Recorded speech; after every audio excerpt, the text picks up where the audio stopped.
initiative that was started under the UDP, Madam Speaker. So, again, you have a budget that is being proposed by a government who, when they were in opposition, they had all the answers. They said, well, we are going to give this and we are going to give that. They say hardies and broadies and dan. And none of that has materialized, Madam Speaker. All we see are higher taxes and inflation, and nothing in this budget reflects any satisfactory address of the crisis that we find ourselves in, coming out of the COVID-19 pandemic and going in to the Russian invasion of Ukraine. I know there was talk about $20 million for NHI. I don't see that. I heard there was a letter sent to the health or to the hospitals. You need to go back and also write a letter to provide, to satisfy the needs of the Belizean people, because despite what the SIB says, despite these Shakespearean declarations of a booming economy and this Herculean recovery, that is not what the Belizean people are saying. And I am not going to trust the statisticians that you are relying on. I am going to trust what the Belizean people are saying. And they are suffering gas pain, whatever jobs that they have gotten back, the inflation that the Belizean people are dealing with is not adequately addressed in this budget. Madam Speaker, this is a 1.3 budget of wastage and misprioritization. You have to look no further than the move to capitalize the central bank with an additional 20 million. When I spoke of it, the member from Freetown got up and eloquently tried to correct me. But I stand by my position. This is another example of misprioritization, Madam Speaker. With the additional 20 million, creating a solution to a problem that doesn't exist. The problem we have is inflation. The problem we have is a housing problem. The problem we have is a poverty problem. Those are the problems that we have. The central bank has had the capital it has had for the last 40 years. It has not been a problem. You could have taken that $20 million, Madam Speaker, and invested it into education, the student loan scheme that is failing the Belizean people, the housing. The minister, not just the minister, Plan Belize promised 10,000 houses. Now I appreciate the 5 houses where you give to mess up, along with the other 31 constituencies. But when I like talk about lie, me omitting opposition leader of the House of Representatives is not a lie. You saying that you would give 10,000 houses in this term is a rank lie, Madam Speaker. And that is what this budget represents, a betrayal of the Belizean people, Madam Speaker. We were elected to this honorable house to serve the Belizean people. That $1.3 billion is not your money. It belongs to none of you. We are custodians of the people's purse. And you promised that you would do better. No better. You look at the loans, they used to like to say, oh, they burn the people with loans.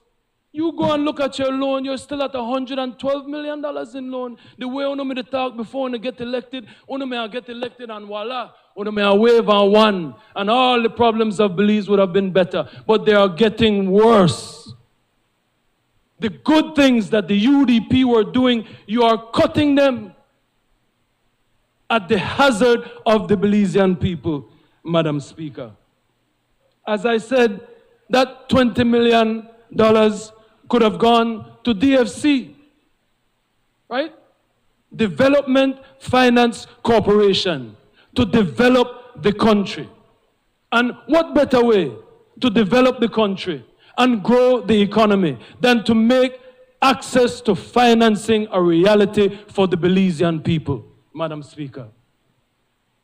The member from Belize Rural Central always says, we don't want to give hands out.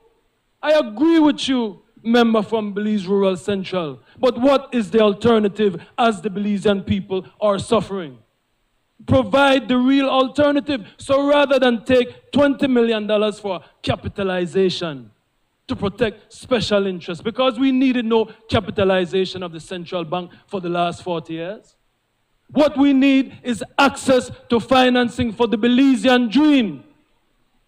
You know, I was in Belize Rural South yesterday, and when I talk about the Belizean dream, you have the people that have to clean the seagrass.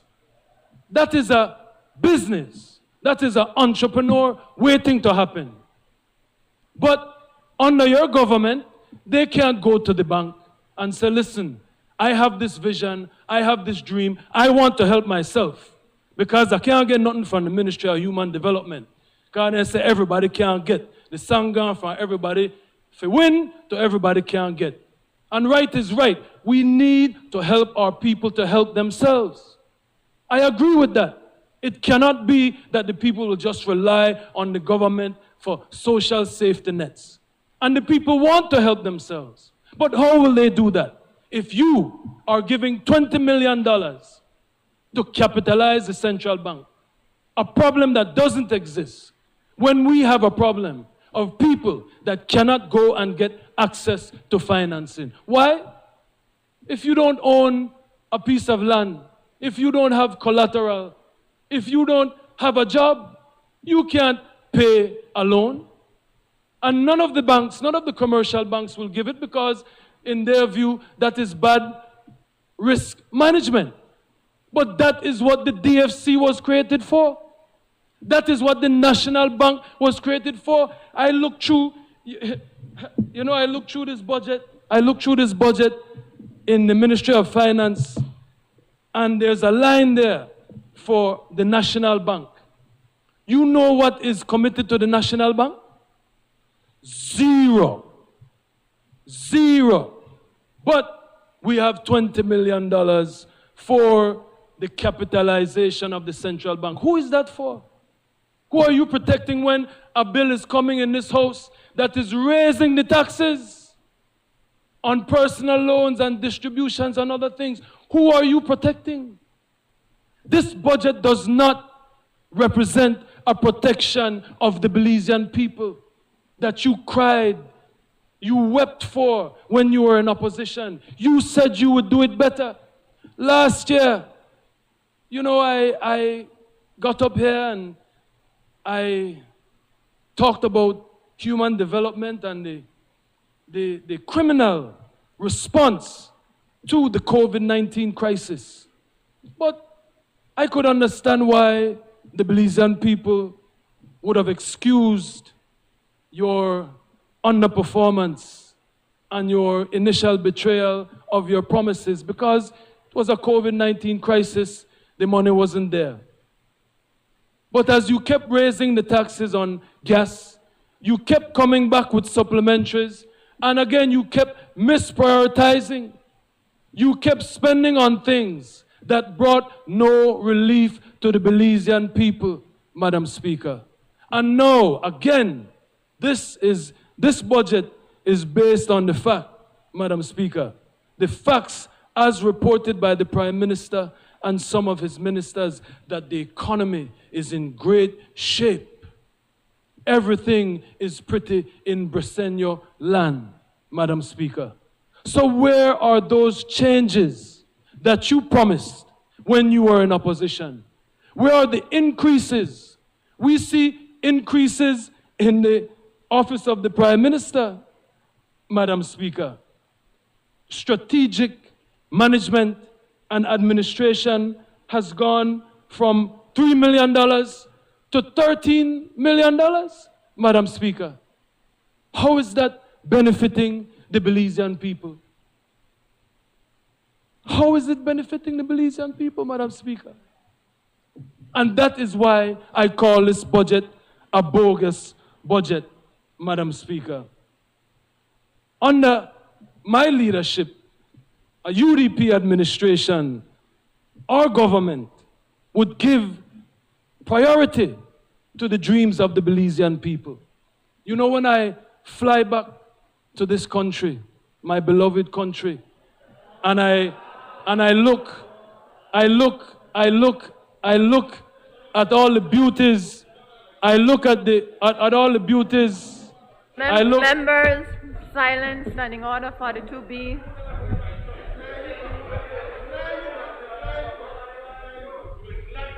Members. Madam Speaker, I could let them talk and then I will wait. You know what? Mr. Leader of Opposition, please proceed. Yes, thank you. I know I left you alone for Orange Walk South, but I want to get to you soon. When I come back, when I fly back and forth, because listen, boy, before I started traveling to the States, that was your political narrative. Oh, you know what, they are. Oh, you're a criminal. Oh, you're a deportee. That is not the case now. I go to and fro. And one God for say no, I just bring back, even though I was in Africa, the motherland, I just brought back a letter from the mayor of New York City. Madam Speaker, sister city relations. on a point of order, Madam Speaker. We have a point of order, Mr. Leader. What is the point of order, Madam Speaker? Member from Mesopotamia, that's my role in the House. Madam Speaker, I know the leader of the opposition is on a campaign rage for Sunday. But I want to bring to his attention. What is the point of order, Madam Speaker? I want to bring to his attention a point of order. When the Prime Minister gave his budget presentation, Madam Speaker, I did not object. And you know I know my standing orders. Please extend the same courtesy to the leader of the opposition. When the Speaker of the House is on his or her feet, members sit. Members, when you rise on a point of order, you must state your point of order. We've been at this now for over a year. And we must be reminded of Standing Order 42B. When you continue to breach that standing order, this is where we will land up. Thank you, Madam Speaker. Madam Speaker, I just wanted to raise a point of order. The standing orders are very clear that during the debate, the matters must be on the relevant matter being debated. And in this case, the leader of the opposition is obvious that he has diverted from the budget. He's now speaking about the strips out of the country. That is not in any way relevant to the budget, Madam Speaker. And that's the point that I wanted to make. Thank you, Madam Speaker. Point taken, member for Toledo West. Mr. Leader of Opposition, we are debating the budget. Members on the other side, I'm asking your indulgence, Standing Order 42B. Silence so that the Leader of Opposition can proceed. Madam Speaker, before I was interrupted by my friend in Toledo West, the point I was trying to make is that when I am traveling back to my beautiful country and I see how magical Belize is and the dream of Belize that we offer to tourists and foreigners, it hurts my heart that that dream is not available to the Belizean people. And I accept that this has been a problem for the last 40 years. But the reason the people voted out the last administration and elected this administration was that they had hopes that this administration would deliver a budget that would address the problems of the Belizean people, Madam Speaker. And this budget does not, Madam Speaker. Again, we talk about the access for the Belizean dream. That is not reflected in this budget. Madam Speaker. You know, the Office of the Prime Minister, you look at the budget, the Prime Minister now has $24 million itemized to give to organizations. Now, which organizations will they give to? I am very, very suspicious of the Prime Minister having that type of discretion. Who will they give that money to, Madam Speaker? Again, it would have been better to give that money to the DFC or to the National Bank and make financing available to the Belizean people. Not just to start their businesses, but what about education? Because the dream of free education is not a dream, it is a lie. It doesn't exist, certainly not under this administration, Madam Speaker. And our revenues would have to grow and increase exponentially for us to get to that point. So it is not that you fault this government for not having the revenues to satisfy this dream of free education. You should not have promised that in the first place, Madam Speaker. But again, rather than the Prime Minister have 24 million as village councils approach and village councils acts are being passed, and the Prime Minister now has 24 million, I quote, to give to organizations. Why not give that money to the DFC or to the National Bank so that the Belizean people, the students, can have access to finance their dream of an education? Why not, Madam Speaker? Why not be honest to your plan, Belize? Promise. Come close, all right? We can't give you no free education, but here what? We are giving you 1% interest rate loans from the DFC that you will not have to pay until you get your bachelor's or your master's and you get a job, Madam Speaker. That is not reflected in this budget, Madam Speaker. Again, empty rhetoric. Shakespearean stanzas with absolutely no substance of change and impact for the Belizean people, Madam Speaker. It is a simple thing to do, and I've spoken to the Minister of Education about it. And this is all in relation to the misprioritizations of the monies. When you look at the Ministry of Finance and you look at the Office of the Prime Minister and where the money is going. The money is not going to the judiciary. We talk about crime in this country. The member from Caribbean Shores, I nearly feel like they set you up because they know you want to lead the party. I hear you on Care Prime Minister the convention either this year or next year. I nearly think they set you up the budget. With that ministry to burden you and to make you look bad, because you have a task before you that I don't think you appreciated. And you're not getting the support that you need. They cut your budget from the borough administration, from the UDP administration. You're cut by $10 million. So where is this commitment to citizen security, Madam Speaker? Where is it reflected in the budget? But we see increases for the Office of the Prime Minister by 10 million. Increases for the Office of the Prime Minister by 24 million to have I don't know if that one village council slush fund, I don't know what it is, because it's not described, Madam Speaker. Madam Speaker, again, we see a theme in the budget. Travel. Go to the line for travel. Again, now call no name. But if you say the name as to who own gas station and who run the Ministry of Finance, I want whistle. Right? Right? So this is great for that person that in every ministry, practically, there is an increase in travel.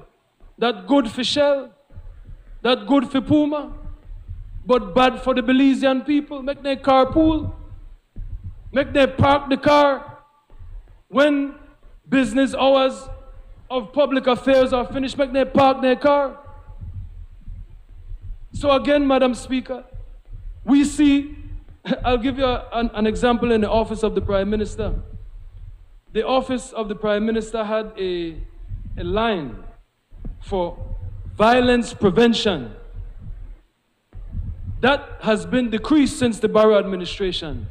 And the same office of the Prime Minister is spending more money on furniture than violence prevention, Madam Speaker. What does that say to the Belizean people? What does that say to the people on the south side of Belize in particular? Those young men that were just like me and having hardships with a single mother, trying to find their way, and so they get misguided and they fall into the hands of the wrong people. Where is the commitment when the office of the Prime Minister is spending more on furniture than violence prevention? And then, you know, when I was reading the budget, I said, well, make a wait and go to Home Affairs, because maybe that money is reflected in Home Affairs. But Home Affairs has been reduced, Madam Speaker. But you know, when they get reduced, infrastructure. Because again, I really believe in infrastructure. I agree with all of of course, that is a UDP agenda. Infrastructure is a UDP hallmark policy. And when we implemented our infrastructure agenda, all of you on that side got up and rant and rave. And we need human infrastructure, and I agree. I agree that we need human infrastructure. We need a balance. We need a balance. But what I'm saying is, before I take an increase in infrastructure, give me an increase in Home Affairs. Give me an increase in the Judiciary. We don't see it. Give me an increase in human development. We don't see it, Madam Speaker.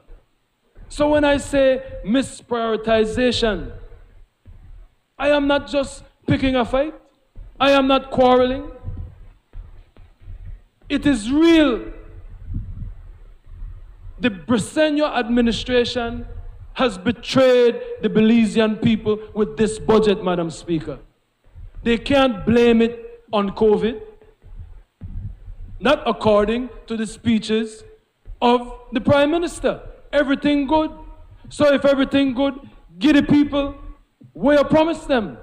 Let it be reflected in this budget, Madam Speaker. Don't spend more money on furniture than you do on violence prevention. You know, the office of the Prime Minister had a budget that was 100,000 under the Barrow administration for back to school. This Prime Minister cut that. So again, Madam Speaker, this was a government in waiting that promised paradise when they got elected. And I have been very cautious in persecuting and crucifying the government, because you have to give time. Problems that have been created over the last 40 years can't be solved right away. But forgive me that I was so convinced by your campaigning that when you took office, there was no on-the-job training. You knew what you were inheriting, and that you would find a way to deliver on your promises. And Madam Speaker, this budget does not represent that, Madam Speaker. You know, the Bresenio administration criticized the Barrow administration, the UDP administration, for not investing enough in human infrastructure, Madam Speaker. Yet, they have the opportunity. You are the government now. I don't know if you're still in opposition so long. 13 years is a long time. So like sometimes you guys still feel that you're in opposition. No, you can't blame us anymore. That ship has sailed. Remember you may come up with, where you say COVID-13? You may try to blame the UDP? No. That one no. No COVID. COVID gone. According to the Prime Minister, the economy has recovered. The jobs are back.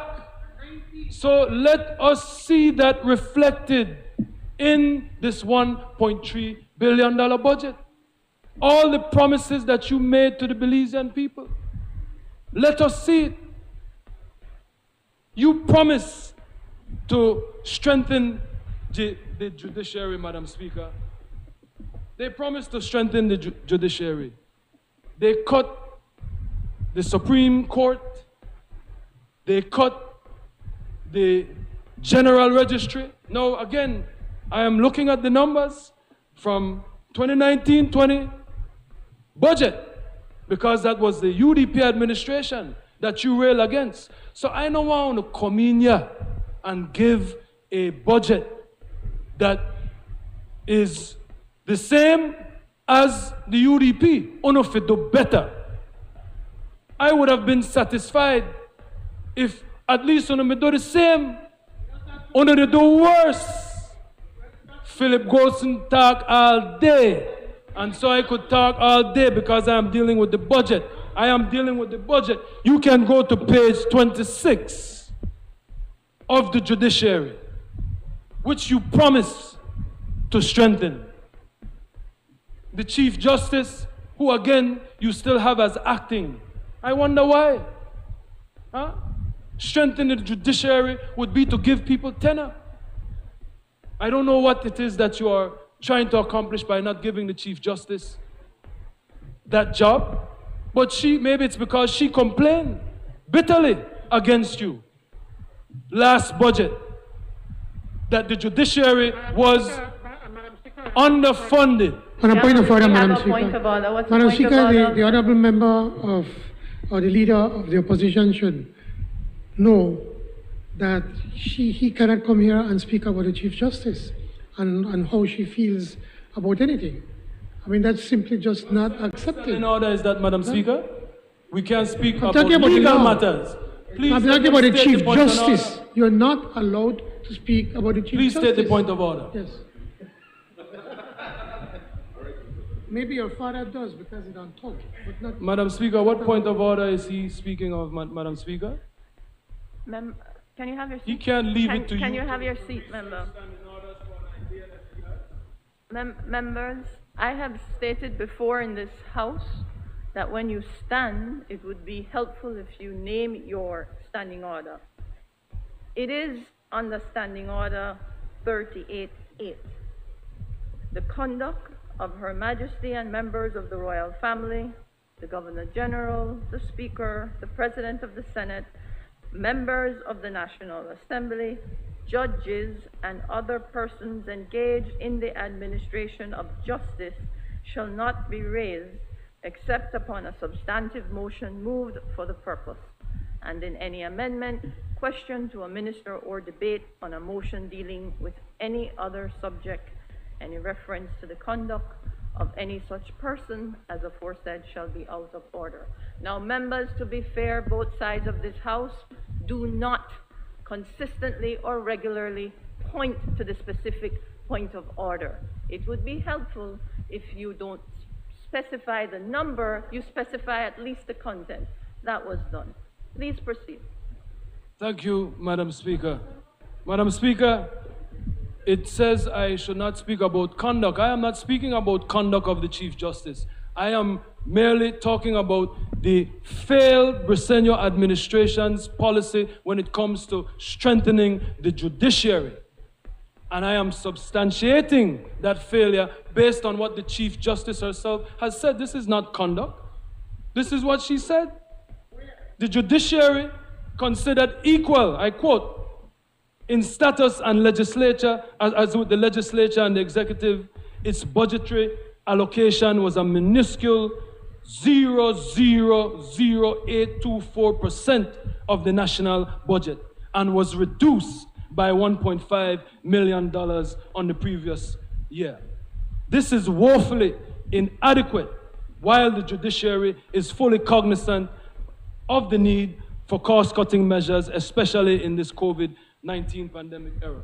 I'll stop there because you get what she's saying. That was last year.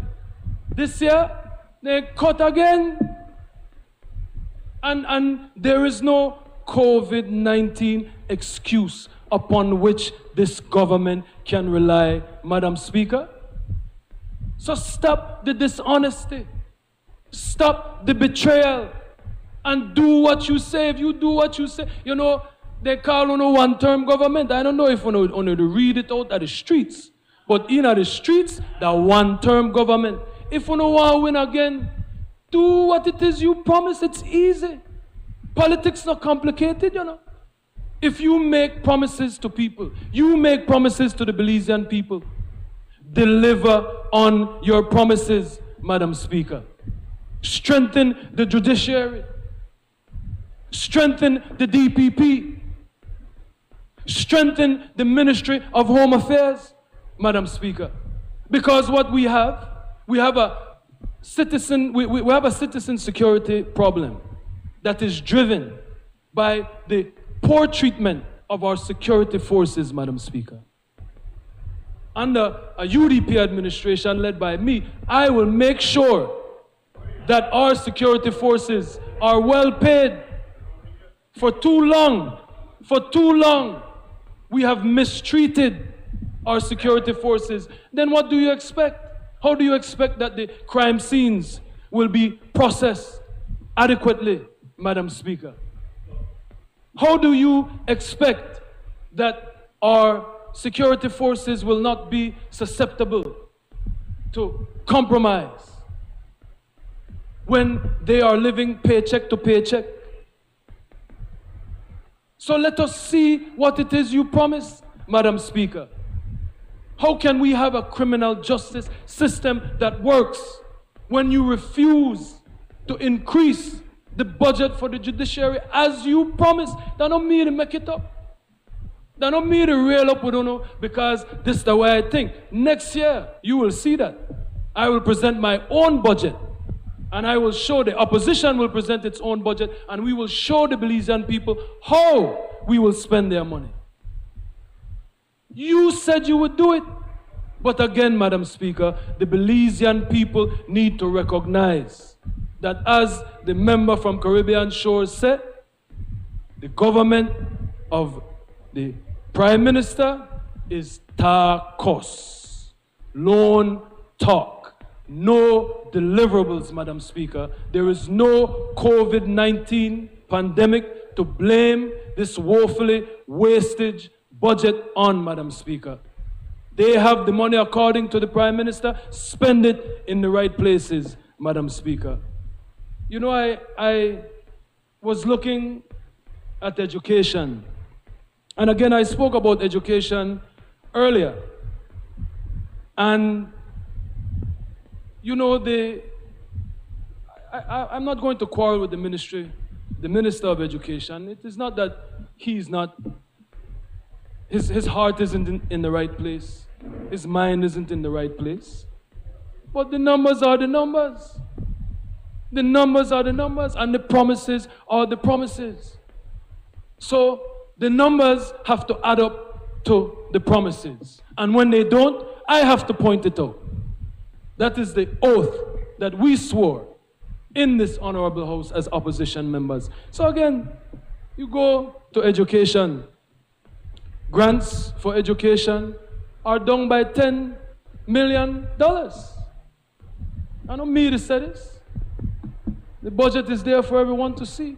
So, Madam Speaker, how do we go from a Plan Belize that promised free education to know that they cut the education grants, Madam Speaker, while expanding in the office of the Prime Minister $24 million?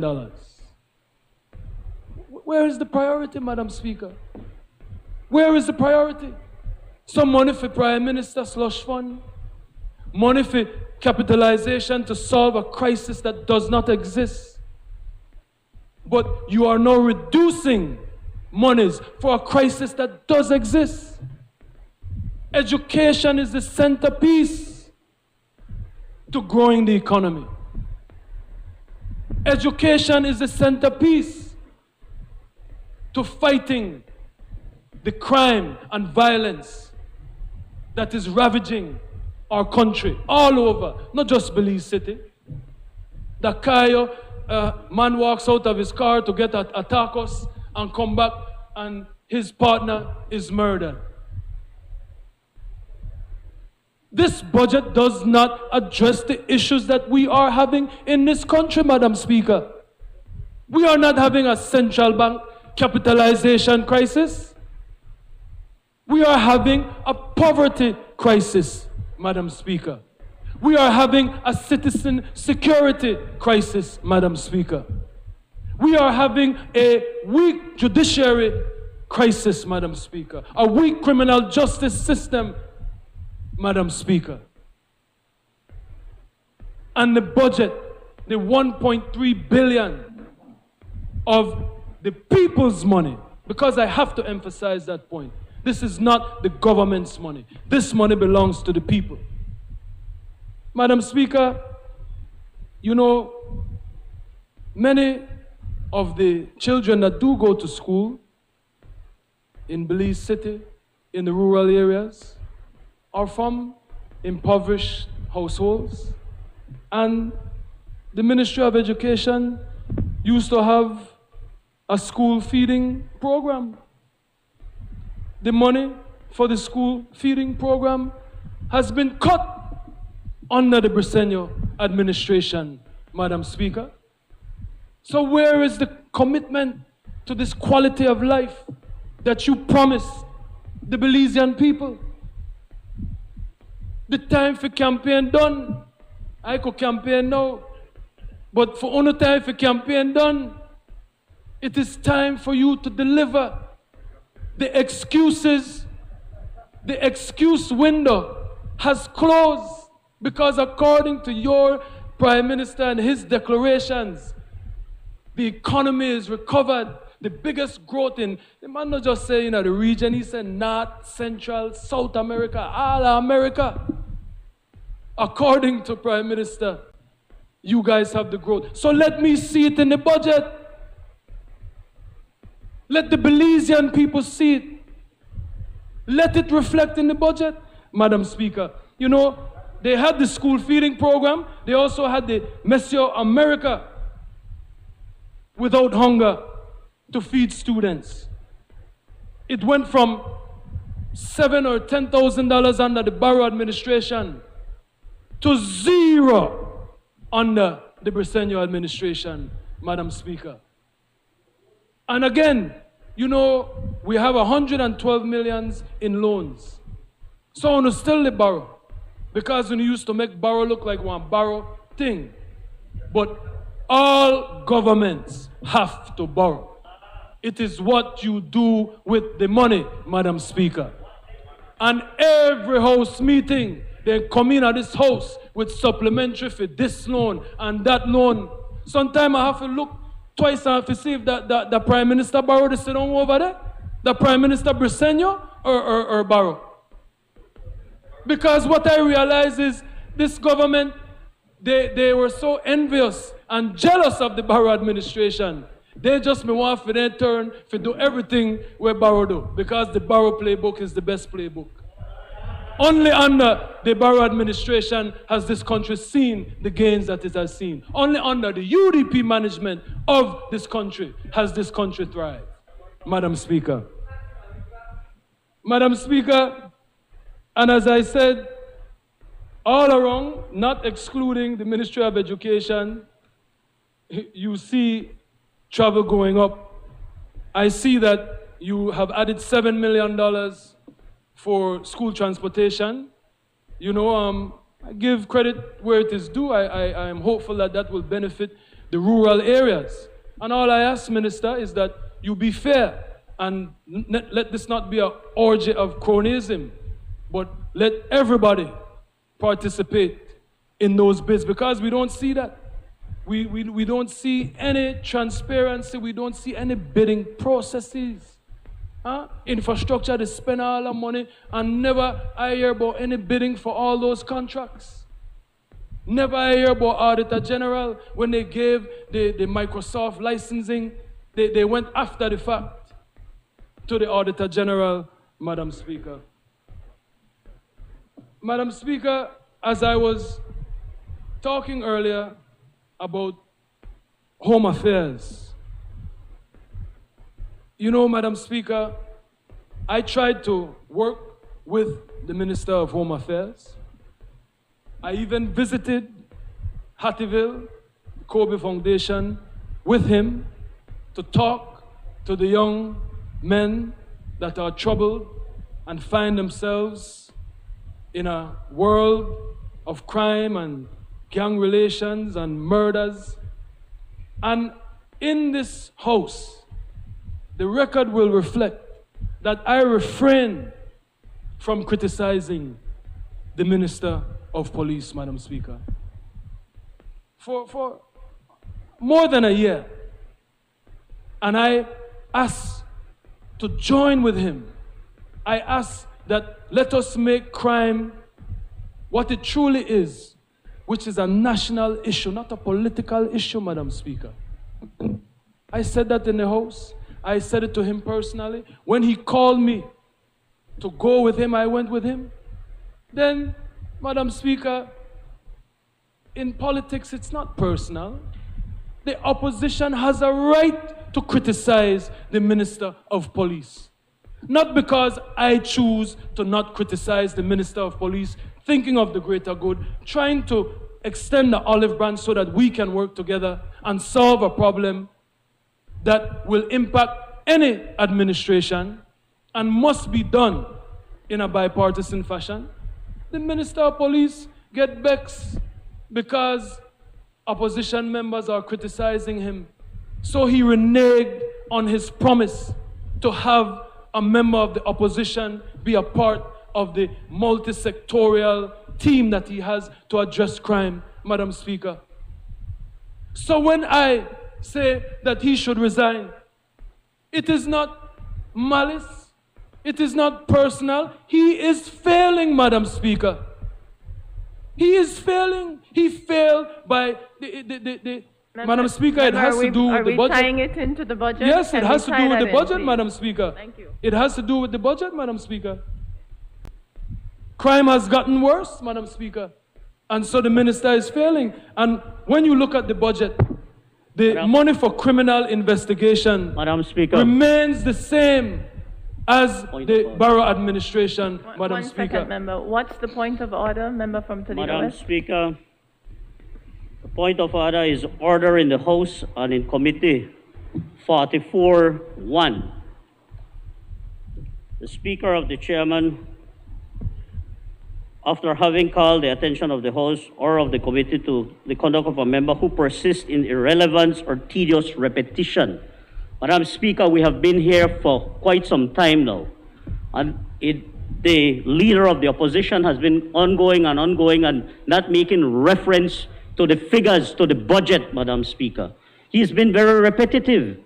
And it clearly I am wondering what it is, whether he doesn't want to deal with the budget or it's just a sign of ill preparation. I've heard your point of order. The Speaker determines the irrelevance or repetition. I have not determined that. I have cautioned member to tie in and not to digress too much. Thank you, Madam Speaker. Good trial, Chapel, but you will not deter me. Very, very clear, Madam Speaker, is what is in this budget. The Prime Minister never referred to one page or one line item in his presentation, and respectfully, I did not interrupt him, because I believe in a different democracy. You should have your say, and we should too. Let the voice of the Belizean people be heard, Honorable Member from Toledo West.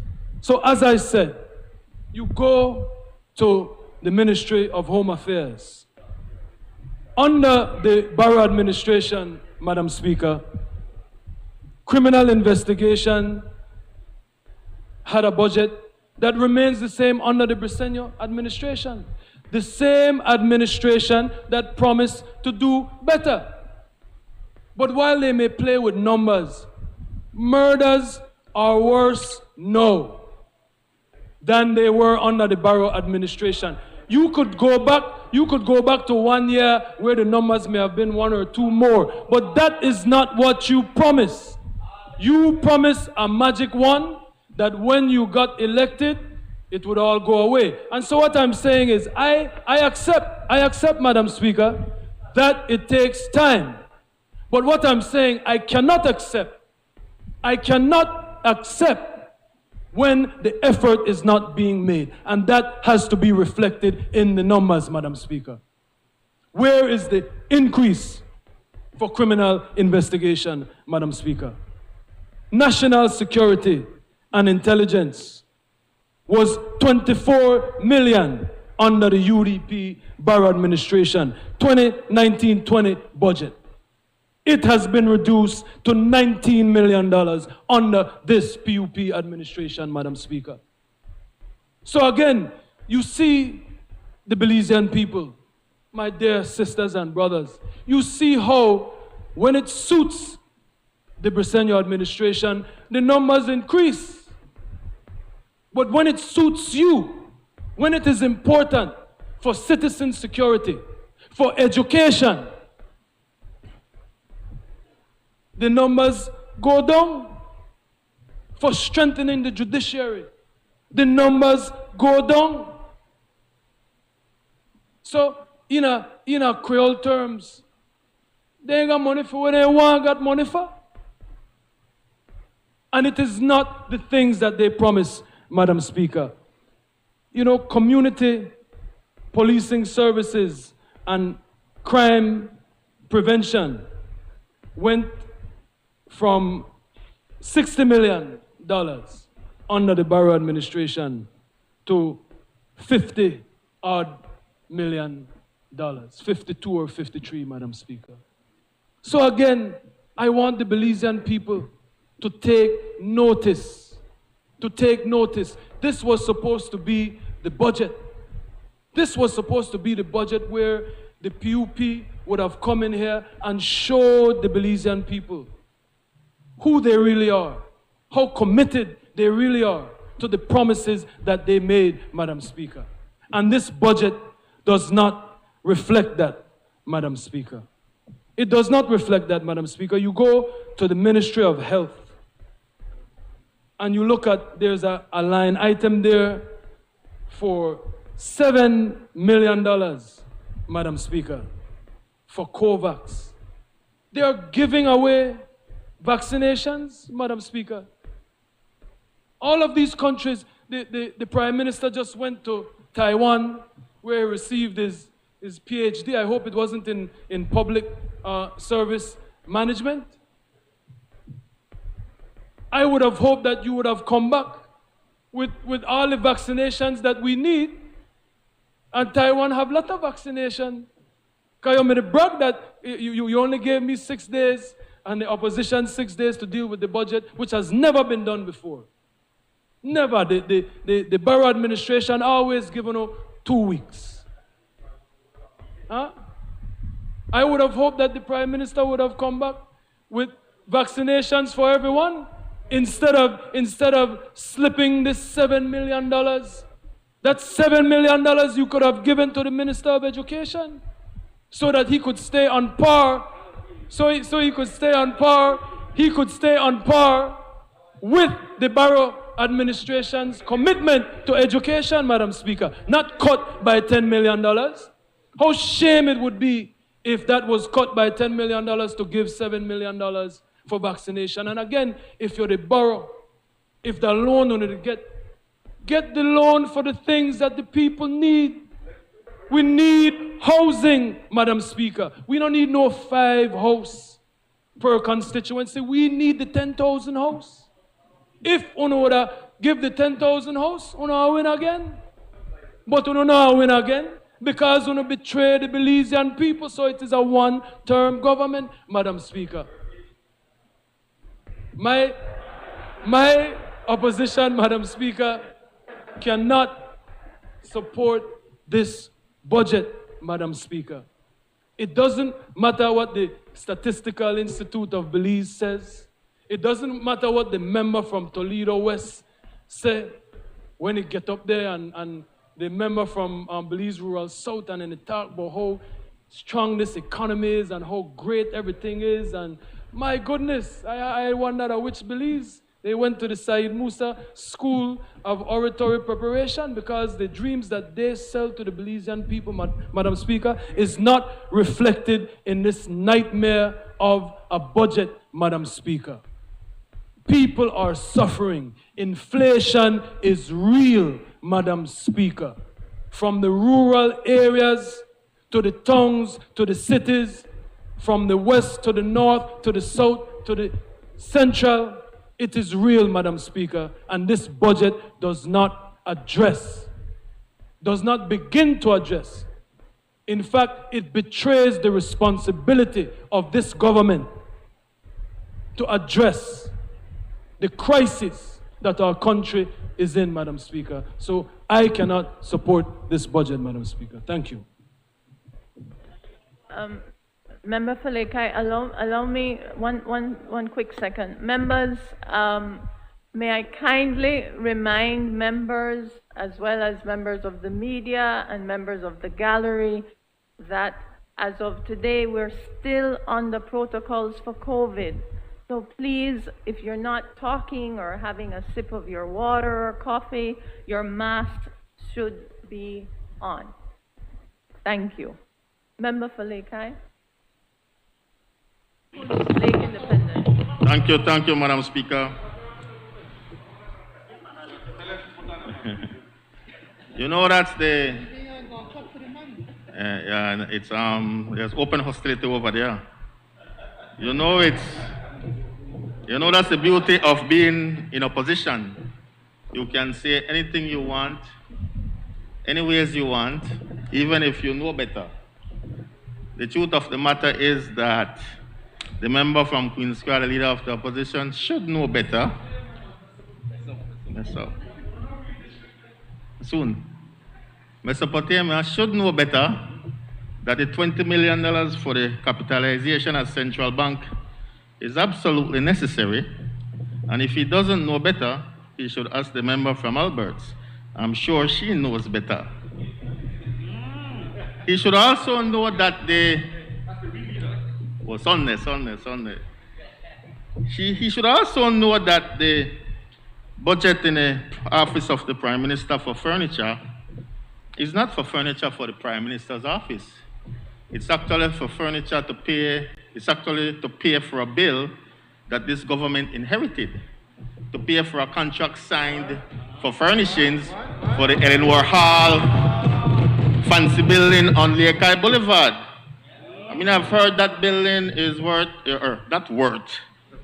but cost 26 million. I hear very big difference. Words have meeting. 26 million, 28 million, 39 million, I don't know. But what I know is that's an overpriced building. What I know is a really fancy building in the middle of our community where they could have taken some of that money and shared with us. But the budget in the Prime Minister's office is actually to pay for a contract, to fulfill a contract we couldn't get out of. You know, Madam Speaker, I'm tempted to dismiss much of what the member from Mesop said, because it sounded quite a bit like a campaign speech for the leadership contest this Sunday. And I totally understand. If I were in your position, I'd do the same.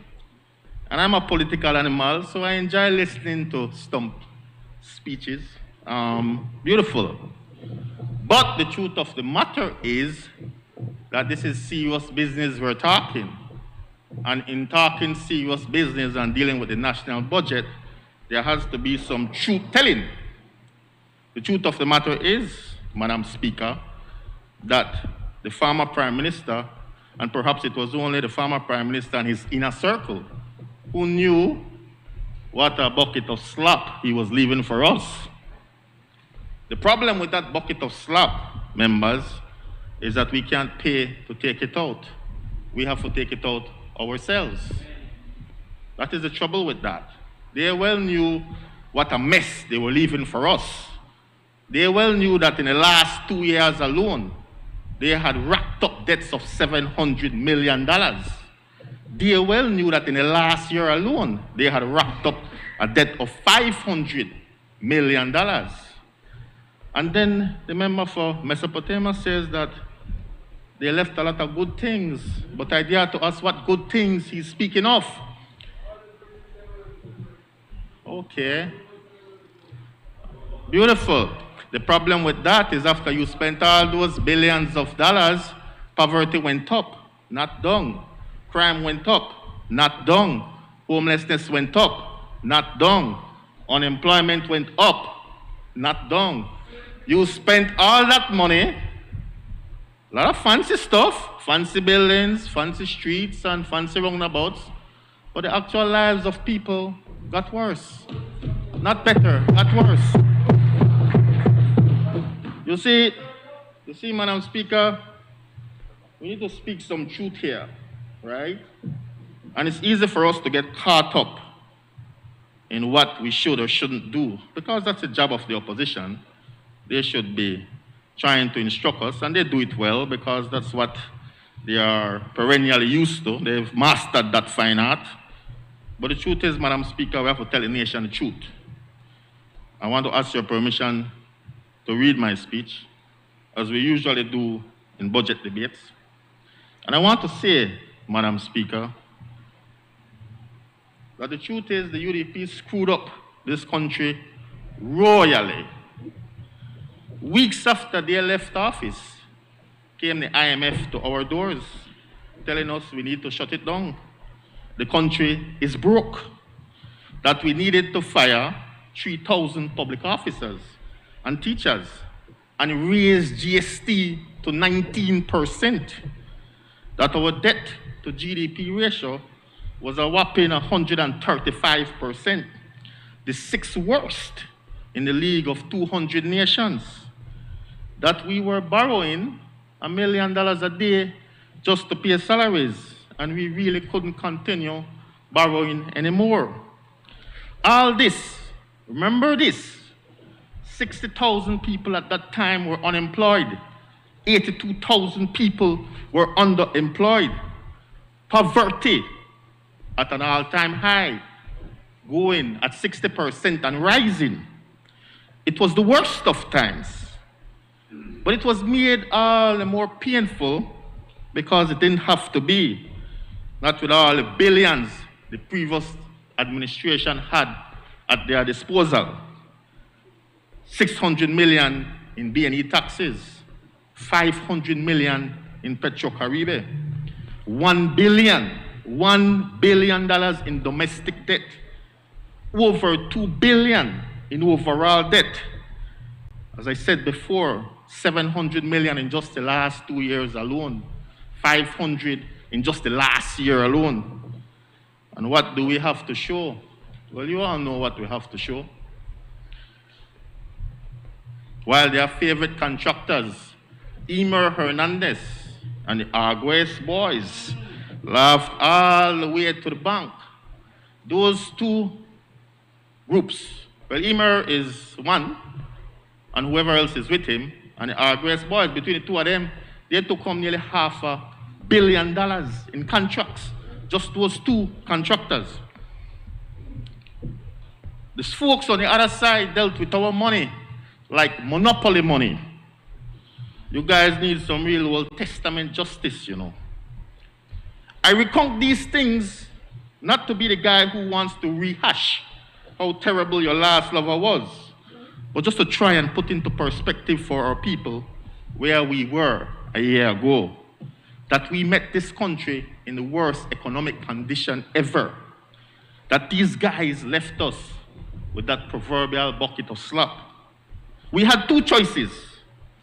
Either we dutifully follow the IMF and cause irreversible pain to our body politic, or we bet on ourselves and our ingenuity and try to manage the pain.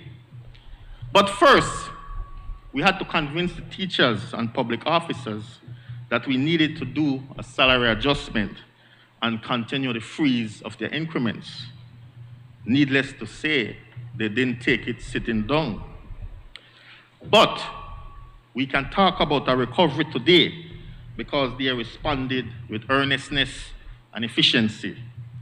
That salary adjustment gave us the credibility with bondholders to resolve once and for all the matter of the super bond, replaced forever with the blue bond. It gave the multilaterals some level of comfort that we were hard at work at reducing our indebtedness and getting our fiscal house in order. As government, we made the tough choices, but the towering economic achievements of the last year has a lot to do with the patriotism and sacrifice and commitment and competence of our public officers and teachers.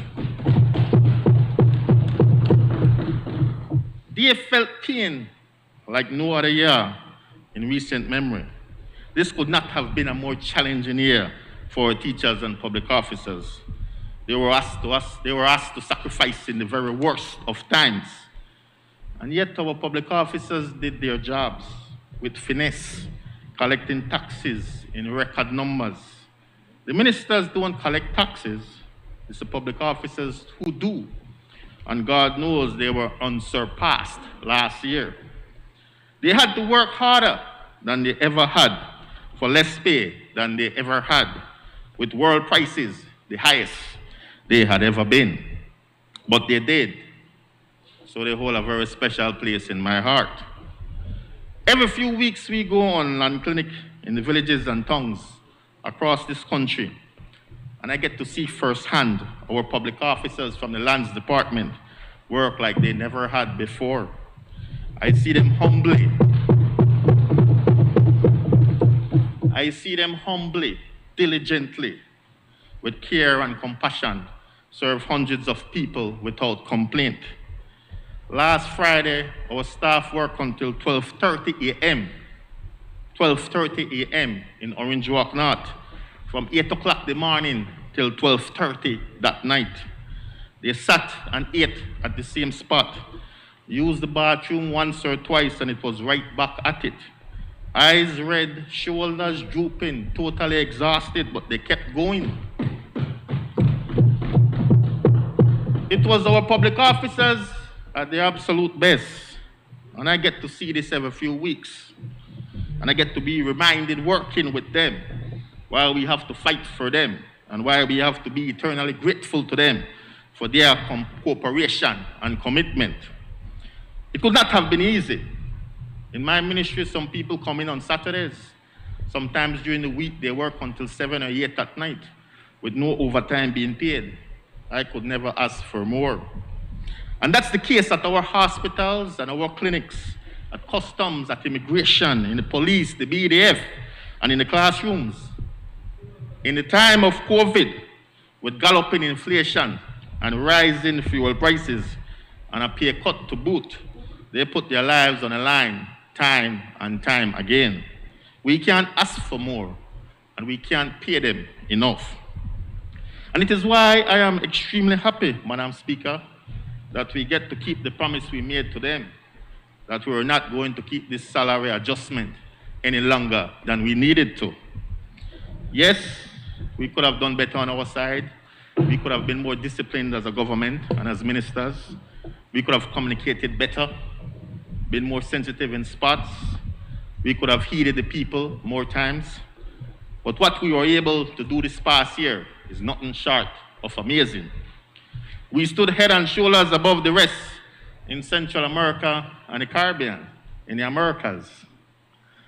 It's easy to stand up as opposition, and criticize the budget. We got to do that for 13 long years. It's easy. You can attack in poetry. You don't have to be responsible for a nation of 430,000 people. You can speak for your diehards, but we don't have that luxury in government. We have to govern in prose. We are responsible for every single public officer, teacher, police officer, nurse, stevedore, laborer, child, student, parents, single or otherwise, disabled, elderly, unemployed, and employed in this country. Whether they are PUP or UDP or no P, we are responsible for all Belizeans. And it's a responsibility we take very seriously. And yes, we may disagree and quarrel sometimes. They may even protest sometimes. That's their fundamental right. But notice how much different we are than our predecessors when it comes to protests in our democracy. We respect and embrace our people's right to protest. Remember this? 12 years ago, when the cane farmers and BSI and ASR fell out, the then UDP government sent in the police, unleashed the police on the cane farmers. At the end of the day, we ended up with 1 man dead. Now fast forward to 12 years later, when relations soured again between the cane farmers and BSI and ASR. We didn't send in the police. The Prime Minister, in the middle of Christmas holiday, along with his other ministers, shuttled back and forth to ensure that we reached a transparent, peaceful, beautiful resolution. What could have been a very nasty standoff ended up being settled in a most peaceful way. And a few weeks ago, probably a couple months ago, when relations soured between the stevedores and the port of Belize, no sooner than the BDF was sent in than they were called out, because that's not the PUP way. Contrast that with when the stevedores gave their 21-day notice of intention to strike back in July of 2020, and they followed that up with a 24-hour vigil. And you know what the then UDP government did? The same thing they did 12 years earlier at Tower Hill. They sent in the police, and rubber bullets sprayed everywhere. Member for Lake Independence, we have a point of order. What's the point of order? On a point of order, this, how is this tied into the budget, Madam Speaker? Point taken. Right? You know, I'm a family, but... Point taken. Member for Lake Independence, let's please tie this into the budget. Let me make my point, Madam Speaker. As a government, we are humble enough to accept when we are wrong and try to correct those wrongs. We have to be able to self-correct. The last government never had that capacity. They couldn't self-correct. Whenever they were right or thought they were right, no matter the cost. That should be the beauty of our political system. That's what is at work with the ex gratia payment to the stevedores. The privatization didn't go as planned, so we are correcting that wrong. I know some billionaire wants to tell us what we can or cannot do for our own people. But successive governments have made him believe that he can do that. So now we have to fix that. And once again, it's the teachers, the Belize National Teachers Union, leading the charge. What would we do without you? You're the best of what we have. Returning to the budget. Thank you, Member. Jump high, jump low. This is our biggest national budget ever. This just 2 years removed from a complete shutdown of the country and the economy. This recovery is unlike any other. We are still not where we need to be. We are still not even at 2019 levels. But yet with this budget, we are pivoting ever so slightly towards the arc of our social justice needs. We can't do all we want to do just yet, but we are going to get some done. We will do more land clinics and provide thousands more house lots for first-time landowners. At our land clinics, we don't play politics. We don't see colors. We don't see divisions. We don't see ethnicity. All we see is people, the Belizean people. We will build more concrete houses, because that's what the PUP does. We build concrete houses. We don't build Clysem houses. And no one said we have a 1-year term. Even the village councils have 3 years. We have a 5-year term. So judge us after 5 years. Don't judge us after 1 year. And you can't possibly judge us when you left us in this mess. No. It's a marathon. It's a process. We're getting there. So 167 the first year. It's a nice start. It's 167 more concrete houses than was built. 13 years under UDP. Guys, they don't build concrete houses. Know that. Even though they borrow billions of dollars, right? Because poor people don't deserve that. That's the problem. So they're going to leave matchbox. They're going to leave like same. Leave. That is so. That is so. We will be providing free education at Mad Williams High and Sadie Vernon and Gwen Liz in this year's budget. And Excelsior. Because we understand that the greatest antidote to crime and poverty is a sound education. Not more money for the police, more money to make sure that every single child in this country gets to go to school and complete school.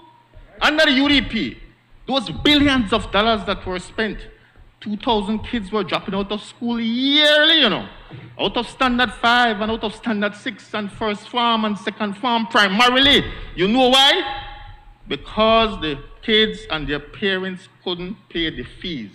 So we were spending billions of dollars, hundreds of millions of dollars on road contracts, but we couldn't even find $1 million, only 1-point-something million dollars to ensure that these kids stay in school. And then we want to know why crime is through the roof. It will always be through the roof until we make sure that every single child, red or blue, stays in school, because the kid that stays in school is not going to get caught up with the gangs. This one I like. Rodwell, I need to get some of this. We are providing a record additional $2 million for youth and sports. Now, brother, me there for 1998. Well, I'm gone a little while and I come back. And maybe something happened when I'm gone, I don't know. But we never had no money off for sports and youth. Never, ever. Never. All right. I know something about I know I could bet on that. Nothing ever happened. $2 million for youths and sports. And more can't remember that 5 years, right? 2 years are just this year, yeah? 2 million are just this year, yeah? Make sure I get my cut, right? Make sure me here I get some of this. I'm excited. All kids should play sports, man, whether they're good at it or not. Because sports teach you discipline, character. You learn to resolve conflicts. You learn to work with one another. You understand that you want to win some and you lose some, right, my friend? You want to win some and you want to lose some. But you learn that if you work really hard, you could be really good. And if you don't work as hard as the others, then you'll get left behind. And nobody likes losing. So you learn hard work and you transform that into your schooling. You get confidence. The kids are really good at sports. You get confidence in other things. So I can't understand why after all these years we never provided the additional monies for programs. Instead, with the last government, though, that spend money, they spend $2 million per offense to Marion Jones, Me never see that yet, brother. Me never see nobody build a fence before they build the structure. Right? They need a supplementary budget for the fence. But nobody never carried in a quote for that. But they want to carry with a quote when they provide only 1.5 to some ordinary man from south side of Belize City. You see the hypocrisy in all of this? Right? There you go. So, $2 million for a fence, the Marion Jones. Tens of millions of dollars because every year, a lot of billions in the budget for Marion Jones. And where do you go on Marion Jones? That's a big overpriced place for people go exercise. You could do that anyway. Tens of millions of dollars. Right, Minister Bernard? For Marion Jones. Wasted money. We spent $33 million on the Civic Center. But we really can't afford. I don't know how many times people use it in a few years where they $33 million. Like all of the bright guys that couldn't get together and say, you know what? I could spend 10. I could spend only 15. I could get my stadium where we could go back and forth, where you could use the AC and you could make an adjustment and you could use natural air. And I could spend the rest of the money programs. Because our kids in this country, as talented as any other child in any other part of the world. For we kids, them they beat up, you see in Bolt, you know. For we kids, them they run left and do a lot of things better than all the kids in this region. But what happened? As you get older, that then training become important, that then nutrition become important, that then financing become important. And so then we get left behind. We start lose football games by 8, 9, 10 goals. We start get blown out in a basketball because we don't provide the kind of support our kids need. But sports build confidence, sports build communities. There is nothing like sports to get the country of Belize united. But we just don't take it seriously.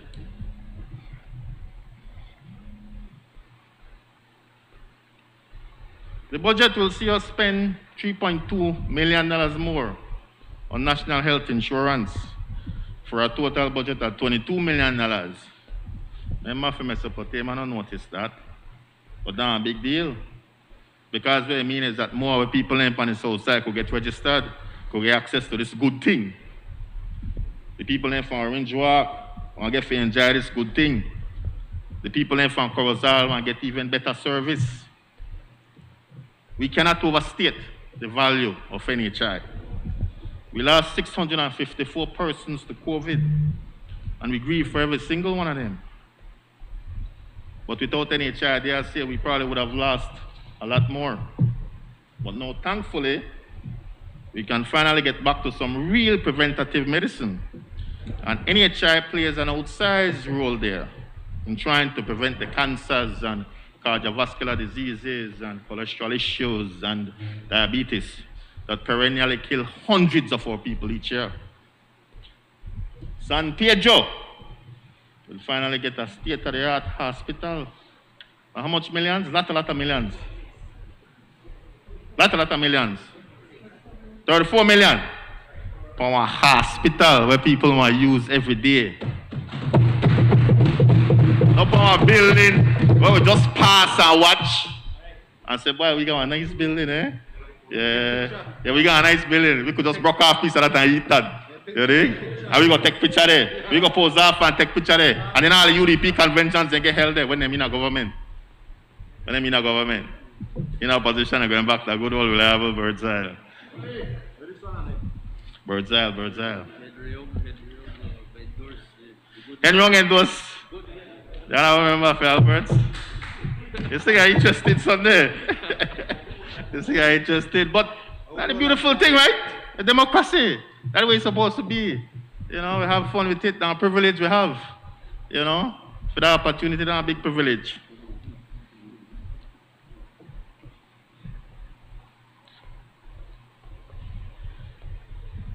We will spend some more millions on the police.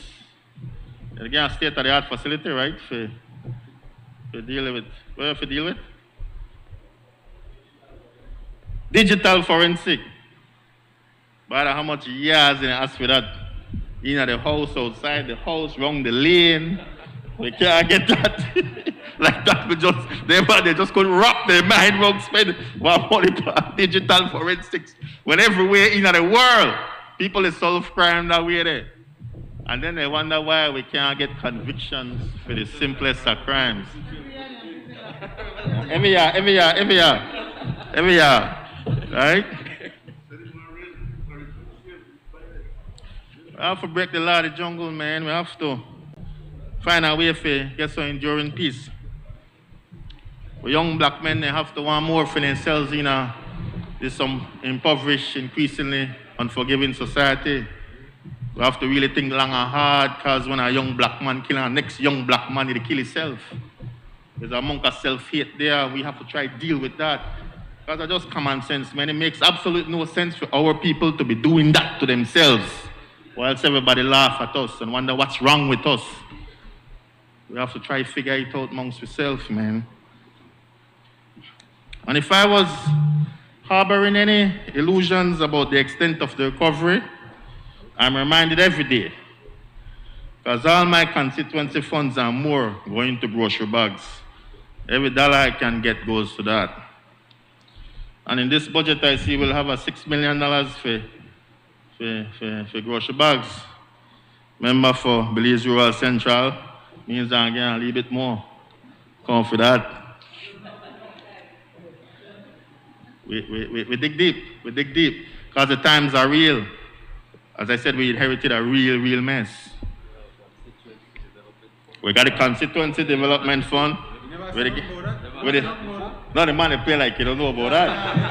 And I know I go collect it, right? I know I go collect it. Fossil line, $6 million we have for that. All 31 constituencies where we could overlay social projects, we could overlay infrastructure projects. Well, all of mine have been going to food, pray for the day when I go spend less on that and have money for other things. I have to big up the member for Port like all the way there. Boy, you know we love that program, right? Out of the Constituency Development Fund, I don't know if that he come up with the idea or who come up with the idea, but take credit for it. The man 2 days ago gave $500 to 50 constituents to start up their least small business.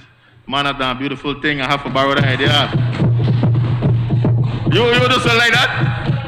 How I don't know about that? Because I know you don't do nothing and hide it. But a wonderful thing, right? Wonderful thing, man. I rate that, Gilroy. I rate that. And the long-awaited adjustment to the minimum wage will take place this year. July 1st. No more starvation wages for workers. 2 years ahead of schedule. I have to give it credit. We have to come back. I have to give it credit. It's all about having a living wage, man. How can our people be working full-time and still live in poverty? That cannot be. We will also see the rollout of the Healthy Start feeding program in our schools. I never hear the Prime Minister say that in the budget speech. Because we have to make sure the kids don't eat. And I'm a teacher for a while 100 years ago. I had kids come in the classroom and tell her like, I can't stay a teacher. I can't do the work today because I'm hungry. You know, it's real. Hunger is a massive issue in our communities. I'm a big part of the crime situation, but we don't really talk when things are openly. So we have to welcome and big that up in a massive way. History will judge us, Madam Speaker, on how much we've done for the people at the base of the economic pyramid, not how many cronies we make rich. The test of whether any government is successful is not how many elections they've won, but how well the least advantaged members of our society are doing, whether they live in a sea of despair or whether they are coming closer to the ocean of prosperity. Turning to the ministry. Over the years, we have seen the wealthy and connected use money to make major political and social decisions. It's been going on for a long time. It has had the consequence of great transfer of wealth to these folks. So much so that in our country, 464 persons/companies own 82% of all the privately owned land in this country. Still a land consultant? Oh. Still a land consultant or not? No, nothing so. You had an office? Land consultancy? No. You gotta give a story. The equivalent of 3.2 million acres of land. Our fabled land clinic is about doing just the reverse. It is about transferring wealth to our ordinary citizens, putting land that are valued at thousands of dollars in the hands of poor people for a fraction of the cost. And while some may get weak and fall prey to the temptation to sell, the vast majority are looking to start their family home and get title so they can mortgage for a better house or start a business or put their kids through school. It is the greatest feeling when we see the ecstatic joy in the face of a Belizean when they are able to get a piece of land for the first time. The tears that warm our hearts when we are able to solve a land problem that's been bedeviling a family for years and years. Or when a teacher tells us we just made her dreams come true. It's why we do what we do. But that does not mean that we don't work just as hard to provide land for business ventures, to help spur this economy along, and to create jobs for the many unemployed in our country, so we can collect more taxes as a government and do more common good. I can tell you also that these beneficiaries are no less happy when they get their land title or purchase approvals. Land just does something to the soul. But that is not to say that we are without our problems at the ministry.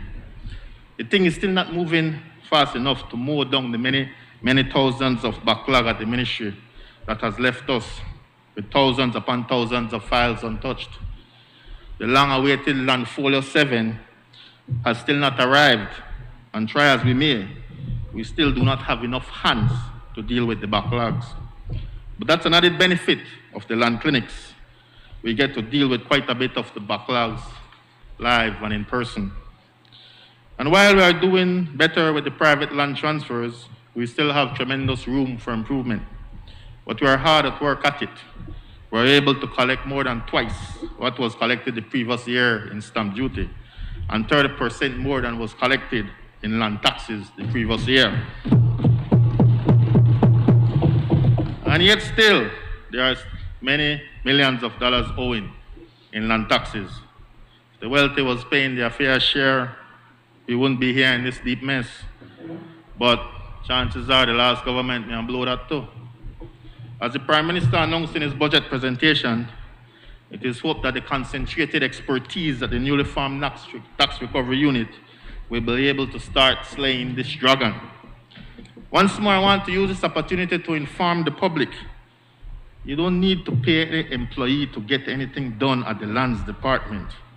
Every time you pay your taxes, you are paying us, public officers. You do not need to pay for the same service twice.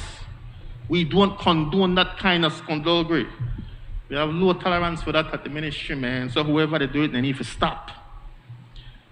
We also have low tolerance for people who get lands cheaply under the scheme where the lands already have an owner, and so the government does not have the power to let that land, to transfer that land.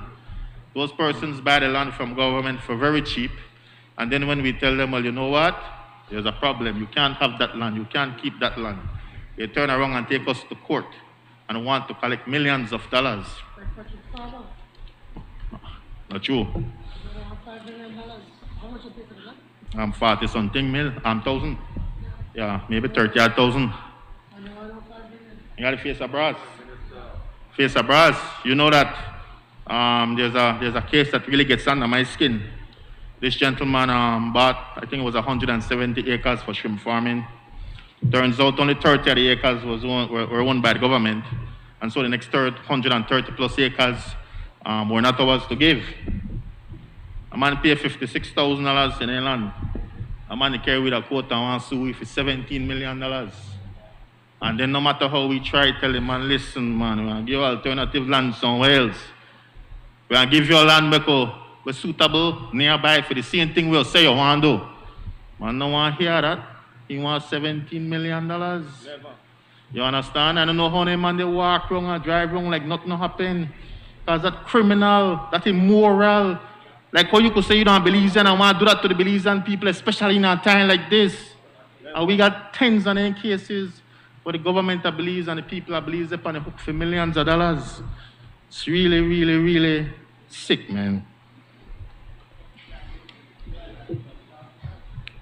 Finally, I can assure you that we are well underway to provide land for our teachers and nurses and police officers and soldiers and public officers. We are concentrating our efforts there, as you can imagine. That is near and dear to our hearts. My constituents, the people of Lake Isle, who I've been married to for the better part of my adult life, for turn about 20. You've been patient with me all these years. All the years when we don't got nothing. Because there was a time when we in a government, we in opposition too. And when they give trouble, we resign, we get fired, all the people lose their job, we suffer. When they stick with me. And they've been patient again last year as we tried to crisscross the country to make sure that we provide land service to all the many peoples across the country who had been left out for the previous 13 years of the UDP administration. I am not here if not for you. You voted for me when I was skinny and green. You still vote for me now when I'm fat and wool. All you do is vote for me. And my job is to make sure that I continue to give you everything I've got for as long as I could. This budget will be good for us, Madam Speaker. The Ministry of Infrastructure, you know, they are, but I'm married down publicly. I guarantee me, when I get a fair share of houses and roads in this budget. The Minister of Education, you don't tell me, whisper to me earlier, you tell me all the time. I get a lot more school fees paid in this budget. The Minister of Health will make sure that we stay healthy and safe. The Minister of Agriculture, you only gave me one greenhouse last year, Papa. I need at least 3 more, right? So I just to make you know publicly, right? No. I know he's a man of his word. You know, he might be late, but he's a man of his word. But that thing not a big deal, man. No.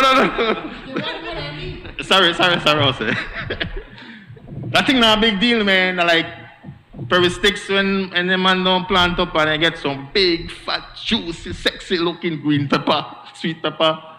The man they want to share it everywhere. Just an exciting thing, youths where normally want to do nothing just to chill and hang out. They watch things grow. I imagine that the most exciting thing next to see your cement blocks to go up for your house. That's how the man going like a really big deal, right? And truth is, COVID teach you, we have to produce what we eat and eat what we produce because the price of everything worldwide they go up and there's no end in sight. So pretty soon, you can get more real and real. The Minister of Human Development, well, you don't promise me when I get some extra grocery bag. And when I do this food court, the Mahogany Street from Boulevard to Jasmine, you don't got the money. We are broke from next week. There you go, yeah. There you go. So that they come, and with COVID slightly out of the way, I make sure we got summer programs with kids and with Martin Fest. I can't wait, man. You know, a lot of the kids in grow up with summer programs, right? Big man and woman now. Look back fondly at their things, right? Yeah, you understand? And then they quarrel with you to make sure that you have it fit in their kids because they know the value of it, right? So we really have to do that as elected representatives, man. Not a big deal. We might take it for granted as we grow older, but not a big deal. And I close where I started, Madam Speaker. Despite all the UDP rhetoric of pro-poor policies and all the talk championing infrastructure spending and all the millions spent from Petro-Caribbean B&E taxes and over 2 billion borrowed. Man, they win 3 straight general elections, you know. 3. 4 straight municipal elections, 5 village council, 2 by-elections. And what we got for show for it? It's not that we want to lament ad nauseum about what the UDP left us, but it's worth repeating just to put in context why we are where we are and why we cannot ever repeat these atrocities of the past. The standards of accountability must be highest for those of us now in government, while the condemnation must be loudest for those who got us in this mess. A profound lack of concern for the next generation was what the UDP demonstrated. In fact, I believe it was a deliberate sabotage of the successor administration, the effects of which have fallen disproportionately on the poor and working class in this country. The last thing we can afford to do is to go back to the very policies and behavior that got us in this mess in the first place. So our party must guard against overconfidence with this recovering economy, with this 26-5 supermajority. That is when we are prone to make mistakes and don't do enough to support the people we really need to support. We need to master the art of listening and develop policies that are in harmony with the views and desires and ambition of our people. It's not rocket science, but our people, especially those at the base of the economic pyramid, are veritable geniuses. We need a renewal, Madam Speaker, a renewal of spirit, renewal of energy, renewal of community, renewal of country. We need to be there for each other in this time more than ever before. We can't leave anybody behind. Everybody for win. Madam Speaker, I stand in full support of this budget for fiscal year 2022-2023. I recognize the member for Freetown. Good job, brother.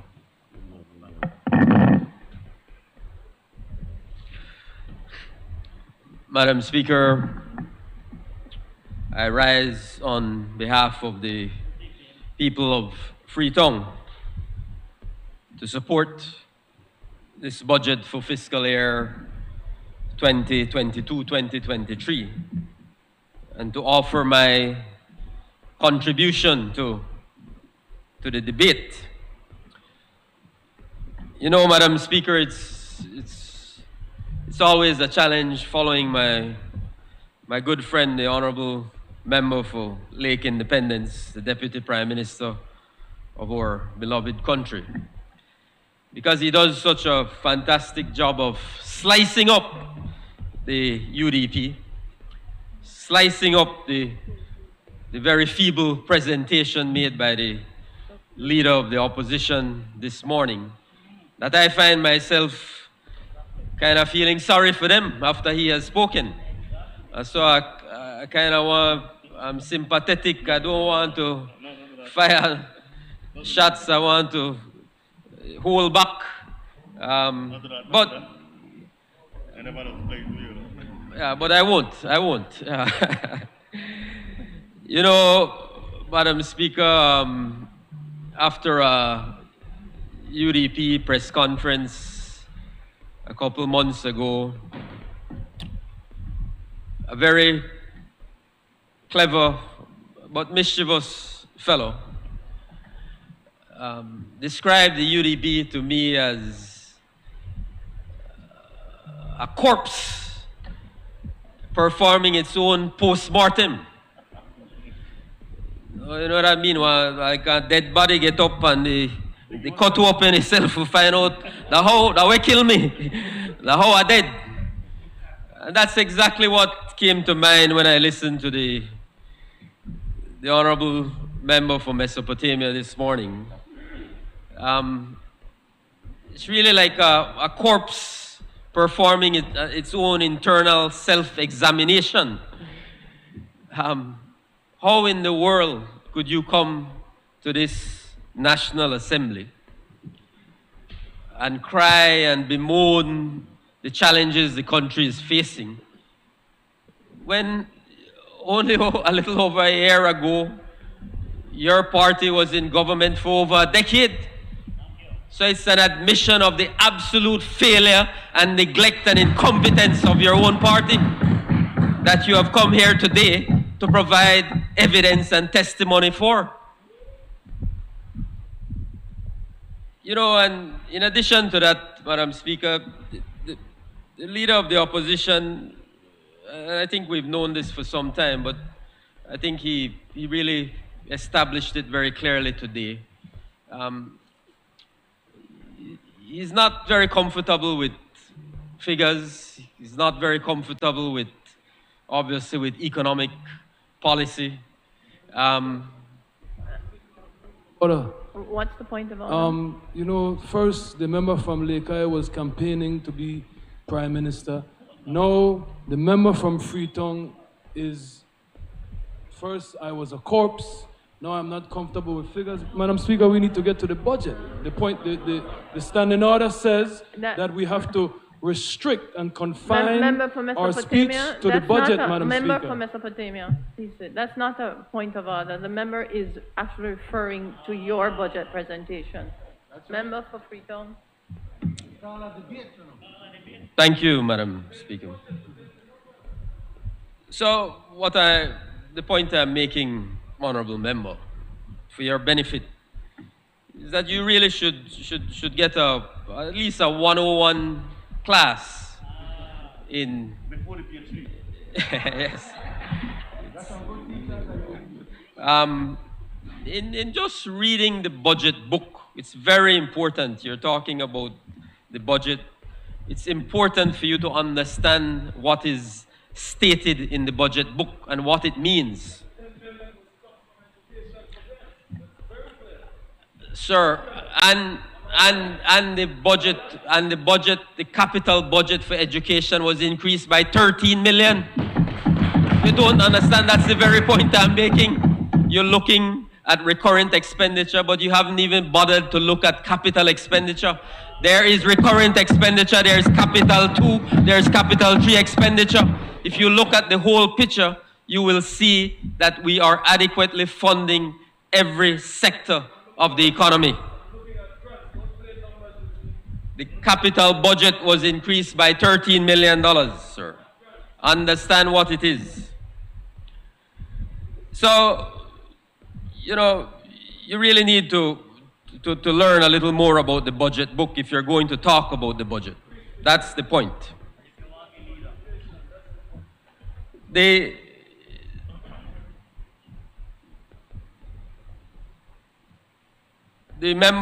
honorable member talked about betrayal, Madam Speaker. And really, as I said, what he should be talking about is the decade of UDP betrayal. That is the betrayal of this country. And as the Deputy Prime Minister pointed out, it can't all be fixed in one year, sir. It can't all be fixed in one year, but we are well on our way to fixing it, and fixed it will be fixed. So, we don't want to belabor all of these issues, Madam Speaker, but it's important, again, to talk about what our government inherited. We inherited an economy in recession, even in recession before COVID.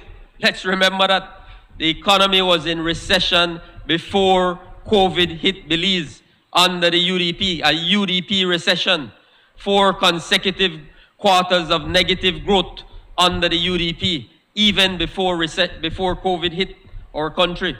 COVID just took us over the cliff. It was a decade or more of corruption and incompetence, Madam Speaker. We will not forget all the myriad of scandals, scandal after scandal, corruption and incompetence, growing unemployment. Unemployment reached as high as 30% under the UDP. A ballooning public debt, Madam Speaker, both domestic and external. We inherited a public debt of over $4.2 billion. $4.2 billion. The domestic debt alone grew by over $1 billion. Over $1 billion between 2014 and 2020. The domestic debt. You know what that amounts to? That's like borrowing $3 million a week, Madam Speaker. $3 million a week. Domestic borrowing.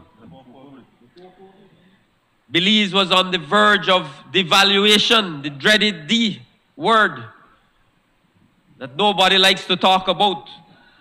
There was no plan in place to grow the economy, Madam Speaker. We had a UDP government that was focused only on winning elections. All the while, Belize and the Belizean people were losing their future.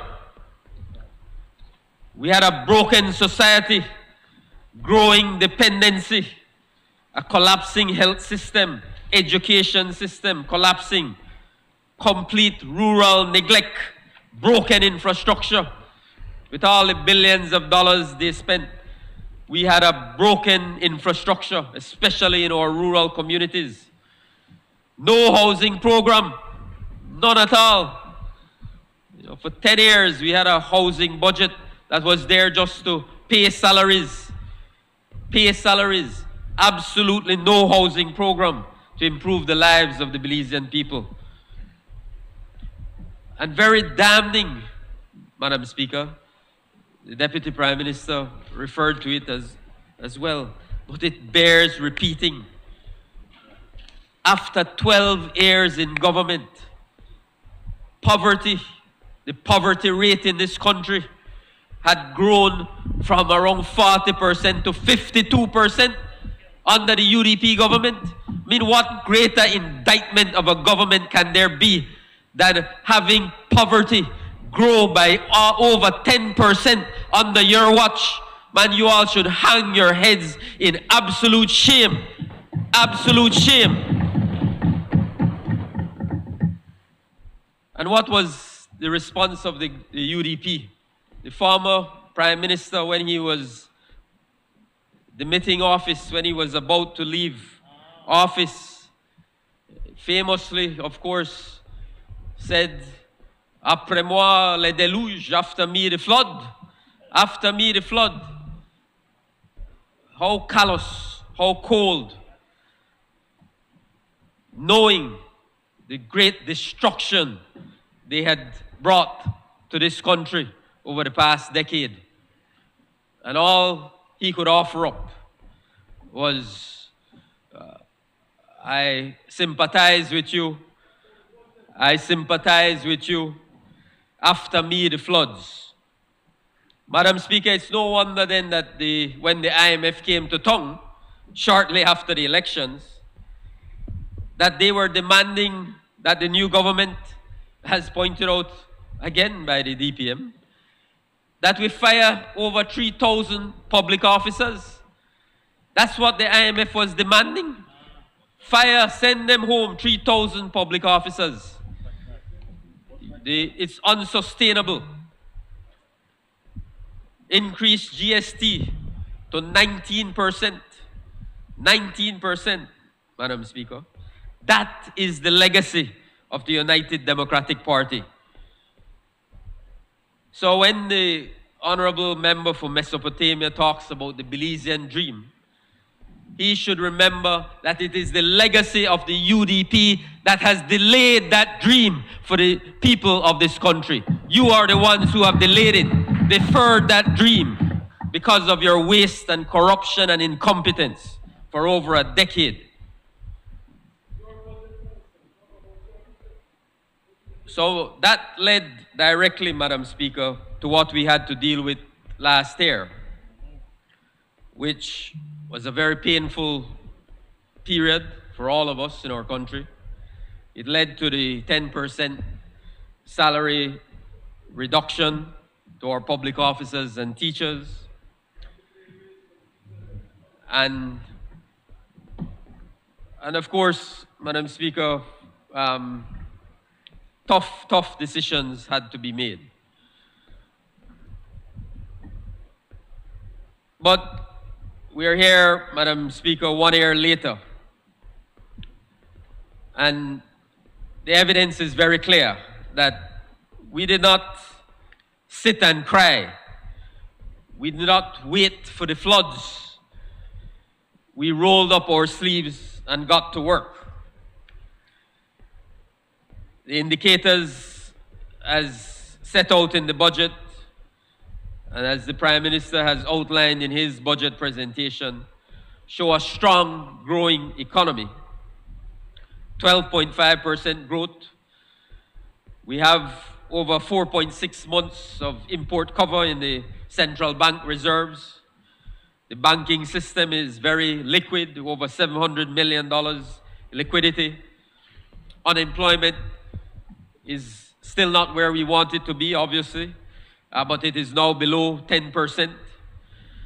Tourism, agriculture, the services sector, all of these sectors are on the rebound, growing. New vision, new energy, new leadership, moving these important economic sectors forward, Madam Speaker. Tax revenues, again, it shows when you have a strong, focused, committed team at the Ministry of Finance, led by the Prime Minister. Tax revenues, they made a concerted, consistent effort to improve the collection of tax revenues. Tax revenues are up by over 20%. And debt management, Madam Speaker, another important indicator of economic growth, economic strength. That's nothing short of miraculous. Brilliant effort by the Prime Minister and his debt management team, which led us to the blue bond for conservation, which reduced, Madam Speaker, we can't say this enough, the blue bond for conservation reduced the public debt of this country by over $500 million. Tremendous work. It's being hailed all across the world as an innovative, creative effort to reduce public debt of countries. The debt to GDP ratio, which is an important indicator of the strength of your economy. Madam Speaker, again, because of the efforts of the public debt, the debt management, that has been reduced from 133% to 108%. The debt to GDP ratio, absolutely remarkable achievement.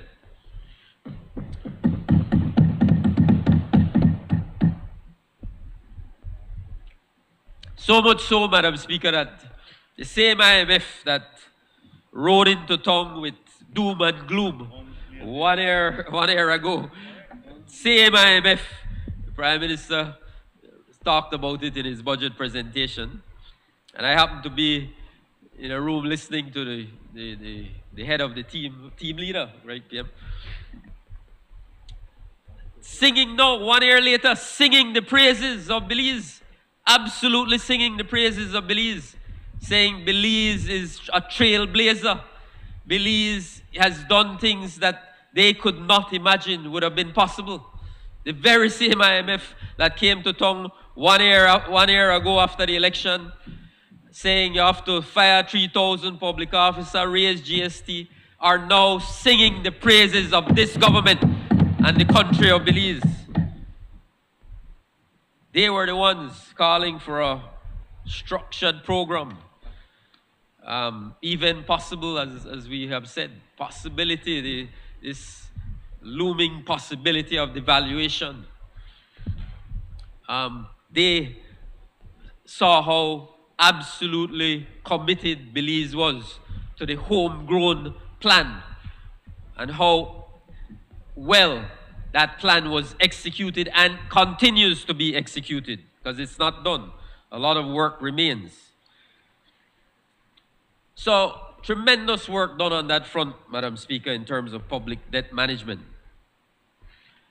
But even as those efforts are being undertaken to stabilize the economy, to deal with the fundamentals of the economy, the cornerstones of the economy, shoring up public debt, reserves, all of these other issues, managing the wage bill, all of those things. At the same time, the government did not stop making investments in critical social areas. So the investments in housing, as we have talked about today, the investments in education, the investments in health, the investments in land development, to name a few, those investments continued through the past fiscal year and will continue in this budget to grow. We're not where we want to be, obviously. We're coming off a very challenging year, but we're moving forward. We're moving in the right direction. And has been pointed out, Madam Speaker, in this budget, we are restoring salaries for our public officers and teachers. Restoring salaries, over $50 million it's costing the government. We make decisions in the national interest, sir. We don't make decisions just based on political expediency. That is what got us in this mess in the first place, and we're not going back down that road. We have 5 years to carry out our plan. At the same time, Madam Speaker, we're engaged in reform work as well. Tax reform, constitutional reform. I'm sure the Honorable Minister will tell the country about the People's Constitutional Committee. These are important initiatives that also underpin the work of this year's budget. We still have, as I keep saying, a long way to go. The debt is still unsustainable. We still have a long way to go, but we have clear targets for where we want to reach. Unemployment, as I said, still too high. Poverty, of course, poverty is still at an alarming level, and everything we do has to be about reducing poverty and creating economic opportunities for our people. Cost of living, that's no secret, Madam Speaker. We see it every day. We feel it every day. We understand very clearly that cost of living is very high. And as a government and as a cabinet, we have addressed our minds to that issue in a very comprehensive way. Fuel cost is a part of that cost of living. Again, that is a critically important issue. So the government understands and appreciates the challenges our people are facing, Madam Speaker. We're not insensitive to that. But I have to keep making the point. We have to fix the structural foundation of the economy once and for all. The leader talked about, 40 years. He kept lamenting about 40 years, 40 years, 40 years. Well, you were in government, your party was in government, sir, for the last 12. You did nothing to fix the structural foundation of our economy and society. And this is what this government, under the leadership of John Briceño, is all about. Fixing the structural foundation of both the economy and the society. Once we do that, then we can reach for the stars and get all of these other things that we have in Plan Belize accomplished for the Belizean people. And though you better rest assured that we will get them done for the Belizean people. So, I really want to appeal to the Belizean people, Madam Speaker, to give us that opportunity so that all Belizeans, once we fix the structures, the foundation of the economy, will benefit now. All Belizeans will benefit now and in the future. Tough decisions have been taken. As I said, tough decisions taken in the national interest, even if it means a short-term political cost. But we understand that if we fix these things, the benefits of that will come at a later point. That is critically important if you're going to be a responsible government. Now, Madam Speaker, let me talk about education for a few minutes.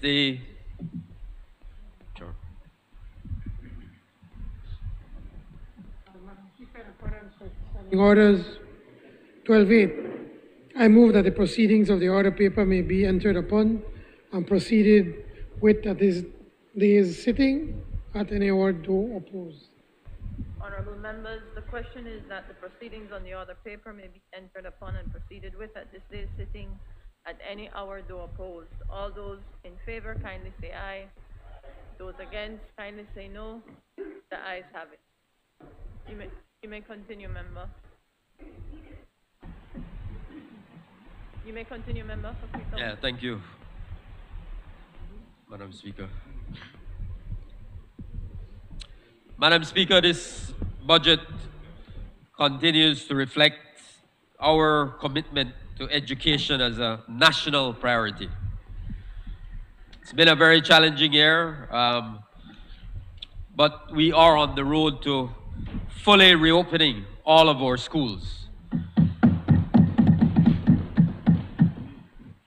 It's very important, Madam Speaker, it's critically important to get our students back into the classroom. It's not only important for their academic development, but also for their social and psychological development, equally as important. So I am very, very happy that we have had a united front in moving forward to achieving this objective. It's been very challenging, but we are well on our way to achieving that objective. We're close to 90% of our schools back open for face-to-face instruction. And certainly, by the time the new school year rolls around in August, all of our schools at every level will be open 5 days a week for face-to-face instruction. I want to, of course, place on the record, Madam Speaker, my gratitude to the Ministry of Health, both under the leadership of both Minister Shabat and Minister Bernard, for their support. We could not have gotten this done without their support, without their collaboration. And I worked closely with both of them. And my team at the Ministry of Education worked very closely with their team at the Ministry of Health to ensure that we reopen schools in a safe and responsible manner. I also want to thank, Madam Speaker, all our stakeholders, because again, nothing is possible in education if we don't have buy-in from our stakeholders. And that means from our churches, who are managers of our schools, the union, the Belize National Teachers Union, under the very able leadership of Senator Elena Smith, the BAPS, GAMAS, the ATLIB, parents, our bilateral partners or multilateral partners, you know, the UNICEF, UNDP, IDB, CDB, all of these agencies, all of them were all in on the work of the Ministry of Education over the past year. All of us had a shared goal of ensuring that our students could return to the classroom and that we could put in place a plan for recovery of any lost learning. So it's been an absolute team effort. We've been united in our purpose, and I am absolutely grateful to all of the stakeholders. It's Women's Month, Madam Speaker, so I want to, of course, as well, big up and pay respect to our own team at the Ministry of Education, who work along with me and Minister Dr. Louis Zamare. Sometimes, you know, it's just Dr. Louis and I are usually the only males in the room. They're all women for the most part, and very, absolutely brilliant, competent, energetic, focused, committed women. And I want to pay special tribute to them because they have led the work that we have produced in the Ministry of Education.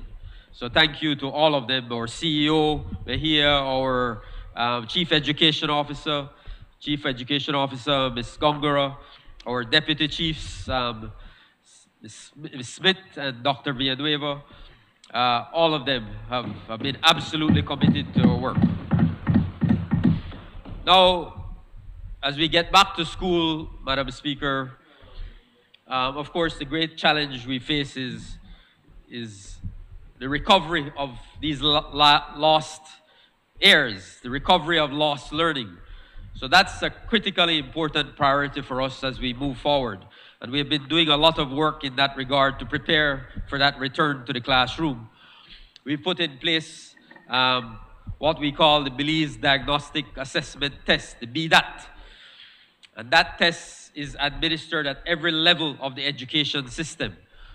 And the whole objective, of course, is not to produce some tests that will give a grade for a child to take home or for public consumption, but it is to be used for the purposes of the school, the purposes of the teacher and the classroom, so that they can then understand exactly where the gaps are as it relates to particular students. What is it that this particular student, after 18 months out of the classroom, 18 months of online learning, what gaps exist in their learning, and how can we best address those gaps? How can we fill those weaknesses and meet those needs? So it's a critically important issue that I want to share with the Belizean people, because we provide for this in the budget this year to make sure that we are addressing this important issue of lost learning through proper assessment. And then once we have assessed, of course, then you have to make use of that assessment. You then say, all right, this is the data that we've gotten. How do we now apply it to make sure that we are providing our students with the best opportunities for recovery and moving forward? There are a number of other exciting initiatives, Madam Speaker, that I want to share with the Belizean people that are reflected in this year's budget. The first one is the Education Upliftment Project. And this was, I think the Prime Minister first unveiled this project in September on Independence Day, when he talked about this project for the first time. And the Deputy Prime Minister referred to it as well, not by name, but he talked about the investments we're going to make in 4 government high schools on the south side of Belize City. Gwen Lizarraga, Maud Williams, Sadie Vernon, and Excelsior High School. And this, as the Deputy rightly pointed out, is really the launch of our government's free education policy. And it's not only about providing tuition for students, Madam Speaker. It's a comprehensive approach to education. It's a comprehensive approach to improving the quality of life for these young students. So it's also about addressing uniforms, it's about addressing books and e-devices, digital devices. It's about ensuring proper transportation to school, making sure that young people who, we went into these schools and we found that, you know, some of these young people don't go to school because it's just too dangerous for them to get to school, for some of them. And so we have to address that problem, and the Education Upliftment Project does exactly that. So even transportation is being provided under this project, Madam Speaker. And then, of course, we are also dealing with school feeding program. And that leads us as well into another important initiative, Madam Speaker. And that is the National Healthy Start Feeding Program. And again, the Prime Minister referred to this in his budget presentation. This is another exciting initiative, Madam Speaker. You know, for years and years and years and years, we've talked about a school feeding program. And they've had, you know, small targeted programs here and there. And I will acknowledge, of course, that all over the country, there are communities who are fully engaged in this school feeding work. We have churches who are doing it. We have private sector individuals. We have businesses that have adopted schools and are supporting school feeding programs. We have many representatives who are supporting school feeding programs in schools in their constituencies. All of that is excellent, and we want to continue all of that. But we understand, our government understands that it was contained in our Education Plan Belize agenda that our country needs, in 2022, our country needs a comprehensive national healthy start feeding program. And so I am, yeah, he has no interest in learning. And so I am absolutely excited about this initiative. I'm absolutely grateful to the Prime Minister and the Foreign Minister for including this as a part of the package that they took to Taiwan. That will be a part of the financing, but we also, our government is also investing over $2 billion in the National Healthy Start Feeding Program to get it started, So our goal, our objective is that no child should go to school hungry. We understand, Madam Speaker, we understand that, you know, children who are hungry cannot learn in the same way as a child who is properly fed, who has had a good breakfast. That child will not be able to pay attention in school if they have not eaten. They will not have the strength. So it's critically important for us to provide our children with a nutritious, healthy start to the day. And I want to as well thank the Special Envoy. She has been a big advocate of this program. She has supported us and worked with us at the Ministry of Education every step of the way. This and special education are two critically important areas that we are working along with her office on. Very, very important issue. And I want to place on record our thanks to her for her strong support. So that's a big project, Madam Speaker. We're not talking about, you know, they had, when I got to the Ministry of Education, they had a feeding program where they were spending, you know, I think almost $1.5 million on 4 schools. All of this run out of the Collet Resource Center, Collet Division, on about 4 schools.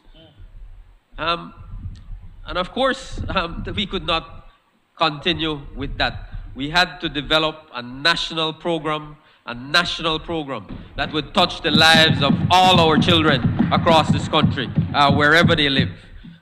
So that is our commitment, and it starts in this year's budget, Madam Speaker. Another big area, Madam Speaker, is of course the whole issue of digital devices.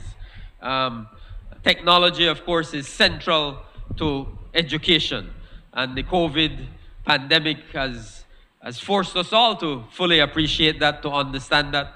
And so in a sense, it has sped up our efforts to move Belize forward technologically, and certainly in the education system, to put in place the structure, the technological structure, infrastructure that we need to facilitate education across our country. So that's a big issue for us as well. Digital devices, Wi-Fi expansion, the expansion of internet. You know, they've had a program where they're providing internet access to schools. Madam Speaker, that is not enough in 2022. We have to move forward now and make sure that we expand internet access into every classroom. And we have made that very clear. And that starts, again, it is an initiative that we are starting here. So digital devices, Wi-Fi expansion, we are moving forward with that. We have worked with the Ministry of Tourism and Diaspora, and I want to thank the Minister for his efforts and his ambassador, the Ambassador for Diaspora Affairs, again, for partnering with the Ministry of Education on this important area, understanding that need, making sure that our students, wherever they live in this country, have access to technology, have access to digital devices and adequate, reliable internet services. So we've gotten an initial amount from diaspora. We're working with many other partners. Social Investment Fund is working with us as well to provide opportunities for more digital devices. And we have our own plans and proposals to access additional digital devices for students. So another important area, Madam Speaker. A few other critically important areas I want to mention very briefly are, of course, early childhood education. That is the foundation of our education system, Madam Speaker. It's well documented, well researched, well established that, you know, those critical formative years of a child's life, that is where you have the greatest opportunity to shape the kind of individual that a child will be, to instill in them the proper values, the proper work ethic, even at that early age, creativity, stimulating their creativity. So we are absolutely committed to that at the Ministry of Education.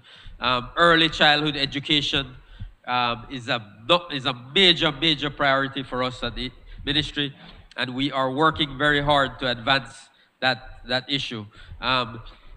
Making sure as well that we are developing you know, preschools all across the country.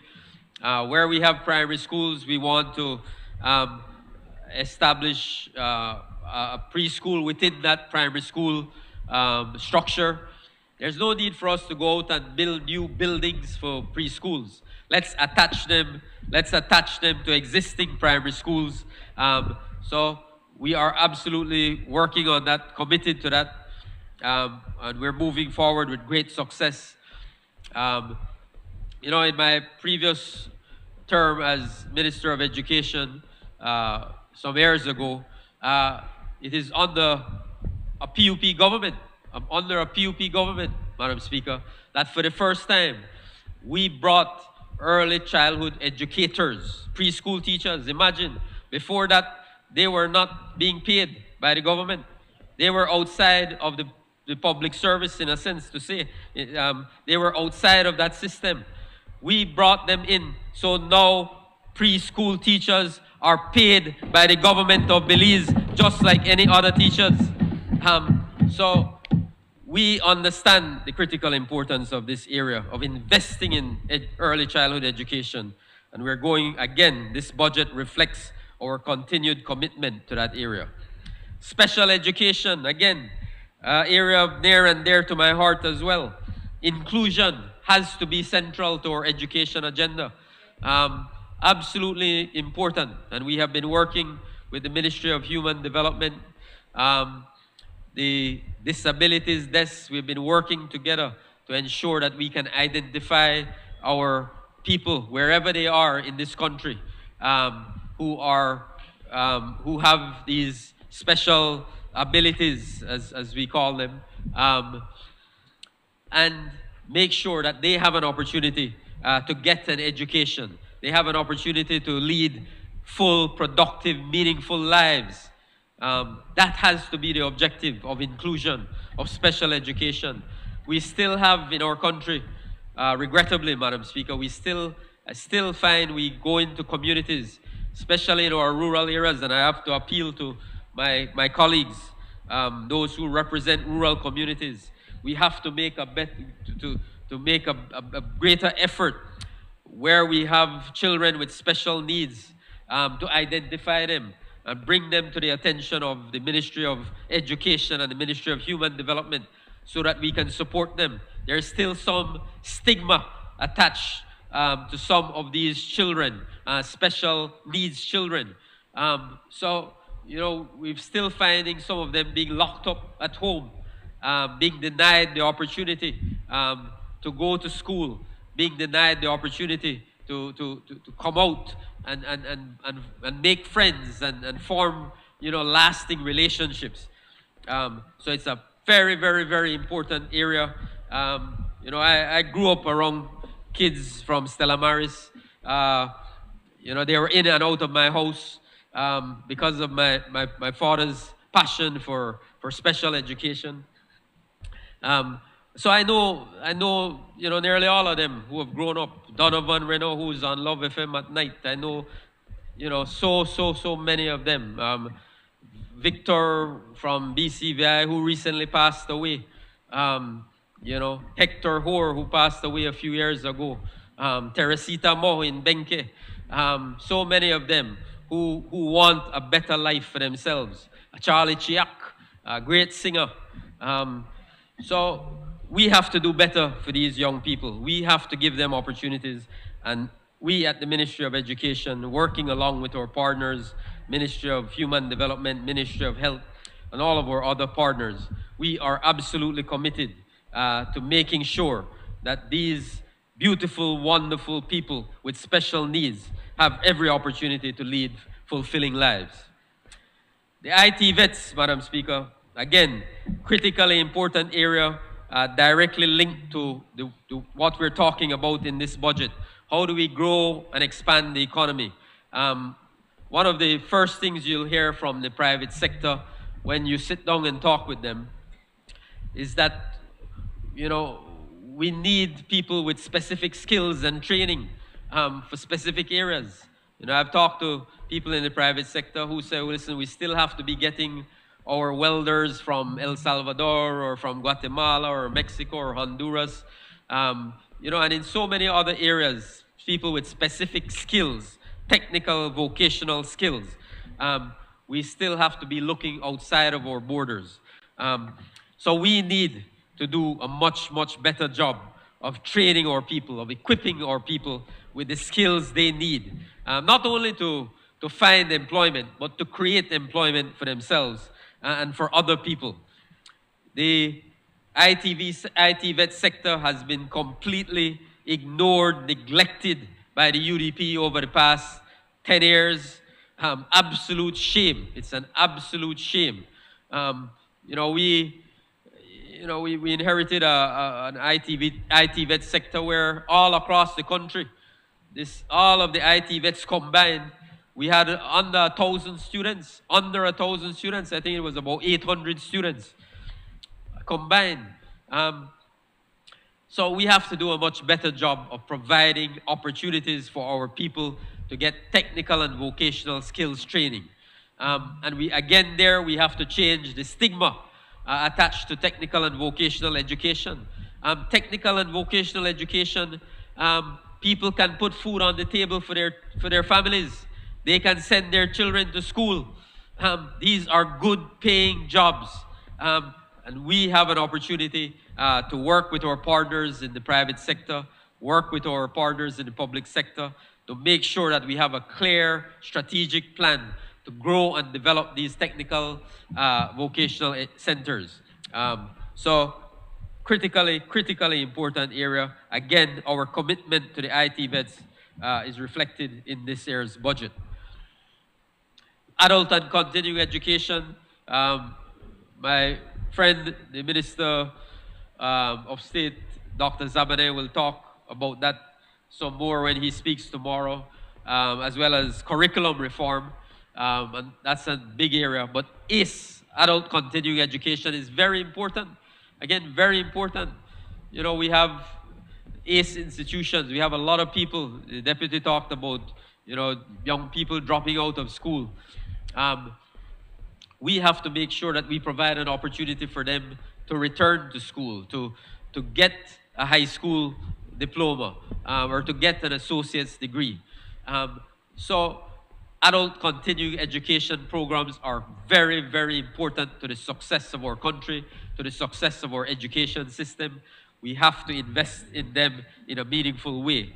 And we have specific projects that we're discussing with our bilateral and multilateral partners aimed at addressing these issues in dealing with ACE. So not everything is reflected in the budget, but we have ongoing discussions with our bilateral and multilateral partners. As I said, curriculum reform, an exciting initiative that will be discussed by the minister tomorrow, but that's a big area as well. You know, if we can fix the curriculum, we will go a long way in improving the quality of education that we provide to the young people of this country. You know, we looked at, I mean, it was absolutely, you know, shocking in a sense that the number of outcomes that we expect from a primary school graduate or a high school graduate. Outcomes means That means, listen, these are the things that if you're a primary school graduate, these are the things we expect you to know. These are the learning outcomes. And I think at the primary school level, there were something like 10,000 learning outcomes. So these are the things you expect to know. And we have to... This is not a minister's statement, Madam Speaker. This is the budget. I think the minister has done a thorough analysis and presentation. I see even some of his members over there are falling asleep, Madam Speaker. Please. Member for Freetown, can we just please tie it into the budget? Thank you.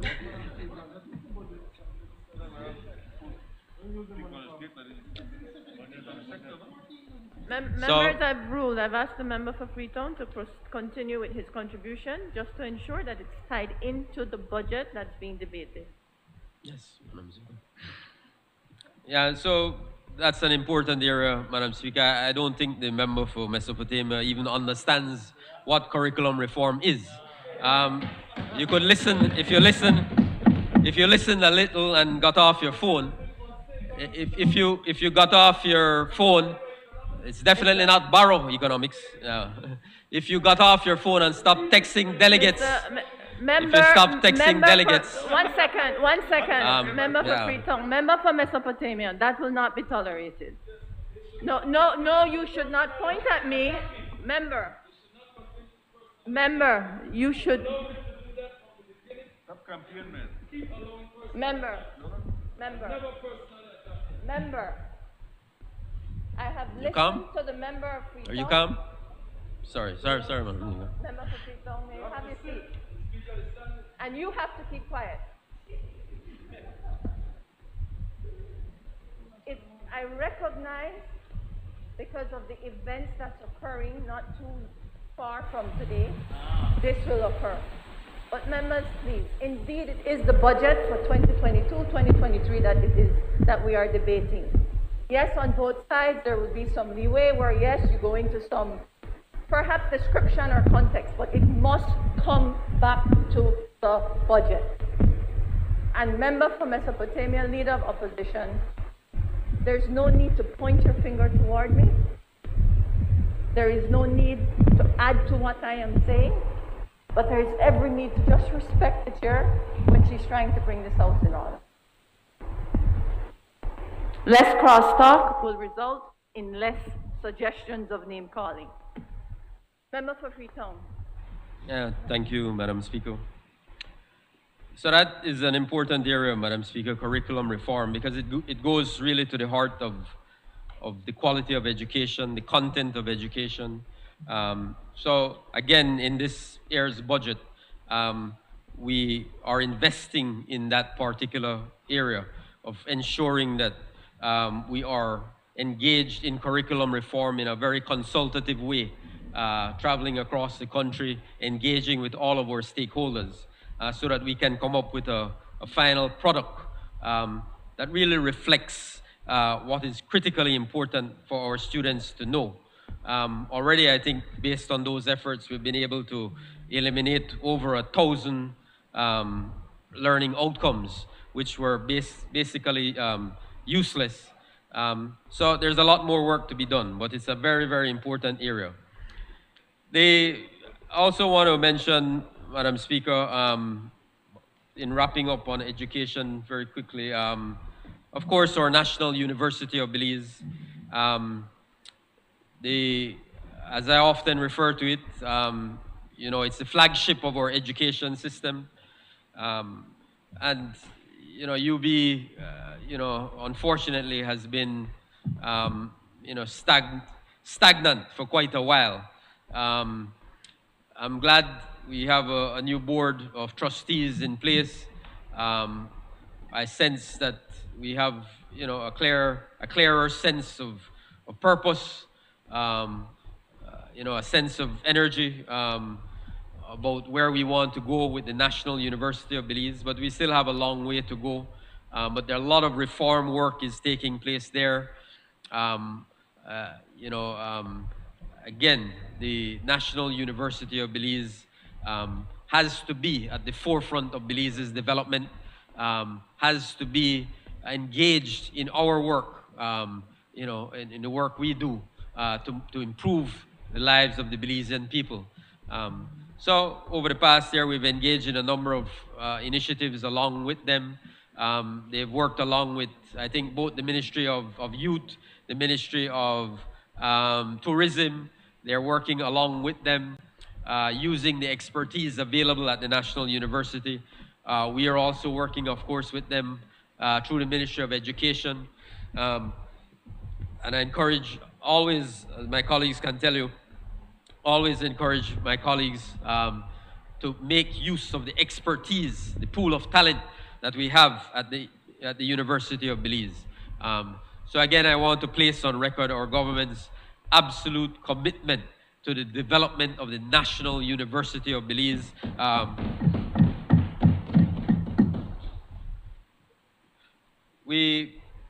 Finally, Madam Speaker, on that, I want to mention the Rural Education Grant Fund. You know, they talk about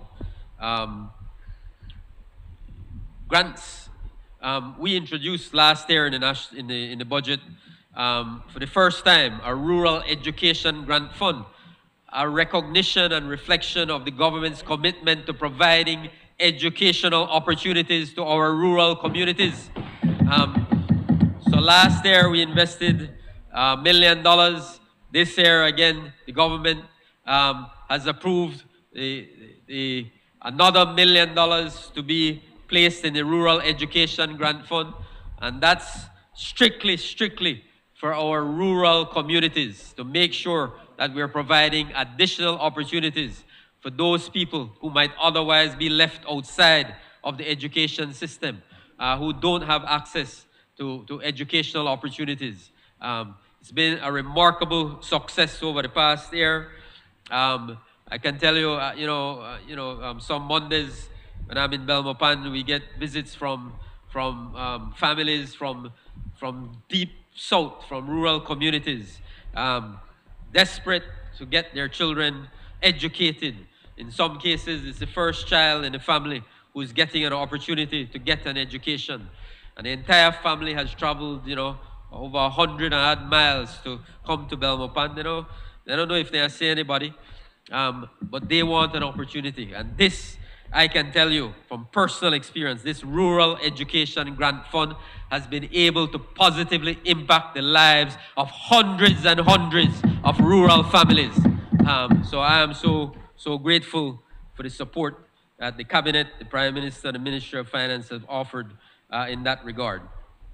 And generally in education, Madam Speaker, we have had absolute full support at every level of the government and in the Cabinet from our colleagues on education. And it's not where we want to be, obviously, the budget, but it is reflected. That deep, strong, unwavering commitment to the education of our people is absolutely reflected in our budget. Again, it continues to command, over 23% of the national budget. So it demonstrates, again, our absolute commitment to moving forward in education. In wrapping up, Madam Speaker, I really want to just say a few words about culture. My colleague, the Minister, Dr. Louis Zabanet, will talk some more about science and technology, which is a new emerging area that we've been working on. But we have a renewed focus and energy, I believe, in our cultural community. Niche has been through an absolutely challenging period. Of course, the revenues dried up when COVID hit. Niche's source of revenues are really from tourism, where people visit the archaeological parks. Niche is responsible for 14 archaeological parks, 7 houses of culture, the Museum of Belize, the Bliss Institute for Performing Arts, the Golson House here in Belmopan. All of those form a part of the responsibility of the National Institute for Culture and History.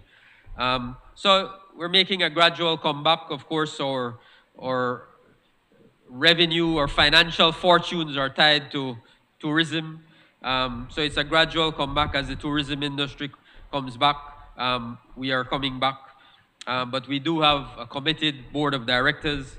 We have a great team there providing support and leadership.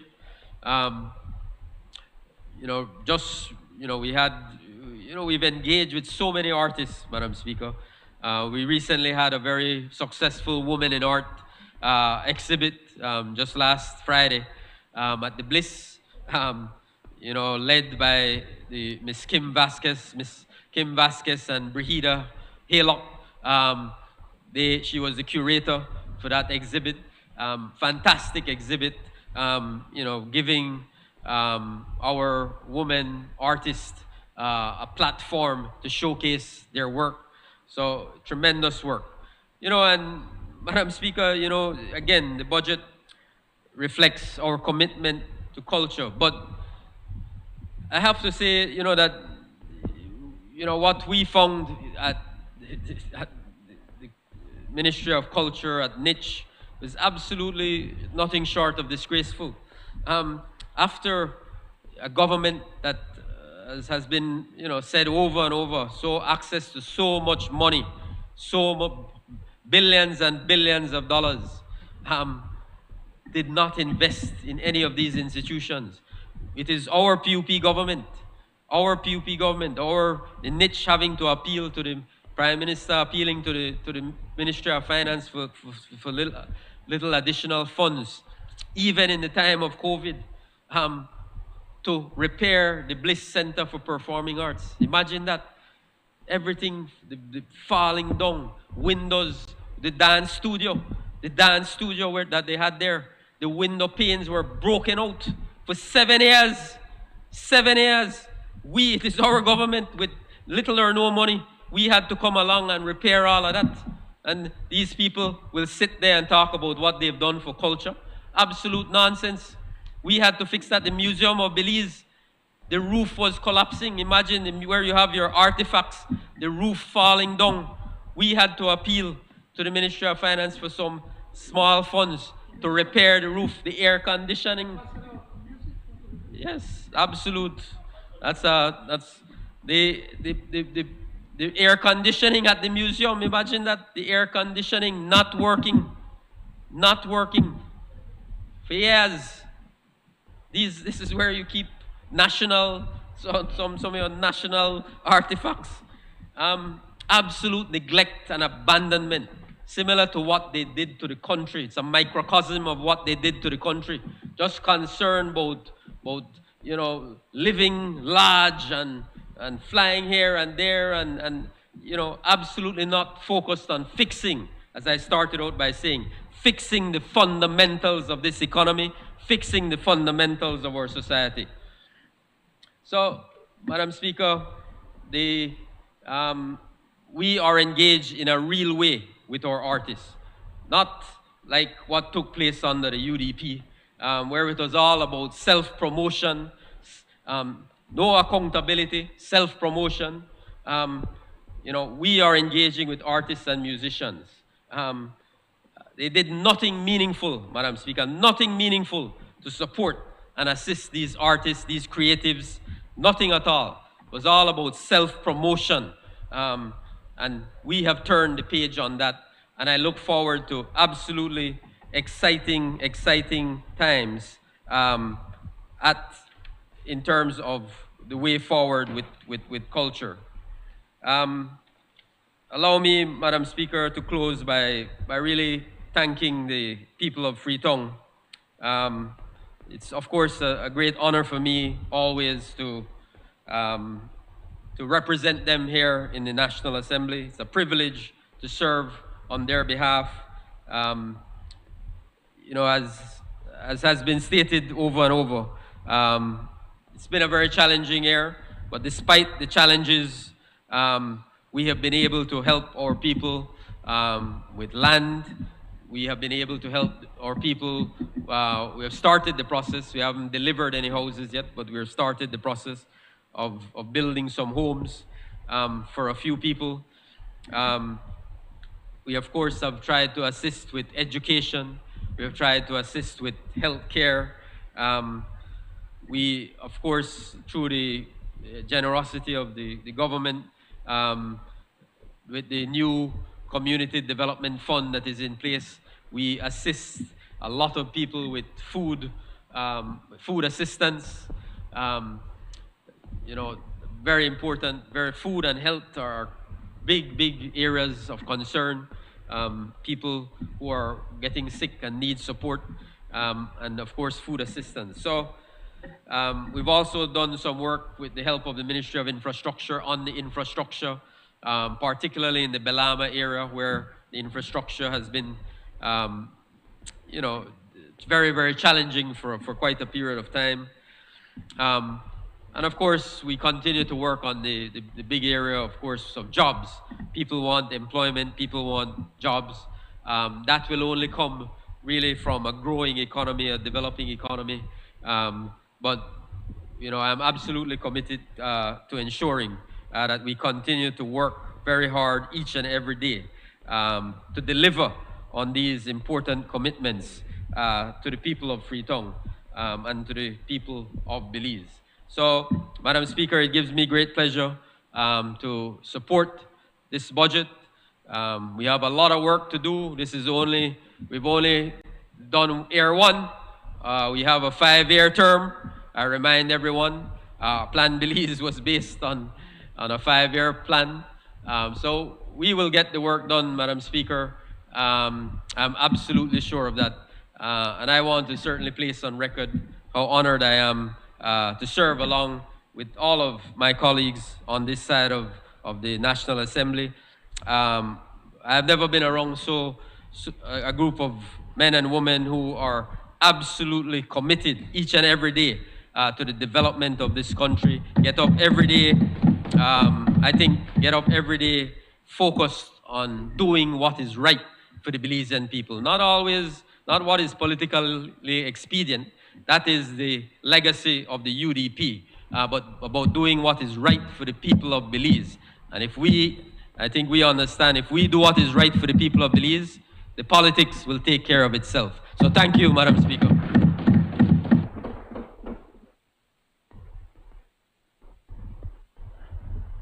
I recognize the member for Toledo Northeast. Thank you very much, Madam Speaker. Madam Speaker, I rise today to make my contribution and support of the General Revenue Appropriation 2022-2023 bill, known as our Budget 2022. Madam Speaker, Minister Francis mentioned that he found it maybe difficult to move and speak after Honorable Cordell.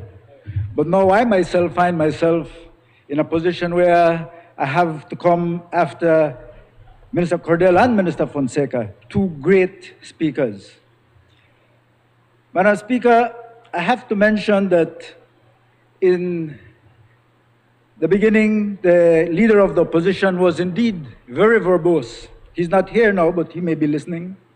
And I know that if his father was here on this side, he would call his 56-minute rambling as loquacious.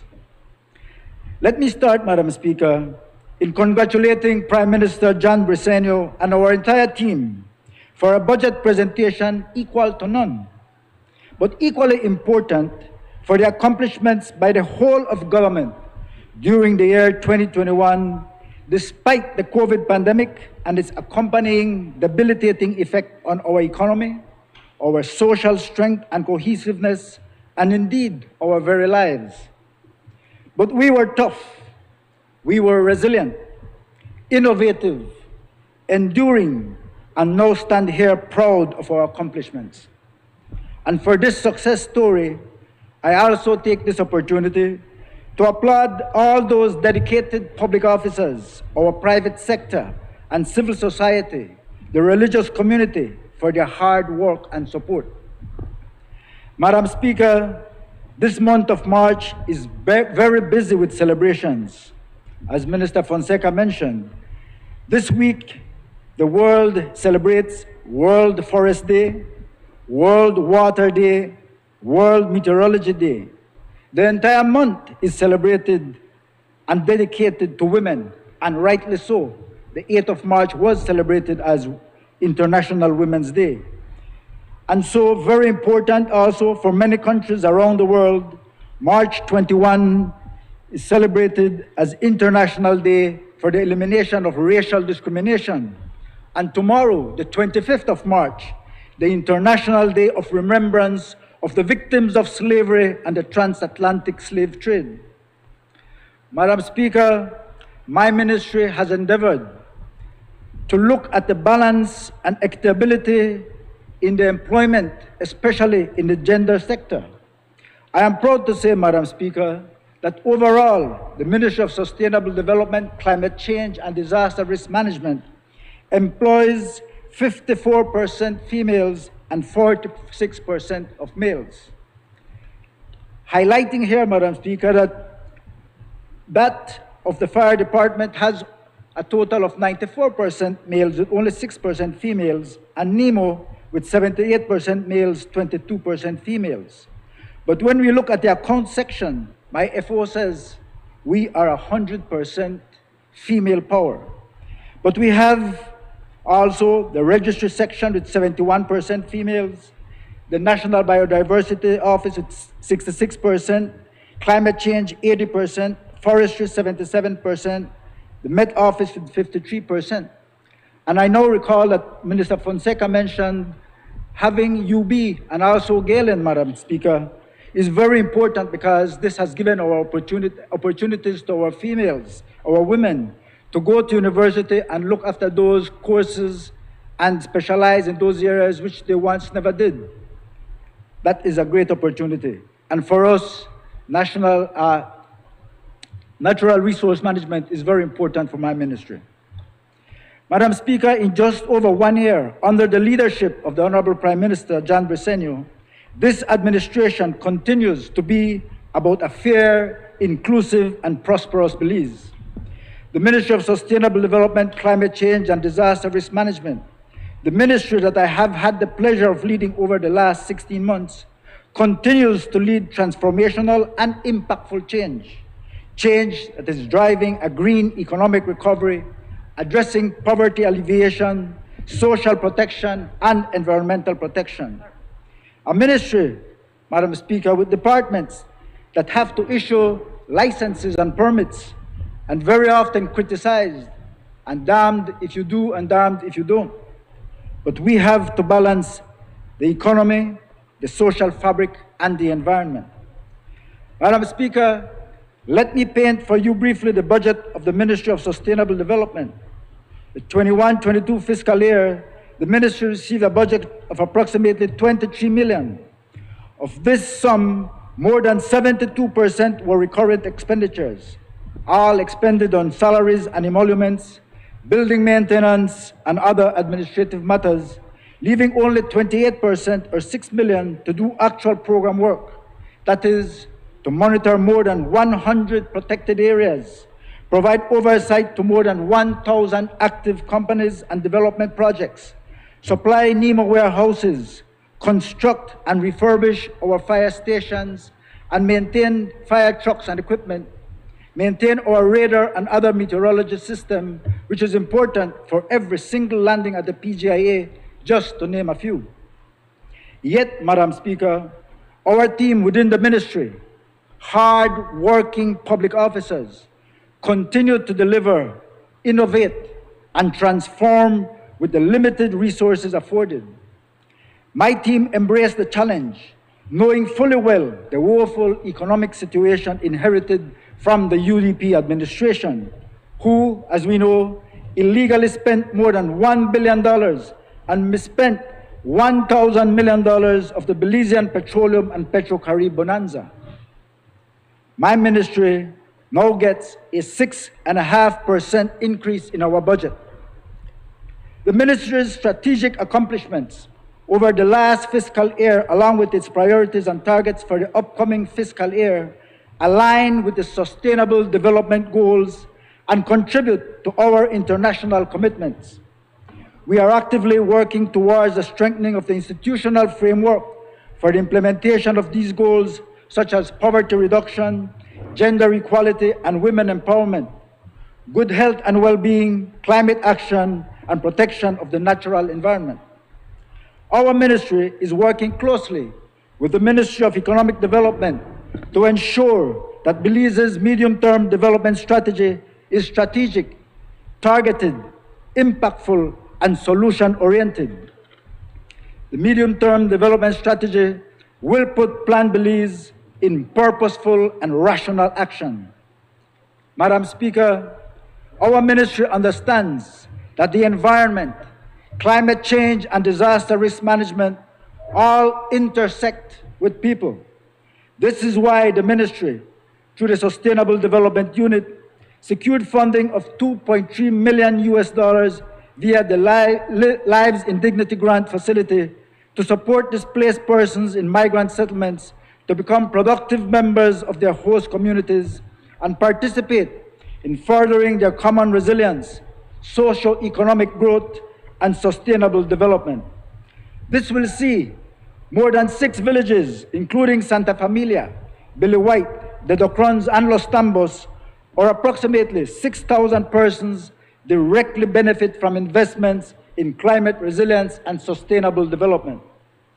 Madam Speaker, the existential threat that is climate change is becoming increasingly adverse.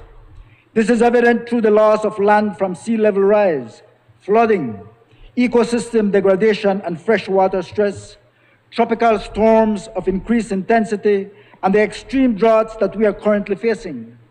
As a small island developing state, we are exceedingly vulnerable to the impacts of climate change.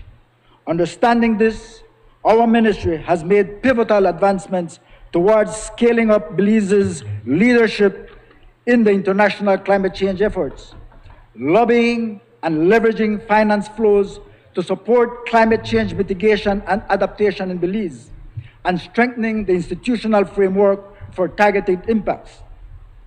Our efforts over the last year include participation at COP26 with a young and vibrant team where Belize earned nomination for a seat on the Adaptation Fund, enabling us to defend and negotiate its position in key areas of transparency, adaptation, loss and damage, and finance. We also updated our national determined contributions that set ambitious targets for the climate change mitigation and adaptation. This includes emission reduction in the energy, transport, and forest sectors. Key projects that address shoreline erosion, reduction, and climate change adaptability of target coastal communities, the provision of electricity to target villages in rural Toledo, and enabling a framework to participate in future REDD+ carbon payment transactions and climate finance mechanisms. Madam Speaker, in the area of biodiversity, in recognizing the importance of biodiversity management, our government immediately moved to operationalize the National Biodiversity Office. Key advances by the office included the establishment of a compliance and monitoring unit to increase monitoring and protection of Belize's protected areas. During this fiscal year, 32 rangers from protected areas across the country were trained as special constables, resulting in an expanded network of enforcement officers. Going forward, the office will utilize a spatial monitoring and reporting tool for strategic enforcement interventions across the protected areas landscape. With the implementation of a national smart system, there will be sufficient real-time data to inform intelligence-based responses to address biodiversity threats and pressures. To track finance flows and to allow for more target investments with the limited funds available, NBio developed a biodiversity investment and impact tracking tool.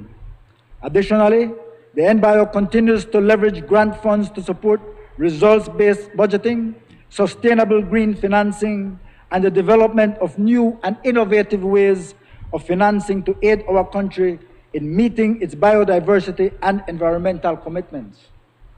To foster collaboration and partnerships, NBio has strengthened the framework for biodiversity and protected areas management in Belize through the establishment of the National Protected Areas Council, a participatory and inclusive approach to protected areas management. under the Forest Department, as you know, Madam Speaker, Belize boasts the highest forest cover in the region. Not only has this been the cornerstone of Belize's historical socio-economic development, but it continues to remain our greatest asset in climate change mitigation. Nature-based solution at its best. To ensure the sustainability of this vital resource, the Forest Department, via its Geospatial Monitoring Unit and newly established Measuring, Reporting and Verification Unit, continues to provide monitoring and reporting support for the agriculture, forestry, and other land use sector through land use, land cover monitoring, forest fire data and information, and national forest cover statistics. Through the MRV unit, the Ministry has established the framework necessary to access the carbon market for results-based payment under the REDD Plus mechanism of the UNFCCC. In its commitment to enhancing the department's efficiency and effectiveness, the department, with the support of our partners, has provided much-needed infrastructure renovation and procured vital equipment. The forest offices in Orange Walk, Stan Creek, and Cayo districts have all been renovated, and the fire management program has been strengthened through procurement of important fire equipment, radios, and a drone for improved communication and monitoring during the fire season. In further ensuring the sustainability of the sector, the Ministry has continued to strengthen much-needed legislation, policy, and strategy development. This includes the Belize National Agroforestry Policy, which is expected to allow the country to advance in the fulfillment of the Sustainable Development Goals. To complement the Restoration Opportunities Assessment Methodology, ROAM, Belize also developed a national landscape restoration strategy, which provides the roadmap for Belize to take action and achieve our restoration targets, which is our local attempt to contribute to the global agenda on food and water security and climate change. Mr. Speaker, we have now also graduated to work largely at the landscape level. Going forward, to ensure the long-term sustainability of our forest resources, the department will be moving to phase out short-term forest licenses and strengthen its long-term sustainable forest management program. To allow regeneration, we will augment local hardwood supply with limited imported quantities and species. Mr. Speaker, financing of protected areas management, even in this unprecedented fiscal environment, continues to remain laser focus of this government. Green, economic recovery, and sustainable development. This will include our protected areas and the communities who directly depend on them.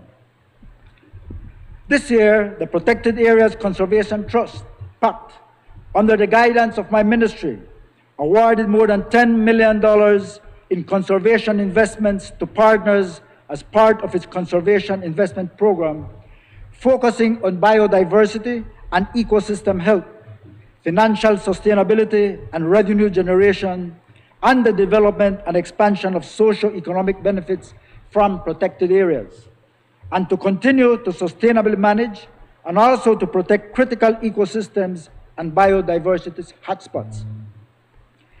This year, my ministry, through the PAC, leveraged close to $13 million to complement PAC funds to continue supporting the sustainable use and management of Belize's protected areas, support socio-economic development, and build resilience to climate change. In the upcoming fiscal year, PACT will continue to strengthen its conservation investment portfolio to ensure increased conservation returns on its investments. Our government, Mr. Speaker, will therefore ensure that the PACT is operating on a lean operating budget and that priority for investments is to continue to support its conservation partners. We will continue to build national capacities to leverage climate finance through entities like the Green Climate Fund and the Adaptation Fund. Our efforts will continue to move from the readiness stage of grant support to developing full-scale proposals for real, tangible investments at the protected area and community level. Mr. Speaker, the Ministry recognizes that all our national economic drivers are ecosystem and natural resource based, and in terms of environmental management, Mr. Speaker, we have moved swiftly to strengthen the institutional and legal framework of the Department of the Environment. We have strengthened the environmental impact assessment regulations, which includes the procedures for proper evaluation of development projects in Belize, as is our commitment in Plan Belize. We will also institute requirements for the use of strategic environmental assessment and other scientifically based tools to guide our decision to ensure that Belize develops sustainably. We have also made great efforts to control and prevent pollution from all possible sources. This includes the enactment of the medical waste regulations, which will stop the burning of medical waste in open dump sites. In addition, a state-of-the-art autoclave valued at $1 million was installed at the Mile 3 transfer station to properly treat and dispose of medical waste generated in Belize City. Also looking at the phasing out of single-use plastics and styrofoam and the introduction of biodegradable substitutes is an effective way to reduce pollution from plastics, and the plan to completely phase out plastics in all protected areas. The endorsement of the National Implementation Plan for Persistent Organic Pollution, and this plan will guide actions to prevent, reduce, and eliminate the use of certain harmful chemicals in Belize. Mr. Speaker, these initiatives will decrease the harmful impacts of waste on the environment, therefore improving overall air, land, and water quality to the Belizean public. Mr. Speaker, the Ministry also recognizes that integrated water resource management is essential for consumption, recreational, domestic, industrial, and commercial uses. Our agriculture sector, one of our main economic drivers, is heavily dependent on water access and availability. In this regard, my ministry, through the Department of Environment, is pleased to announce that we have several activities to strengthen our national management of essential resources. These include the preparation of a comprehensive and integrated watershed management plan for the rehabilitation of the New River. Mr. Speaker, as we continue to see disasters in multiple forms across the globe, we breathed a collective sigh of relief last year as a nation when we ended the hurricane season. This respite allowed the National Emergency Management Organization, NEMO, to ensure it is battle-ready when disaster does strike. To that end, Mr. Speaker, we have been hard at work to strengthen our emergency response machinery. Over the last year, NEMO reconstituted its national, operational, and district emergency committees, some of which were almost defunct. 2 new national committees were formed, namely the National Maritime Coordinating and Special Needs and Disability Committee. Emergency planning sessions were conducted with the district committees and supporting civil society and private sector organizations and community leaders. In terms of training, our NEMO team trained hundreds of public officers, community emergency teams, village committees, volunteers, school wardens, and river monitors countrywide. In strengthening our battle armor and strategy, our operations team at NEMO compiled critical operation databases and accounting systems to improve operations and improve response capacity. Furthermore, acoustic tsunami sirens were installed along the entire coastline in partnership with UNDP in local police stations, emergency operation centers and offices, and fire stations to increase our readiness and responses to disaster. Still, we remained on the ground. Our humanitarian program distributed aid to over 900 families affected by fire, thunderstorms, and other events. We are not the complacent, lackadaisical government of the UDP, Mr. Speaker. This is the PUP. Everybody for win, everybody will win with the PUP. Weather and disaster response also go hand in hand at the National Meteorological Service. And to strengthen our weather forecasting, to improve response to short-term events, we have invested in significant efforts to repair our Doppler radar system by an expanded network of automatic weather stations and early warning systems in both marine and terrestrial areas. For instance, 3 automatic weather stations were installed with the assistance of the 5 Cs, the EU and other partners, which will enhance our ability to issue an early warning of potentially catastrophic weather events and provide farmers with timely and accurate information to increase productivity. No longer, Mr. Speaker, should our people suffer because we failed to put out the necessary early warning and evacuation systems in place. Mr. Speaker, in regards to fire, it is with dismay that I say we inherited a very demoralized fire department with a demeaning work environment and inadequate working facilities and equipment. As promised, our ministry has undergone a comprehensive institutional assessment of the fire department and has commenced the revitalization and strengthening of the National Fire Service. We want to assure, Mr. Speaker, that our workers who risk their lives for ours have the adequate training to carry out these often dangerous functions with efficiency and personal safety. Over the last year, we have focused on the comprehensive renovation of 6 fire stations and upgrading of equipment, totaling more than $500,000 to improve the work condition and experience of our firefighters. These renovations are a part of our revitalization project and rebranding, which will see major improvements in the quality of services delivered by the National Fire Service. As I speak, refurbishing of the Orange Walk station is nearing completion. Mr. Speaker, we are very pleased to announce the construction of new fire stations in Placencia, Independence, Punta Gorda, an additional station in Orange Walk and San Ignacio, and a new headquarters in Belize City on Chetumal Boulevard, all commencing construction in the next few weeks. Furthermore, we continue to expand our emergency medical response, which will see our ambulatory service expanded from the Twin Towns to include Benqueviejo, Belmopan, and surrounding areas. Both stations will be equipped with ambulances to support emergency response. Future work will also see the creation of a central emergency dispatch center located at the Belmopan Fire Station and an emergency radio network to include NEMO, the BDF, and the police. In conclusion, Mr. Speaker, these are our achievements over the last year.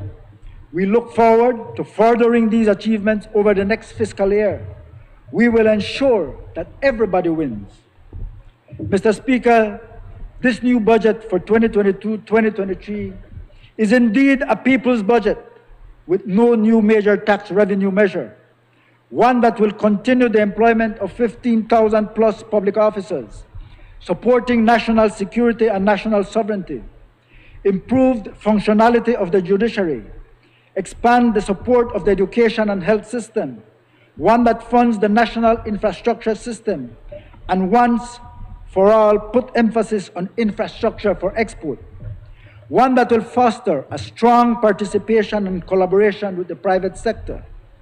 A budget, Mr. Speaker, that touches all of our lives positively, including the areas of land tenure, facilitation of trade and investments, food security, rural development, and strongly supports tourism and aviation. A people's budget, Mr. Speaker, as the Prime Minister said in his budget speech, and I quote, that is an instrument for equitable national development and prosperity. Mr. Speaker, I take this opportunity to thank the many government and international agencies, the private sector and civil society for their assistance, collaboration, and guidance. Mr. Speaker, Please allow me also to conclude by thanking the lovely people of Cayo Northeast and my executive committee for continuing to put their trust and faith in me. Please also allow me to thank my diligent and incessant CEO, the very supportive heads of departments and units, and all the hard-working public officers of the Ministry of Sustainable Development, Climate Change, and Disaster Risk Management, who have sacrificed day in and day out to deliver results with and on behalf of the people of this great nation. Once again, Mr. Speaker, I fully support this budget. Thank you. Members, before we proceed, I want to ask those of you who are not speaking or drinking to please wear your mask. I recognize the honorable member from Belize Rural Central. Pleasant good afternoon, Mr. Speaker. I rise to support this budget of the People's United Party government for 2022-2023. Mr. Speaker, please allow me a small indulgence to, through you, send sympathy to our honorable colleague from Albert. We send you our greatest condolence, member, and we wish you all the best. Mr. Speaker, before I speak about our Ministry of Human Development, Families, and Indigenous Peoples Affairs, please allow me to thank the good and kind people of Belize Rural Central, for whom it is my distinct privilege to serve. I never forget the words of George Price, Mr. Speaker. It is a privilege to serve. I am proud to serve under the leadership of Honorable Prime Minister John Briceño and this government, and I wish to salute all the members of this House, but particularly those on this side, the lady and gentlemen who serve this country and who do so with distinction, Mr. Speaker. We are good colleagues. Sometimes we have our differences, but we are always collegial and respectful, and that is what I believe we must continue. Mr. Speaker, the people of Belize Rural Central are benefiting from the yeoman assiduous work of our Prime Minister and this government. After 15 months, Mr. Speaker, our Constituency Development Fund is assisting our people tremendously. Mr. Speaker, we do have to ask for a little bit of patience because we just cannot do everything all at once. But I am proud, Mr. Speaker, to stand here today to say that the management of the finances of this country have been put back on a footing that I believe that every single Belizean can be proud of. We have been providing lighting for our basketball courts, Mr. Speaker, bleachers, roadworks galore, if I could put it that way. Of course, everybody will want to say, well, where is mine, Miss Dolores? Because Belize Rural Central has 9 villages. But we have been doing a lot of road work, Mr. Speaker. And we do know that more is necessary, but we will continue to put our shoulder to the wheel in that regard.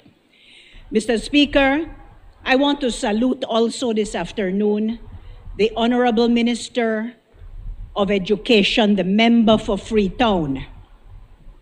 I am particularly proud of the work that the Ministry of Education has been doing and the excellent report that my colleague, the Minister of Education and member from Freetown, has given about every aspect of that most important ministry of this government. And I want to thank him in advance for the library that we will be inaugurating in Hattieville, probably later this month or maybe a little after Easter. We are very, very proud and pleased to work with the Ministry of Education in soon inaugurating the Hattieville Library, Mr. Speaker. We are also going to be doing upgrading to the Ladyville Community Center. You couldn't even call Ladyville a village, Mr. Speaker. I don't know if Ladyville will be part of Greater Belize City or if we will go for a town. I see certain people in the gallery here this afternoon, Mr. Speaker, and I don't know if they're smiling because they have on mask. But I would say that attention must be given and continue to be given by this government to the Ladyville and Lords Bank area. We are not forgetting, of course, Mr. Speaker, the road works that were done in hot mix paving the road into Lords Bank, of which we are benefiting thousands of people, Mr. Speaker, and we are very, very pleased. Mind you, when I speak to Minister Julius, and I tell him, Minister Julius, we need Freetown Seboon, we need Gales Point. He says, but Belize Rural Central, they get the most. So, but it's never enough, Mr. Speaker, but we continue to work, and I am very grateful for that. We have recently completed some road works at Western Paradise. We are assisting our people of Gracie Rock and Freetown Seboon. Of course, I have mentioned Lords Bank already. And we are going to be conducting a major renovation of the basketball court at Mahogany Heights. I believe it was Minister Francis who assisted us to inaugurate that basketball court when we built it while we were in opposition. And now we're going to be doing a major upgrade, Mr. Speaker. Also, we are assisting our people of La Democracia. I pause to acknowledge the Honorable Member for Lake Independence and Minister of Lands, Natural Resources, for the great help that he is giving with the land clinics. And also, we are doing our level best, Mr. Speaker, to find house lots for our villagers, for our members in our communities. We may not be able to help everybody at the same time, but it is our greatest effort right now to try to find a house lot for Belizeans, especially those in my constituency. And of course, Mr. Speaker, never to forget the lovely people of Gales Point, Manatee. We visit on a regular basis, Mr. Speaker, and recently they have been so grateful at the assurance given by Minister Cordell that there won't be any allowances of strip mining and that kind of detrimental activity in the Gales Point, Manatee area, which is so historic, and the people of Manatee have sent their love and appreciation to our Minister of Lands, Honorable Cordell. Mr. Speaker, I ask you if I can refer to my notes now in relation to the work of our ministry. The Ministry of Human Development, Families, and Indigenous Peoples Affairs, Mr. Speaker, is the implementing body of our core social services, directly supporting the families and children, the men, the women, everybody in our country. It is a huge ministry, Mr. Speaker, but again, we continue to do our work the best we can in providing the social safety net and in making sure that we can give the responses where the people who need it the most are asking for those responses. We respond to the issue of poverty that was made so much worse under the UDP, and we uphold the human rights of every single Belizean through the interventions of our ministry. I would also like to say, Mr. Speaker, that we are extremely proud to have done the repeal of the Certified Institutions Act and to now consider the youth hostel and other facilities as residential care facilities as opposed to certified institutions for the punishment, as it were, of children who, through no fault of their own many times, are in exceedingly difficult circumstances. We are very proud, Mr. Speaker, that we are making sure to take a human rights and child support approach to the work of the ministry. And I'm exceedingly proud to say too, Mr. Speaker, that our special envoy for the development of families and children has given the youth hostel so much in terms of donations for the support of the children, and also is doing so much to support the advocacy work. It's as UNICEF says, and I'm not stealing their phrase this afternoon, Mr. Speaker, but UNICEF says that we have to be for every child. Mr. Speaker, there has been major physical renovation of the hostel, which we will soon rename. The electrical and plumbing repairs were put in. I don't even want to tell you how it was before. The fence is there, security camera, but most of all, Mr. Speaker, we are beginning to change the lives of those children so that they can be at the hostel only when absolutely necessary and for the shortest period of time. We are also very proud to have given social assistance to over 2,000 individuals in the amount of almost $500,000. We are continuing the Boost program and the Boost Plus, which are conditional cash transfers to families who keep their children in school and also make sure that they get their vaccination and go to the health clinic and things like that. Mr. Speaker, this government is serious about the social safety net. But I want to say to the member for Mesopotamia that, of course, social safety net would never be sufficient for a country. We must put our people back to work. And that is what the government of Prime Minister John Briceño is absolutely doing. Mr. Speaker, over 6,000 food baskets have been distributed countrywide, but still the demand is high. When we visit the children's homes, Mr. Speaker, they told us, I can call some of the names of the homes, Hopewell, Liberty, King's Children Home. Those people told us that they had never seen a minister of human development in 15 years. They had never, ever seen a minister. Mr. Speaker, I am proud to say, not to beat my chest in any way, but I am proud to say that with the support of the staff that we have visited every single private and public children's home and shelter in this country, and we are doing our best to upgrade them and to help them in every way.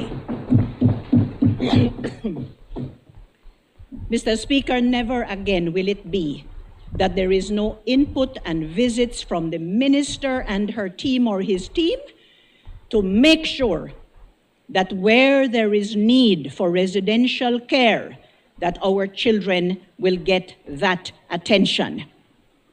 Mr. Speaker, domestic violence continues to be a never-ending challenge. But with the Spotlight Initiative and with all our partners, we are continuing the struggle against this most terrible scourge. I also want to say, Mr. Speaker, that we have put in place what we call gender advocates. Many of them are men. And these gender advocates, especially in the rural areas, are assisting us in bringing to light the prevention of gender-based violence and also responding where we see those cases. And I want to pause to salute them this afternoon for the great work that they are doing. There are many initiatives taking place under this ministry that had never been done before. And I want to say how proud we are of the staff that we have, our social workers, all of our people in our ministry working so very hard. Our disability desk, as was mentioned by the Honorable Minister of Education, member for Freetown, is staffed by Mr. Marshall Nunes, who is doing a fantastic job in terms of his advocacy. And he has reminded us, Mr. Speaker, at the first National Disability Conference that was held last year, under the theme, "We are powered by inclusion, and am I in your village?" We are so very proud of that work that is continuing to happen. And I remind the Belizean people that the motto of our ministry is equality and inclusion. Mr. Speaker, we have visited all the Garifuna communities of the South. We have worked with our Maya people. We are implementing the consent judgment of the Caribbean Court of Justice. We have visited 18 Maya communities in the Toledo district. And we have engaged, Mr. Speaker. I have all respect for spokespeople of the MLA, the TAA. I have all respect for everybody of the South. But nobody will come and tell me or my ministry that we are to exclude anyone from the conversation of implementing the consent order of the Caribbean Court of Justice. We have resolved many outstanding complaints. We have involved all the concerned organizations. We have filed the free prior informed consultation protocol, and we will continue to take seriously our mandate for that implementation in terms of balancing competing interests, but also rolling out what the government has pledged to do. Our three bodies, Mr. Speaker, the National Council on Aging, the National Commission for Families and Children, and our National Women's Commission, continue to do us very proud under new leadership and with the guidance of our good CEO, who is with us this afternoon. And I am extremely proud to say that the Ministry of Human Development, Families and Indigenous Peoples Affairs is a whole different ball game than what was not happening under, I don't even remember his name right now, but never mind that. We put in place a very successful Children's Parliament in November of last year, with great kudos from all around, and we were so very proud of the young people. And I think I had mentioned that they were better behaved than we are sometimes here in this honorable house, but never mind that. And of course, Mr. Speaker, the training and the cooperation with our partners absolutely continues. Mr. Speaker, I'm beginning to wrap up now, but I want to say that the advocacy for women's empowerment continues and must continue, Mr. Speaker. We were privileged last week to represent Belize at the Commission on the Status of Women 66th session at the United Nations. And I'm happy to say that Belize joined with our Caribbean partners and sister countries in putting on the record the devastating effects of climate change and how disproportionately climate change affects our women, girls, and children, especially in the rural areas. And we were proud to say that Belize is moving in the right direction in terms of the continued advocacy for the empowerment of women. We're still in Women's Month, Mr. Speaker, and I pause to salute every single woman in this country who has worked so hard, many of them single mothers, to raise families and children who can build a better and a stronger and a more vibrant Belize. I want to thank all our partners, whether it be civil society, but mostly I do have to pause to recognize the continued sterling work of UNICEF after 75 years, Mr. Speaker. And we will continue, as I have said, to work with them. Let me once again thank every single colleague. I see some pretty colors over this side of the house this afternoon. Nice, coming out in nice sartorial elegance, Mr. Speaker. I'm pleased about that.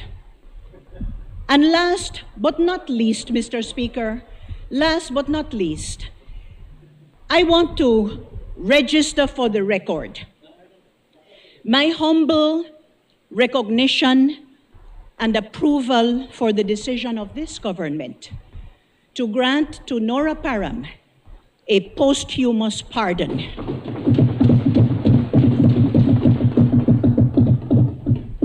I believe, Mr. Speaker, that the Belize Advisory Council is being sworn in today, and I expect that once we speak with them, we hope that they will advise Her Excellency Dame Froila Salam to grant the prerogative of mercy to Nora Parham to correct what I have styled as a historical stain and a wrong that we can correct only in the way that we can do it now. Mr. Speaker, it wasn't said by me, I think it was Martin Luther King Jr., who said that the arc of the moral universe is long, but it bends towards justice and rightness. I want to say that and to commend that to this honorable House this afternoon, Mr. Speaker. It bends towards justice. We will do justice for the Belizean people. We will do right by them.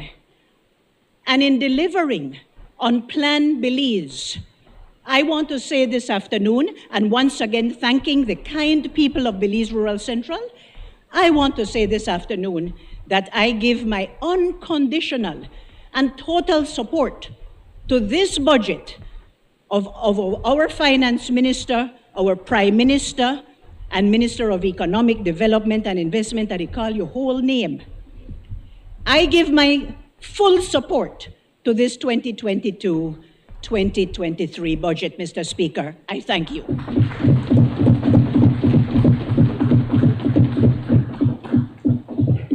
I recognize the honorable member from Port Dart. Good afternoon, Mr. Speaker. I rise to give my contribution to the draft estimates of revenue and expenditure fiscal year 22-23. But Mr. Speaker, if you will allow me, I'd like to respond to a few of the comments made this morning by the Leader of the Opposition. Mr. Speaker, when I heard the member from Mesopotamia this morning, the quotation that came into my head was, "There is no fool like an educated fool." And it seems, Mr. Speaker, that he just continues to prove himself time and time and time again to be an educated fool. Well, he got his doctorate, his honorary doctorate, so I can say educated, right, Prime Minister? And Prime Minister, I'm wondering if the other side feels that they don't have to show up in the House anymore. Why is it that you have so many empty chairs on the other side of the House? If the Leader of the Opposition, if the members who are here today on the other side are serious about democracy, are serious about moving this country forward, then they will make sure that their colleagues are here in the House at every single House meeting. They were elected to represent people, Mr. Speaker. They were elected to do the work of the people, yet they are absent. They are ghost representatives. I'm wondering if the D in the UDP now stands for Doppy, because that seems that what they are now, ghost representatives. Mr. Speaker, the Leader of the Opposition spoke about there has been no new investment in the judiciary. It shows that he did not read the budget estimates. Quite clearly that the judiciary is getting serious investment. 4 new judges for the Supreme Court, Mr. Speaker, 4 new magistrates, 3 justices of appeal, 2 more to be named in June of 2022. The Access to Justice program being undertaken by the Attorney General has brought justice more equitable, justice more relevant, justice easier to access, Mr. Speaker. These are all investments in the judiciary to make sure that our justice system serves the Belizean people. And Mr. Speaker, when he was speaking about access to cheap financing, I wonder if he has had any conversations with his brother, who runs a pawn shop, who runs a loan shark business, and speak to him about lowering the interest rates to poor people, because what he's doing there is criminal, Mr. Speaker. So, Mr. Speaker, I have to say that there is no fool like an educated fool. Now, Mr. Speaker, I ask your indulgence to refer to my notes as I go into the budget debate this afternoon. The economic recovery undertaken by the PUP administration, working closely with our social partners and the people of Belize, is unparalleled. And it's unparalleled in the region and has outperformed even the most optimistic forecasts. Mr. Speaker, what has been done in just 15 short months is remarkable. The leader of the opposition spoke about not performing, that the economy was underperforming. Well, do I need to remind him that it wasn't only the SIB that said that the economy was performing, it was the EU, it was CARICOM, it was the IMF, it was the IDB, it was the CDB, it was the MCC. They all came here and said that Belize was performing, Mr. Speaker. Even his friends came here, Fat Joe and what the next one name, Yeezy, even they are saying that the Belizean economy is performing. The government of Belize is exhibiting the kind of fiscal responsibility and prudence that has led to a recovery. A recovery, Mr. Speaker, that the former Prime Minister Dean Barrow said could never be done. He said he grieved for Belize. He and the UDP gave up. They threw in the towel. They bankrupted the country and tried to wash their hands of the numerous fiscal sins that they committed. On November 11, 2020, the Belizean people voted for a government that would work, for a team that had a plan, Plan Belize, to remedy the mistakes of the past and chart a better future for our country. Mr. Speaker, we were elected not to grieve, but to roll up our sleeve and get the job done. Perhaps the members from the other side need to be reminded where we were in November 2020. As Prime Minister Betrayal said in his opening remarks, the UDP left an economy weighed down by corruption and incompetence, withering from prolonged recession, battered by lockdowns, strangled by rocketing debts and deficits, squeezed by costly credit, beset with surging unemployment. Not surprisingly, Madam Speaker, the member from Mesopotamia has tried to distance himself from what was happening under the former UDP administration, his father's administration. He has consistently said that he was not around when these things were happening. And perhaps there was a time in there when he was having an identity crisis, traveling to the Middle East, adopting a new name, a new look. But other than that brief self-journey, he was right there, sucking from the spigot of power and turning a blind eye to the pain and suffering caused by the misdeeds, corruption, and national robbery of the former UDP administration. That is why, Mr. Speaker, like the biblical name that he has adopted, he will never see the promised land.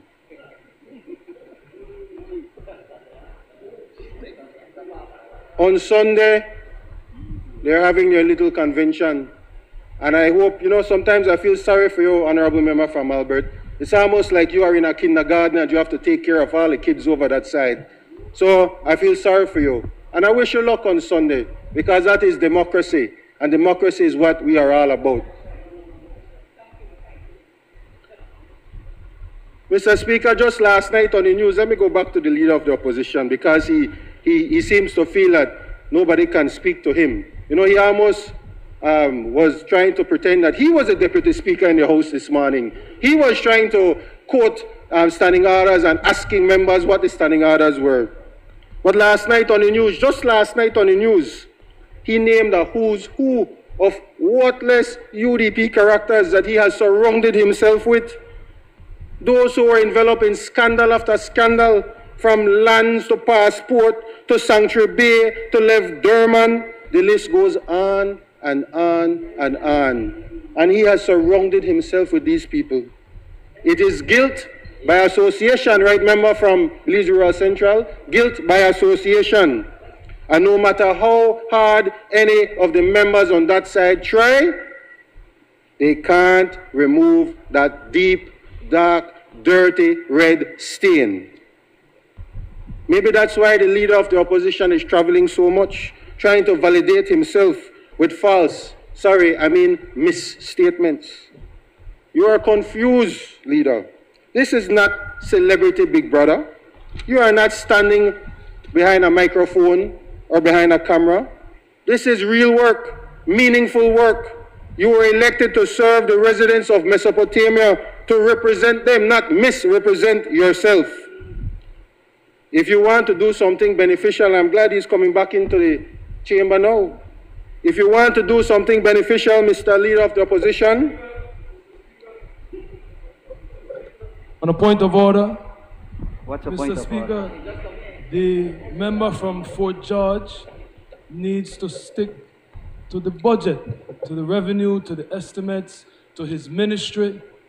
Trying to eviscerate me with personal attacks is not a part of the debate, Mr. Speaker. I have listened to him painfully, giving him much leeway, but he just wants to talk about me. I know he's obsessed with me, because unlike him, I am a self-made person. I never made a suck pan daddy like you. Okay, opposition leader. Member, please stick to the Thank you, budget Mr. debate, Speaker. and please abstain from personal attacks. Mr. Speaker, he runs in here because he get whopped. If it's too hot, get out of the kitchen, my brother. If it's too hot, get out of the Stop kitchen. worrying about me.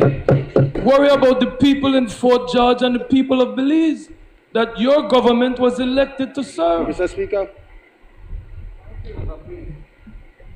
Please proceed and stick to the budget debate, please. Mr. Speaker, if he wants to do something beneficial on one of his other trips, then he needs to go and find and bring back Rennie Montero so that Rennie Montero could face the music. If you're serious about it, then you need to do that. Need to bring your father to face justice for stealing $20 million. Madam Speaker. Member, Prime Minister, member for Fort George, member from Mesopotamia. I demand that he pulls back what he said, Madam Speaker. Members, I just walked into this chamber. Welcome back. If I point out, Madam Speaker, since you just stepped in, he just accused the former Prime Minister, Right Honorable Said Musa, about stealing $20 million. That's what he said just now. So I am demanding that he takes that statement back. Is that a fact? What he asked, the demand. The former Prime Minister was arrested and accused in a court of law for stealing on $20 million. trump-up charges that your father did.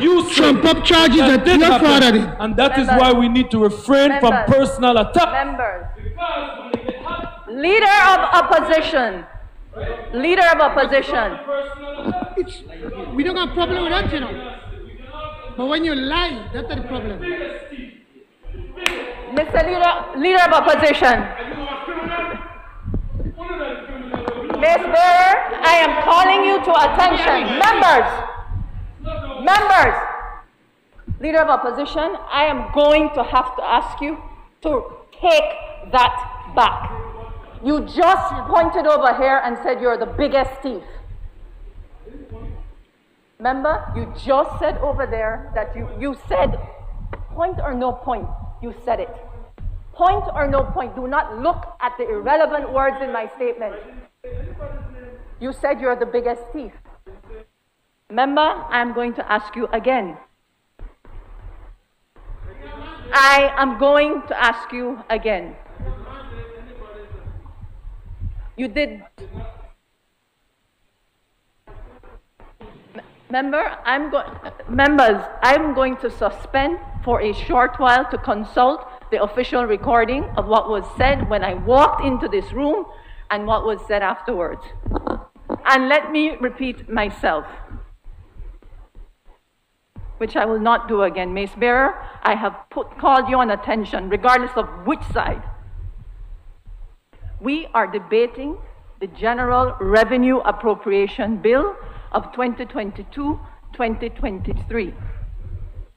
While I appreciate context, background, it is not the substance of the matter before us to debate.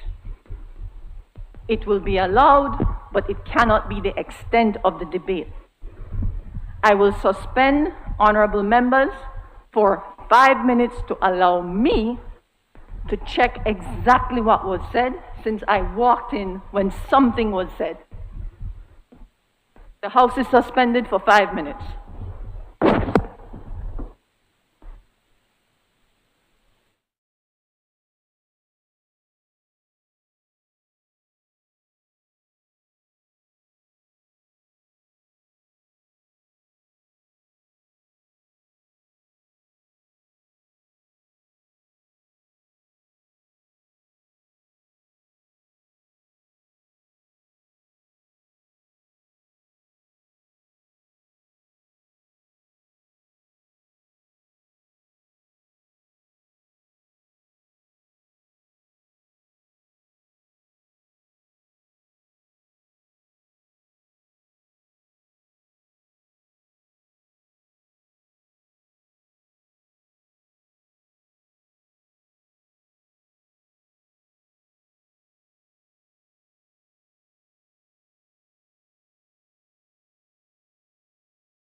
Members, I have reviewed the official recording of what transpired just before I walked in.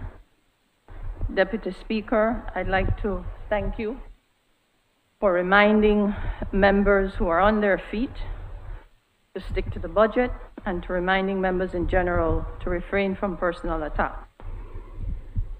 There are a couple of statements that were uttered that are simply unparliamentary and unacceptable.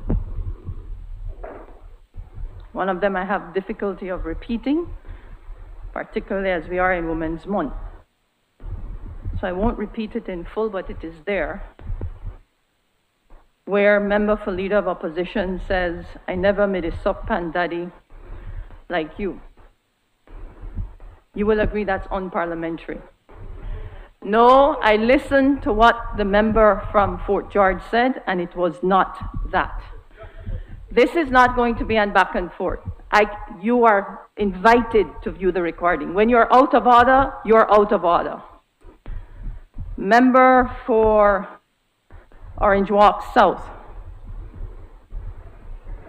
There is a reason when members are on their feet, we should refrain from cross-talk.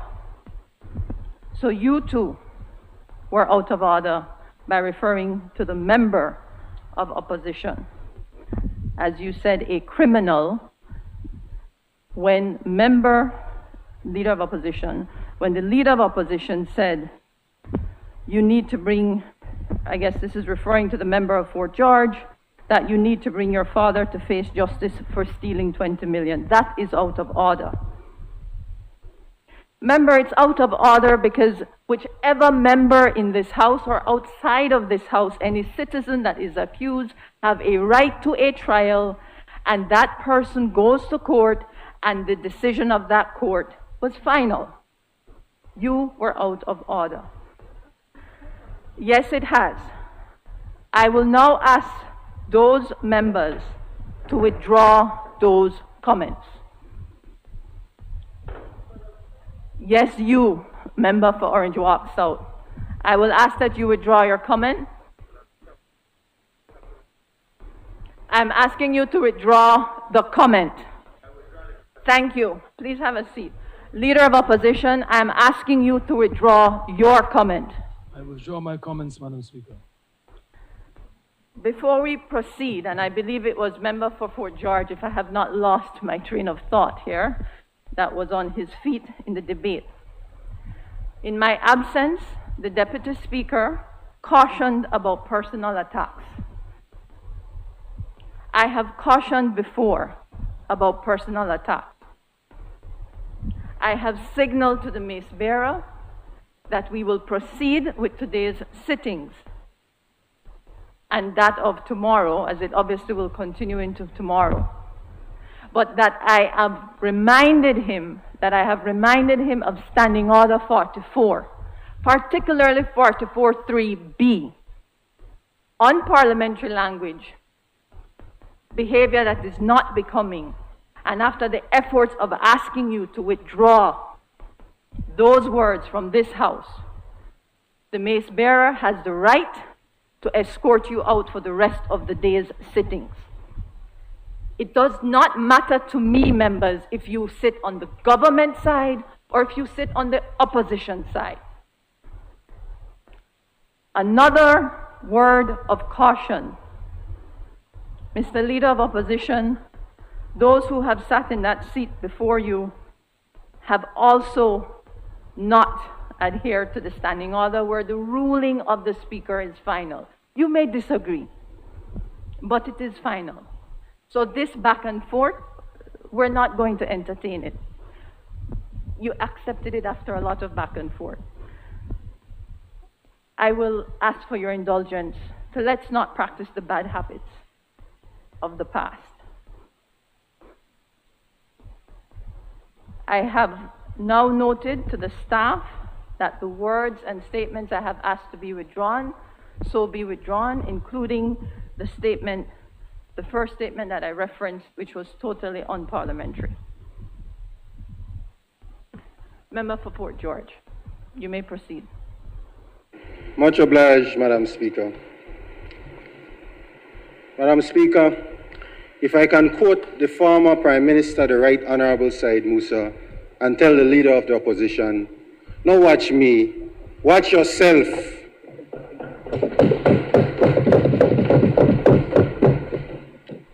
Madam Speaker, all the members on that other side of the House either sat around the table or on the periphery of the table as the country sank into financial ruin, a descent that began long before the onset of COVID. A 2018 poverty assessment done by the Statistical Institute of Belize showed that poverty had increased under the UDP to 52%. Madam Speaker, the previous administration were so ashamed that they did not want to publish this report. What a disgrace that despite billion-dollar budgets and hundreds of millions of dollars from B&E and Petro-Carib, poverty levels rose by double digits. The UDP narrative has been that COVID was the cause, but 2018 was 2 years before COVID. Madam Speaker, all indicators reveal that Belize was in a prolonged recession under the UDP. Real GDP per capita was on a steady decline since 2015 and falling sharply in 2020 to levels not seen since 1992. The unemployment rate soared from 10.4% to 29.6%, while the underemployment rate increased from 22.7% to 38%. The fiscal deficits ballooned to historical levels, with the primary deficit at 8.3% of GDP and the overall deficit at 10.8% of GDP. Debt to GDP ratio had climbed to an alarming 133%. The national debt had doubled under Barrow's reckless incompetence. Imagine, it took 27 years from 1981 to 2008, 6 administrations, 3 different prime ministers to reach a debt of $2 billion. It took Dean Barrow and Dean Barrow alone to double that debt to $4 billion.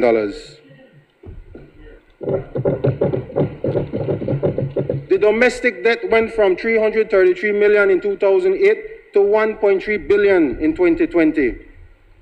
Before the pandemic, Barrow was borrowing $143 million per year from domestic sources. Let me hear the point of order, member. Yes, Madam Speaker, before you left and when you've come back, the member is still not talking about this budget. We're not debating the budgets from the last 13 years, Madam Speaker. Point taken. Point taken. Member for Fort George, just let's tighten it, as both myself and Deputy Speaker has cautioned before. Madam Speaker, if the member from Mesopotamia would look in the budget estimates. No, there's no. Yes, Madam Speaker. There's not a point of order. Madam Speaker, what the point of order is following up on what you just said, that he's not speaking to the budget. He is speaking to the budget, but this budget. Mr. Prime Minister, the member for Fort George. Could you? The member for Fort George was about to explain, I gather, his context.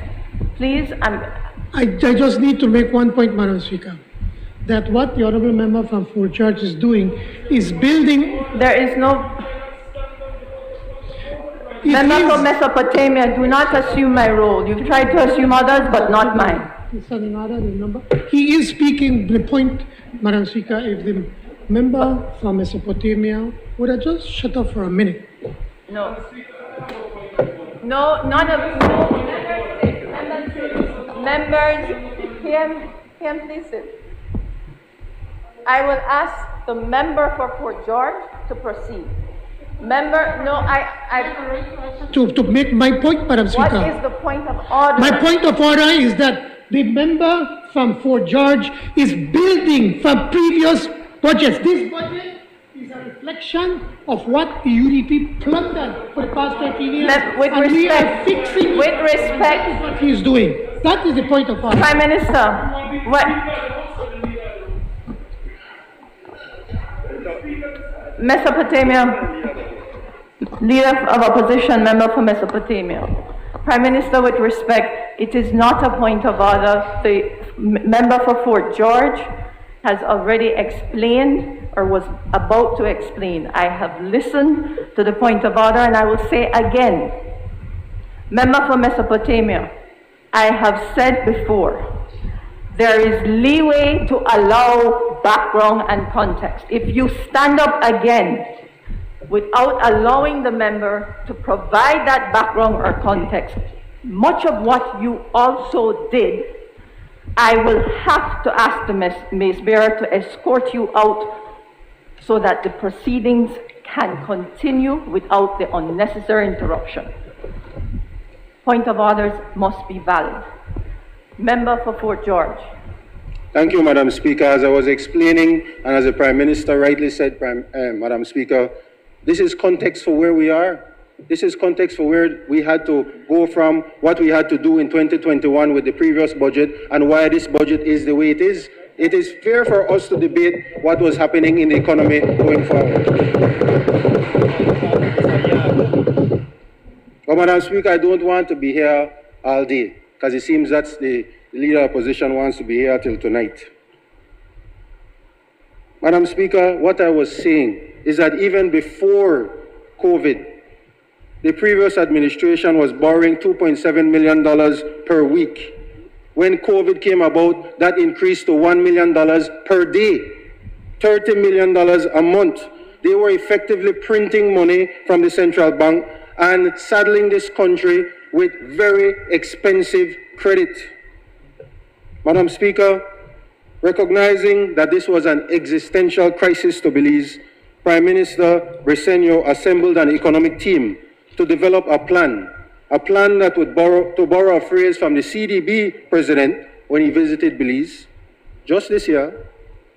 The CDB president said that Belize needed to undergo rescue, recover, and reposition. We needed to rescue the Belizean economy, we need to recover the Belizean economy, and now it's time to reposition the Belizean economy for what we need to do and to deliver on Plan Belize, Madam Speaker. You know, my grandfather used to tell me you can't make coffee in a burning building. When there's a crisis, you have to deal with the crisis. You have to deal with the crisis, and you have to make sure that you take decisive action, and this decisive action needed to be done. Madam Speaker, the new PUP government was elected with an overwhelming mandate, and expectations were sky high, as they should have been. Through a cumulative and collaborative and consultative effort, we had developed Plan Belize, and we were excited to execute what was included in that plan. But there was a crisis, a major crisis, and we had to address that first. And we did that with a 5-part economic recovery plan. Number 1, reduce current expenditure. This included everything from the goods and services procured by government to the utility bills to the rentals of property. The goal was 20%. And even though this was not achieved, Madam Speaker, government has to continue to tighten its fiscal belt. Number 2, revenue enhancing measures. This included a more aggressive approach to collect customs duties, GST, land tax. It included the closing of tax loopholes and even the creation of a tax recovery unit for the collection of outstanding tax arrears. Madam Speaker, the efforts worked. Total tax revenue collected was over $150 million more than what was projected. And Madam Speaker, the next step is tax reform. We must make our tax system more fair and more equitable. The objective is not to tax some people more, but to make the distribution of the tax more level. And certainly, Madam Speaker, there should be no sacred cows. Right, Deputy Prime Minister? There is no reason that Toledo should be exempt from paying the same taxes that the other games pay right now. Maybe the leader of the opposition can explain why this company was given this privileged status, because I don't know. Maybe it's because of who is behind the Toledo. Maybe that's the reason why they were given this status and exempt from paying taxes. Number 3, stimulate the economy. Prolonged lockdown, Madam Speaker, was stifling the nation and exacerbating the negative effects brought on by COVID. We had to open up, but we had to do so safely, bearing in mind that the pandemic attacked in waves. Priority number one was to secure vaccines and distribute them across the country widely and free of cost. We did this in conjunction with opening up certain sectors of the economy, the free zone, and other sectors. Government embarked on a plan to A, support trade facilitation and export of agricultural products and livestock, B, enable and enhance tourism recovery, and I have to say to both the member from Orange Walk South and the member from Pickstock that they have done an excellent job in making sure that they deliver both of their ministries.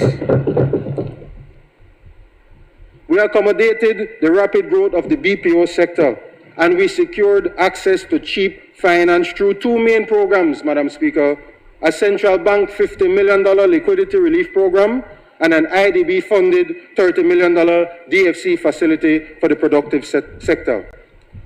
As a result of these initiatives, the primary sector of the economy grew by 11.2%, primarily from the agriculture and livestock industries. Banana production rebounded strongly. Livestock exports to Mexico and Guatemala doubled. The services sector grew by 10.1%, primarily because of tourism.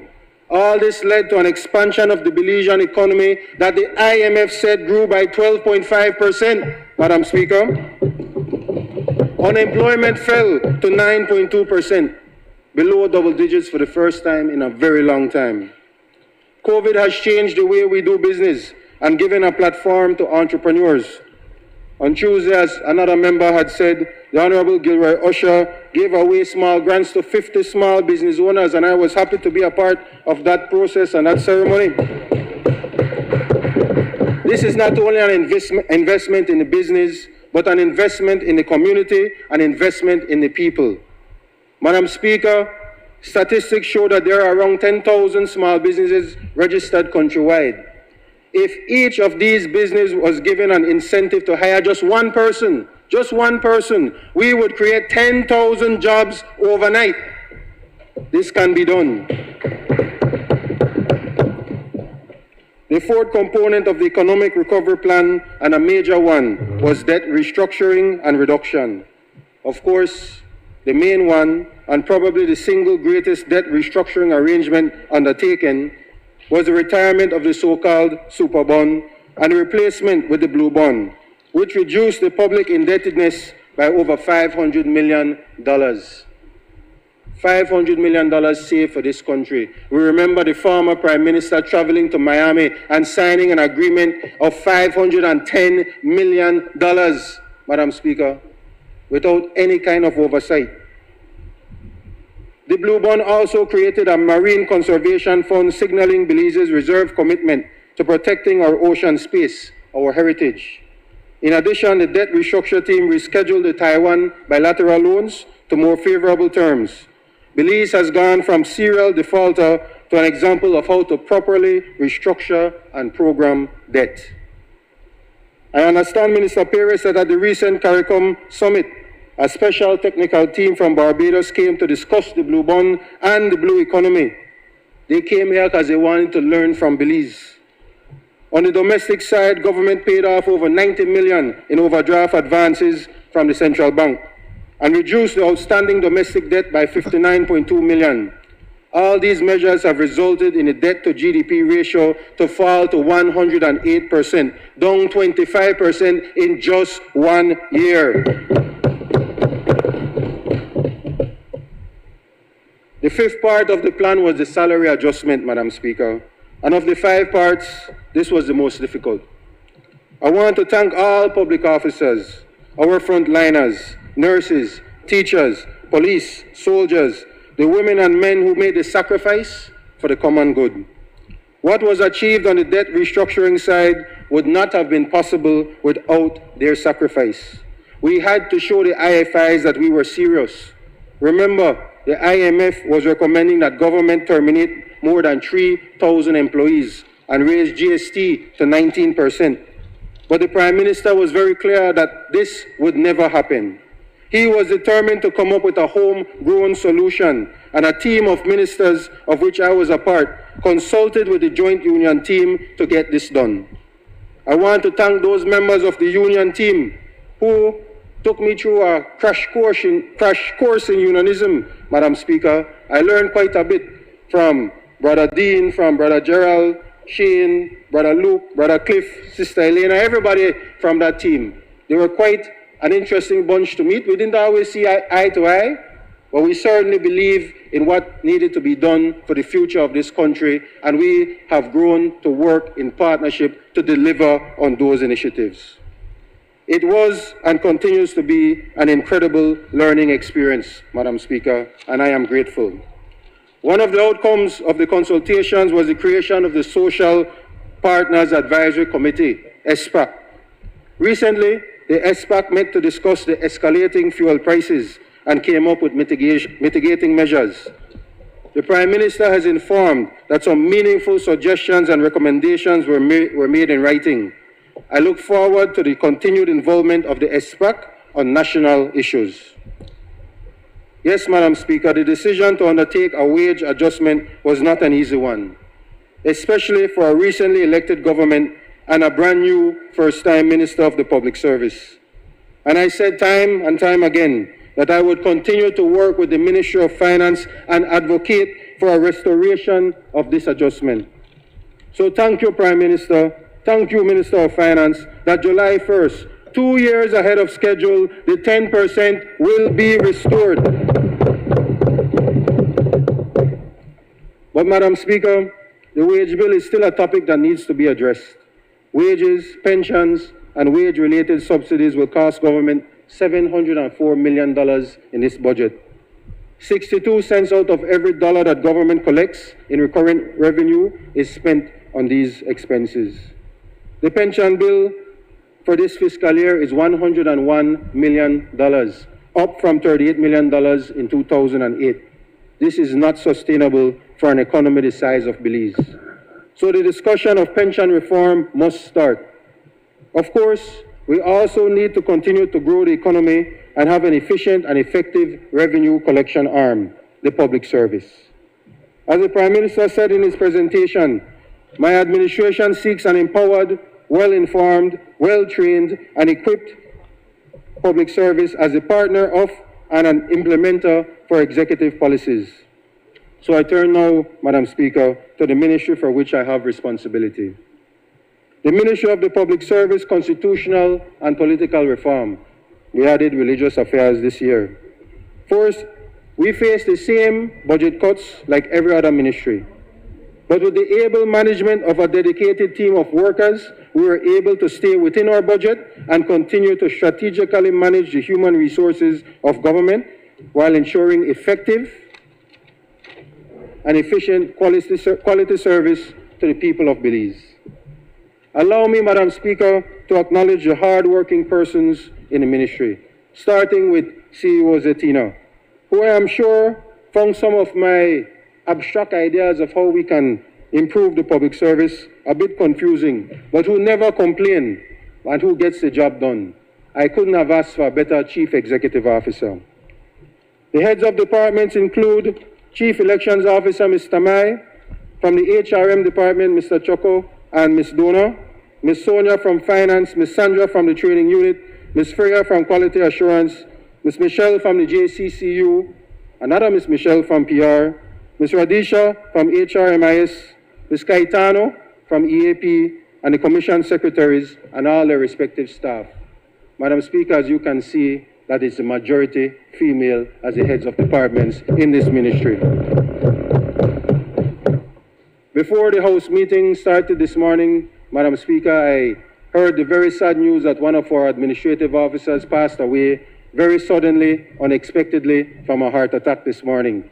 So I'd like to extend my condolences to the family of Ms. Jacqueline Harris, who was an administrative officer there at the Ministry of Public Service. Certainly our thoughts and prayers are with her family at this time. What's that? And she was a sergeant in the volunteer guard of the BDF, Madam Speaker. This is a good team, and it is a pleasure to work with them. And of course, I could never forget the senior secretary and the one who keeps everything moving smoothly and who keeps me on the right path every single day, who keeps me organized, Ms. Christine Hyde. Over the past year and in line with Plan Belize, the Human Resource Management Unit strategic focus was to restore the autonomy of the public service, determine and deploy adequate human resources as needed across the ministries, introduce a recruitment model on the ministry's website, revise the public service regulations and manuals. In June, the job search portal was launched, making it easier to find out about vacancies, submit applications, and supporting documents. There is even a feature to build your own resume. The Job Classification Unit continues with its organizational development exercise. So far, they have done 17 ministries and departments. The training unit is integral to the development of the public service in creating a culture of continuous learning and growth. Over the past year, 1,260 public officers benefited from the works done by this training unit at different levels. Including in this training opportunities was the clerical program, cohorts 1, 2, and 3, Microsoft Office 365 Teams platform, Global Leadership Summit, Fundamentals in English, Secretarial program, workshop for admin officers and finance officers, sensitization sessions, cohort 2 of the Public Sector Management Bachelor's Program, IOM training. Last week, I was very excited to be a part of the completion ceremony for those public officers who successfully completed a course on good governance, transparency, and ethics in partnership with Galen University and Love Foundation. It is the hope of the Ministry of Public Service, Madam Speaker, that these trainers now go into their departments, into their ministries, and train different workers on good governance. We want to make this module a requirement for promotion within the public service, Madam Speaker. Plan Belize pledges to return principles and probity to public life, and thus modernize the public service and enhance customer appreciation. Madam Speaker, I had the privilege to be a part of the extension to the Walk of Recognition and Appreciation, which honors those public officers who have served 35 years. 35 years, Madam Speaker, 420 months. It has been 16 months since the election, and my hair is already going white. Maximum respect to those officers. They are the very definition of service. Salute to them all. Madam Speaker, a major part of the portfolio is reform. I am pleased to report to this Honorable House and to the Belizean people that a good governance unit has been established in the ministry. This unit will be the focal point for all governance issues, including UNCAP, which is currently in the second round of peer review. The GGU, the Good Governance Unit, will also be the Secretariat for the People's Constitutional Commission, which will take and look and have a comprehensive look at the laws of Belize, including the Constitution, as well as the way we are governed. Madam Speaker, the decolonization process is enveloping the Caribbean region. Perhaps it is time for Belize to take that next step in truly owning our independence, but it is a matter that the people of Belize must decide on. I want to thank my colleagues in the House for approving in this budget funds for the People's Constitutional Commission, as well as a much-needed redistricting exercise to the amount of $3 million total. Madam Speaker, I stand today in this Honorable House because of the outstanding people of the Fort George constituency, some of whom are here with us this afternoon. I want to thank the Deputy Prime Minister for land titles already issued in Fort George, the Minister of Human Development for the continued support of grocery bags, the Minister of Education for continuing to support our students in the Fort George Division. He's a Fort George boy himself, Madam Speaker, so yes, I always look out for Fort George. The Ministry of Finance for the Community Development Fund that has been used in the area to repair homes, support small businesses, encourage sports, and refurbish recreational areas. And I'm happy to say that houses are being built as we speak. Madam Speaker, last week we had a mini fair in Fort George. It was the same day of the former representative, the former Prime Minister's birthday, so we call it Said's Birthday Mini Fair.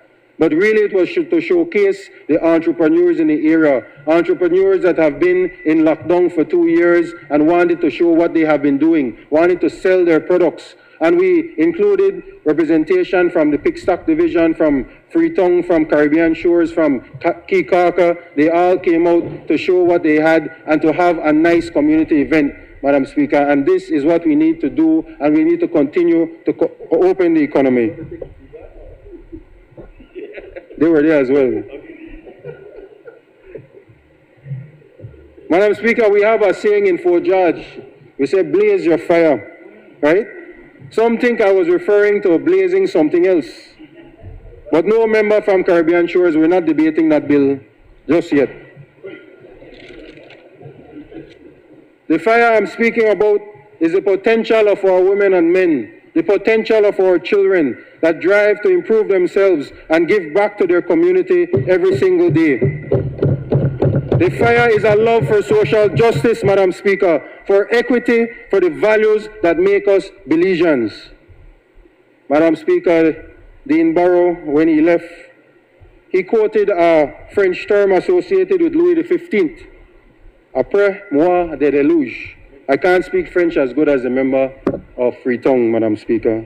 But basically what he was saying was that after me, the flood. He was predicting, or maybe hoping, for disaster or chaos after he left. But we have proven him wrong, Madam Speaker. The Belizean people have proven him wrong. So let me try some more French for him, right? Another term. Remember for for Toledo West, you have to correct me if I said this wrong, right? Toujours en avant, toujours en avant. And you know what that means, Madam Speaker?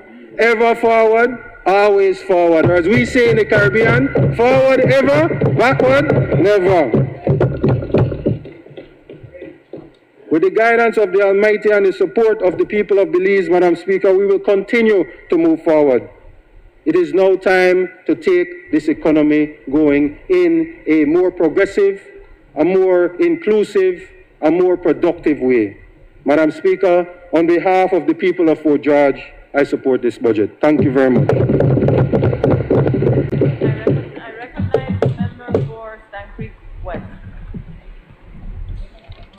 Sorry, can I take it? Madam Speaker, thank you for the privilege to make my presentation in this honorable house today. First of all, I want to say that I support this budget for the government of Belize for the year 2022-2023.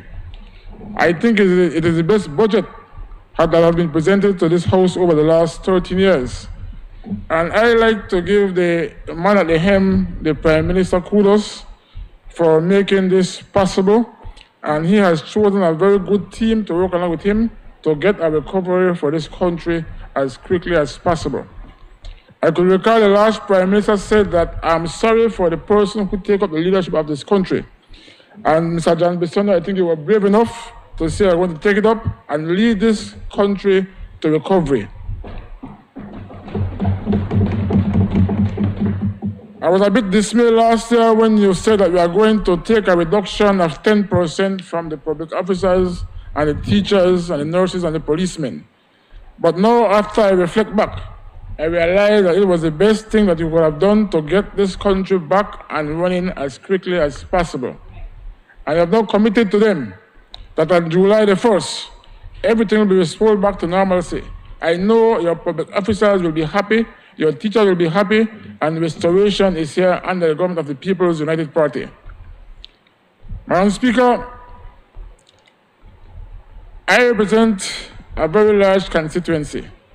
And every time I make requests to different ministries, I want to say that we enjoy a very cordial relationship and the response is always wonderful and respected. So as I go from ministry to ministry, first of all, I want to thank Deputy Prime Minister, Honorable Colonel Hyde, to go around this country to try to provide land for the people, especially the poor class of people of this country.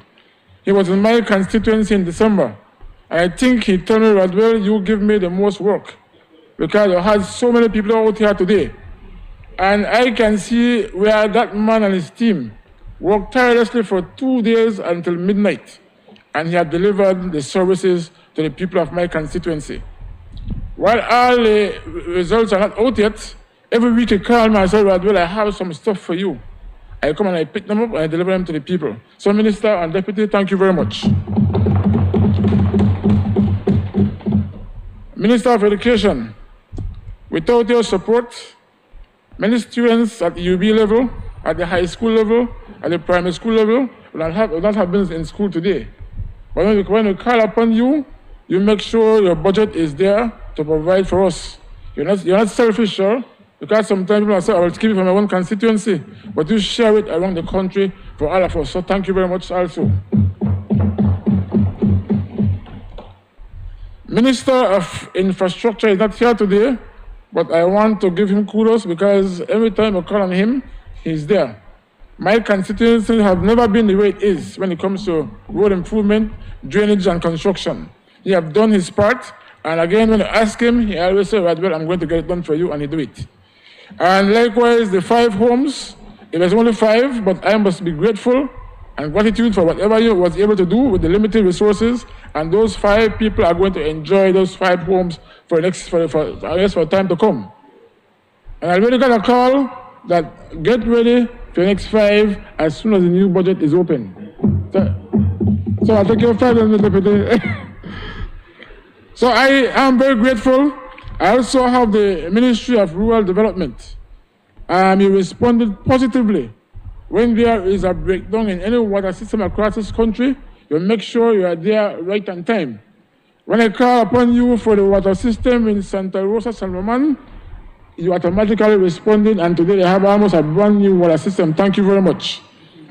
Also, Georgetown, Belmopan, when they were out of water for almost 3 days or 4 days, immediately when I asked you, your truck was there the following morning and responded, and we find a way to help them purchase their water pump. So thank you again, Minister of Rural Development.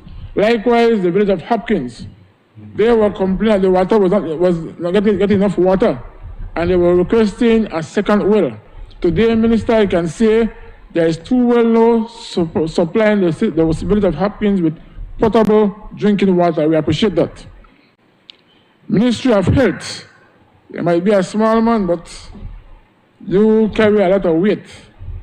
And anytime we ask you for the support and the assistance, you are there, sir.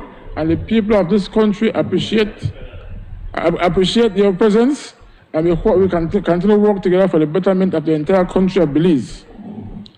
Ministry of Agriculture, in the early goings, you spent tireless time with me in Stanquick West to reach out to the farmers to make sure we get the message across to them, because we realize agriculture is the backbone of this country, and you are doing a fantastic job to try to improve our agriculture system that will benefit the entire country. The last but not least on my list, I think, is the Ministry of Finance when it comes to the Community Development Fund. I have 10,000 voters, and I was fortunate to get the maximum, which is 20,000. But even though it is the maximum, it's still not enough, but I'm still grateful for what we get to represent and assist the people of my constituency. I represent 26 villages. And when I recognized what was the best approach and what to do, I said, well, the best thing for me is to maintain the village clean, vegetation control, until I can find another solution. So for right now, my money is being used to maintain and clean all the villages in my constituency. And I want to make it categorically clear to the nation that that money does not go into my pocket. That money goes to DAVCO, the District Association of Village Council, and they spend it wisely and make sure they account for every cent to the Ministry of Finance on a monthly basis. With that said, I was given a tough portfolio as the minister responsible for transportation.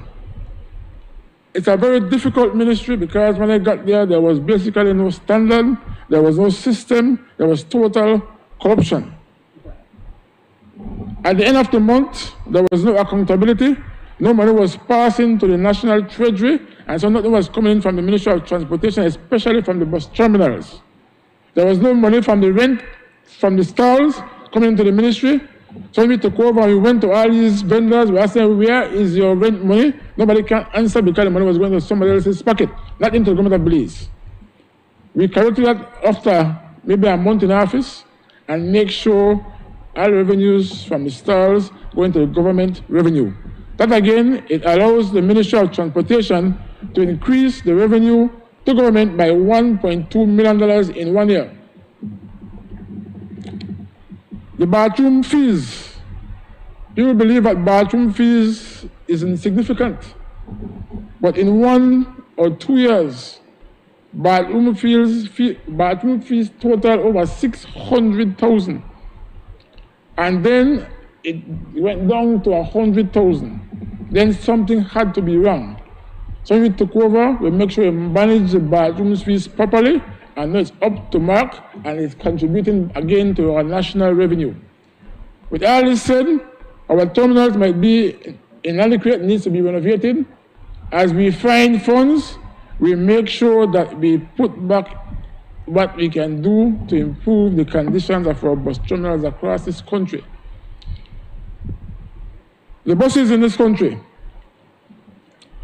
I believe it is high time that we find a way to improve our transportation system across this country. I might not be liked by many of the operators, because when I took the ministry, I said that we are going to modernize the transportation industry in this country, and that I will make sure happen under my watch.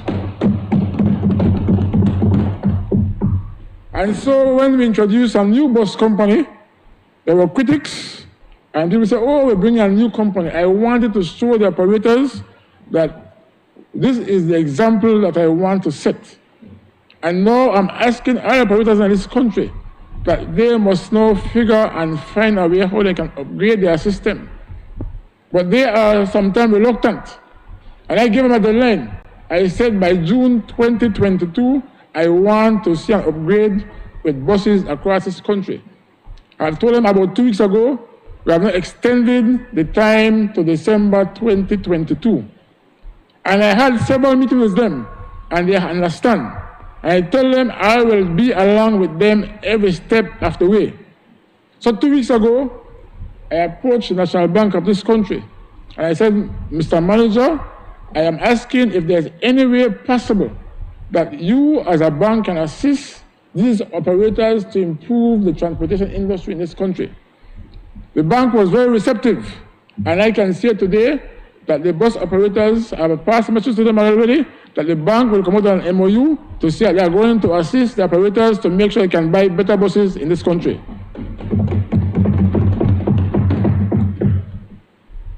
I was able to do it for all the school buses in the south, along with myself, Minister Mike, Minister Oscar, Minister Zabani.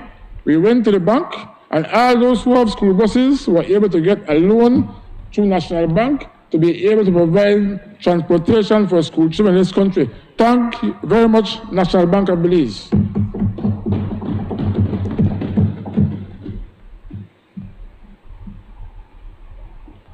The government recognizes the efforts of the Ministry of Transportation, and we request 10 additional traffic wardens across the country and 5 brand new vehicles.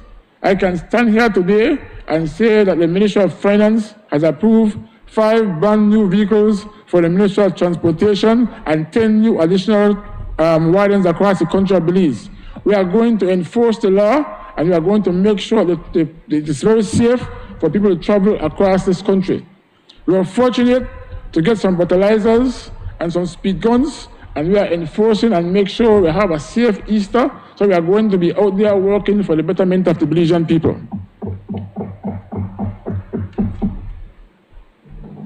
I was also given the responsibility of the Minister of Youth and Sports in early January. I was once the Minister of Youth and Sports back in 2007. So I'm no stranger to the Ministry of Youth and Sports. And immediately as I get in there, we start to work and start to make a change and start to make a difference. And today I can tell you that we are seeing a positive stride in the Ministry of Youth and Sports. Minister Bernard, you did an excellent job, and I say must never reinvent the wheel. So I continue from what you were doing, and I take over, and they are going to jump to leaps and bounds.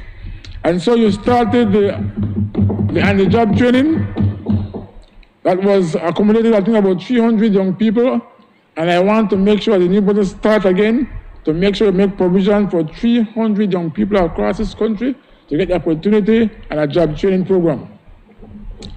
Also, along with the Ministry of Home Affairs, the Ministry of Youth will work with the at-risk youths in Belize City, where some 270 jobs were provided for them in Belize City. Minister of Home Affairs, that is working very good. So it's good that we continue the partnership to make sure that we work together for the betterment of the young people in this country.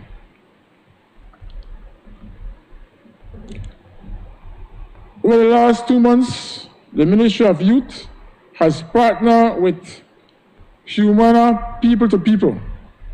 Humana People to People is an NGO that is based in Stan Creek and Toledo. And they were fortunate enough to get a loan of $250,000 US from the US government through the CARSI program. And now that money will be used to open hubs, digital hubs, in both Stan Creek and Toledo. What these hubs will do, they will provide for young people, and they will also be able to go online and access government online and assist people within their communities to maybe fill out their board paper forms, their passport forms, their US visa forms. So we are going to bring government into the communities in the Stan Creek and Toledo districts. Sports. Sports could be the biggest industry in this country, and that can bring a country together. And so as I took up the responsibility of sports, I recognized that there were some deficiencies because when Minister Bernard took over, we had a pandemic. So not much could have been done. But when I took over, right away there started to be a relief, and the people of this country is clamoring that we need to revitalize sports in this country. I visited Salvador with the females football team, I think maybe a month and a half ago. And my return, I was very dismayed because I recognized that there has to be some problems why our young people are not excelling in sports in this country. Because in Salvador, it's basically an all-day job for them to do sports. And in Belize, we only call our national team together when there is a match coming up in 6 weeks' time. How can we prepare ourselves in 6 weeks' time to be able to go down and compete with those countries that plays football 24/7? I commit to this nation.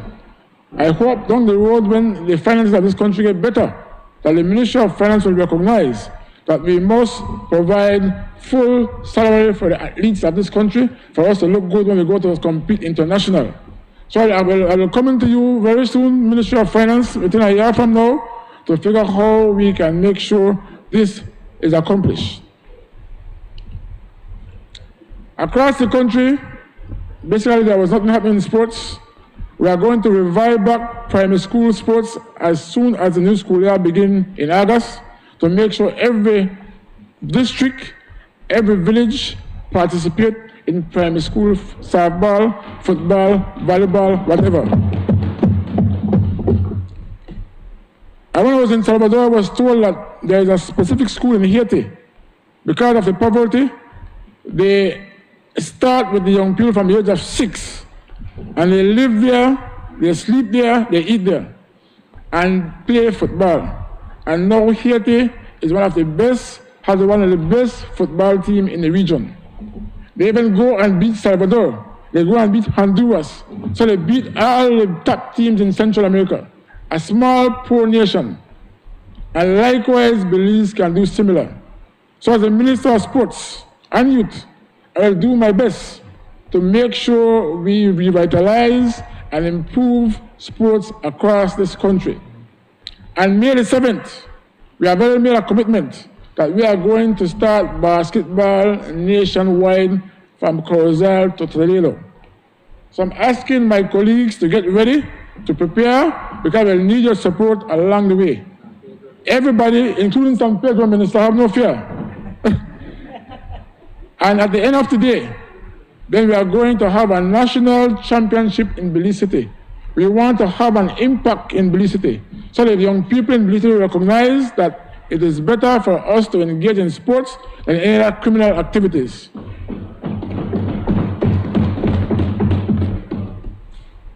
With that said, ladies and gentlemen, I have the biggest constituency in this country. 10,000 voters, 26 villages. And the span is about 75 miles from the farthest point north to the farthest point south. So it's a huge area. And I have to figure out how I can manage it and also be a minister of government. It's not an easy task. But I try my best to reach out to them as much as I possibly can. So while I'm in Belmopan, I think about my constituency because they're the ones who give me a job first. They let me to represent the people at the Stancrick West constituency. So I make sure I listen to their requests, I listen to their call. Just over a month ago, 5 homes burnt down in the village of Red Bank. And I was wondering, how can I rebuild back these 5 homes? Because definitely resources are not there. And I launched a local and international appeal. And I can tell you as I speak today, the 5 homes are being rebuilt back today, and it's cement structure. And I will make sure that these homes come to completion. And they are going to get better homes than what burnt down. They are getting 5 cement structure homes. And I always believe that all things are possible. And so I want to encourage my colleagues, together we can. And Plan Belize, all of us will win. So all of us must win. So, Madam Speaker, with that said, the last thing I want to recollect, I launched a serious appeal to Cabinet that the budget for the Ministry of Youth and Sports is too small. Combined, it was about $4 million. And the majority of it was used for paying employees. There was nothing for programs, absolutely nothing else. And the Prime Minister announced when we had the retreat, after my plea, I said he's going to increase the budget for youth. And thank you very much, Minister. All right. And we are going to increase the budget for youth and sports by $2 million. We are going to utilize that $2 million wisely. As I speak, when I sleep, at night time in my bed, I have to start to think then because I can't think during the course of the day. And I said, you know what, I need to farm. So then my colleague said, are they texting at 3 in the morning? Yeah, but I have come up now with an idea where we are getting people of intellects across this country to start to plan and organize together for youth and sports. Today we have about 40 participants, and we are going to find money wherever it is to assist with the Ministry of Youth and Sports. So all those who accept to participate, I want to thank you, and I know every day there is a conversation between everybody. Everybody's eager, everybody's interested. So with that said, I want to hold a symposium after April 15th. To bring the entire team together along with the business people and figure out how together we can make an explosion for youth and sports in this country. So, Madam Speaker, thank you very much. And I appreciate this moment, and I want to say again, I support the budget of 2022-2023. Thank you very much. I recognize the member for Orange Walk East. Thank you, Madam Speaker, and I would ask my colleagues to indulge me for as I speak on this budget. I've been asked to limit the time, but I will. I always say, we have to take the opportunity when it comes. Madam Speaker, I rise in support of the budget for the fiscal year 2022-2023. And ask your indulgence to allow me to refer to my notes. But before I start, Madam Speaker, I had a prepared speech, and I don't want to throw no more blows to a wounded member of Mesopotamia. But I would ask you that you make an important clarification for this honorable House.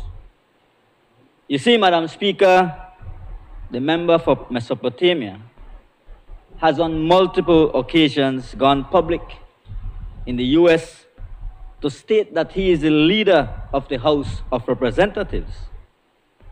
One time could be excused as a slip of the tongue, Madam Speaker, but he has said this over and over again in different forums. God knows what he says in private.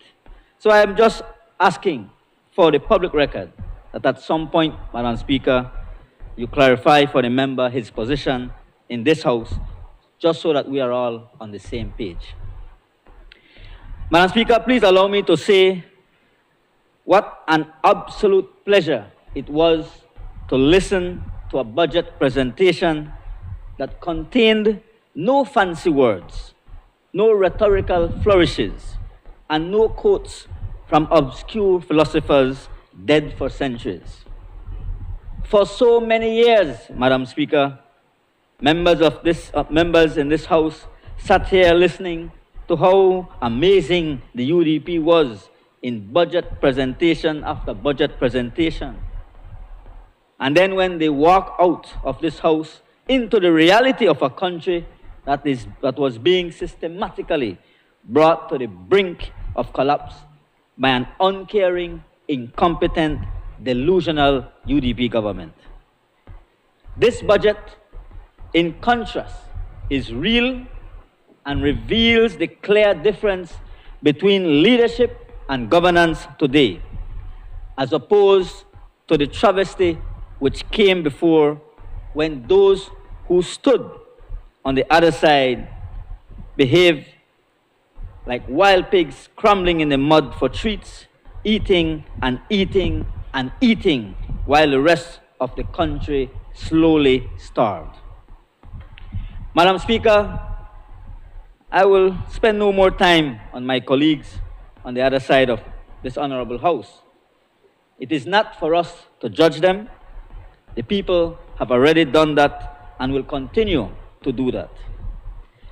I will simply, however, point out to all of them on that side, notice none of them are here, that they had all the time to get it right and they didn't. Again, Madam Speaker, the difference is clear. Their leader believes that hanging out with Fat Joe makes him a big man. On this side, we have been busy meeting with the CDB, the IMF, the IDB, the EU, and other international partners who can really benefit our country and people. While he sits on talk shows in the US telling people he is the leader of this honorable House, we host regional leaders, including the Secretary General of the United Nations, at CARICOM and SICA summits, where we can chart a way forward for Belize. Like I said, Madam Speaker, there is glitter on that side and substance on this side, a clear difference. As I turn to the Ministry of Health and Wellness, Madam Speaker, 2021 was another challenging year for the Ministry of Health and Wellness. The COVID pandemic has challenged the health systems around the world to respond to all health and safety needs. Many of those systems have failed. In Belize, however, because of the selflessness and sacrifice of those on the front lines, as well as a ministry which was prepared, ours did not fail. This is a part of us ensuring Plan Belize is at work, Madam Speaker. This government, and I want to take my hats off to my colleague on my left, the former minister responsible for this ministry, ensured that additional COVID-19 testing sites were established in Belize in each municipality, making testing available and free of cost for every Belizean. In addition, the ministry, through its partnership and collaboration, was able to secure COVID-19 vaccines for the entire adult population and for children 12 years and older. We are delivering on Plan Belize, Madam Speaker. Today, 2/3 of the population 12 years and older has gotten a first dose, or some 50% have now gotten a full second dose. Again, Madam Speaker, for this success, we give recognition to the dedication of the healthcare workers and to the reception to the vaccine by the Belizean people. Madam Speaker, the ministry had to recruit additional nurses, doctors, and data entry personnel to implement the vaccination program. In parallel, increased investments were also placed in health education and communication to ensure that the population had appropriate information regarding the COVID-19 vaccine, thus reducing vaccine hesitancy, misinformation, and disinformation. Mobile vaccine sites were also set up in rural communities, making vaccines accessible to all persons among the target group. Additionally, improvements were made to the COVID-19 treatment units in all the regional hospitals at the KHMH, with the procurement of over $2.6 million in medical equipment, not including supplies, PPEs, and medication to support treatment and enhance protection for the healthcare workers. All these investments, Madam Speaker, supported the ability of the country to reduce transmission and mortality, which allowed for the restoration of the economic sector. Madam Speaker, even though we were ravaged by the pandemic, other health services and programs were still functioning. Belize reported 0 malaria cases for the 3rd year consecutively and is on its path to certification of having eliminated malaria by 2022.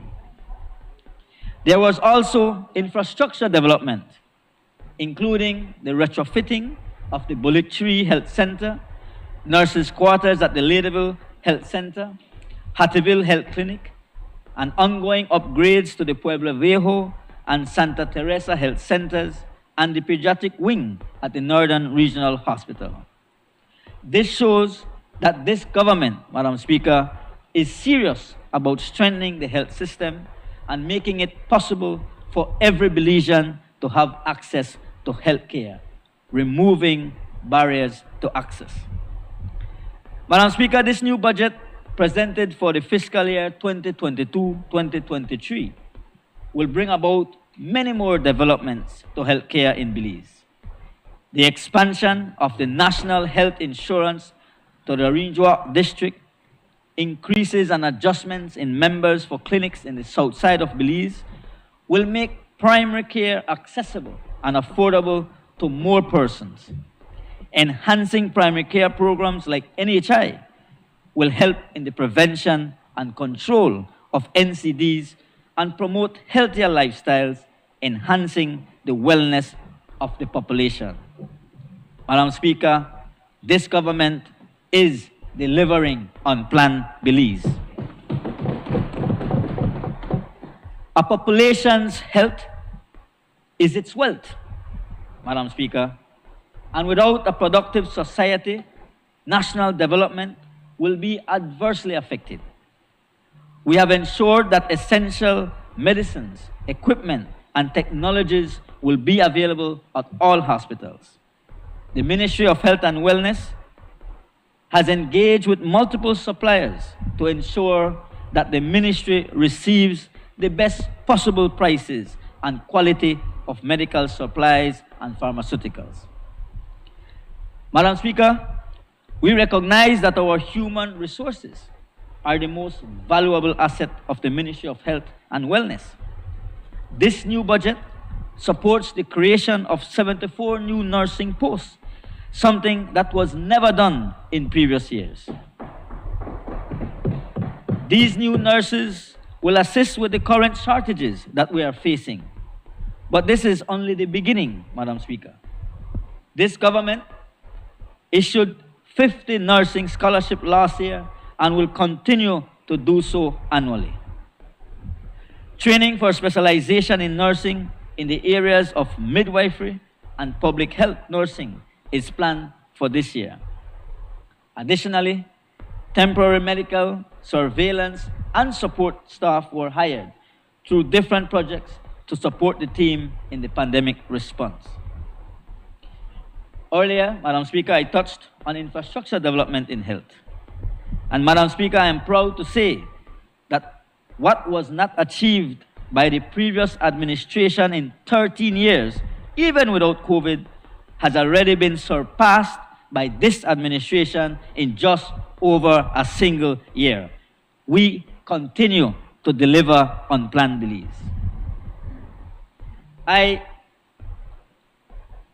The leader of the opposition, in his presentation, stood up here in this house and said that the San Pedro Hospital was a UDP idea. Que descarado. That's being barefaced. Yes, I just want to say to the member of Mesopotamia, he's being very unfaithful to the truth.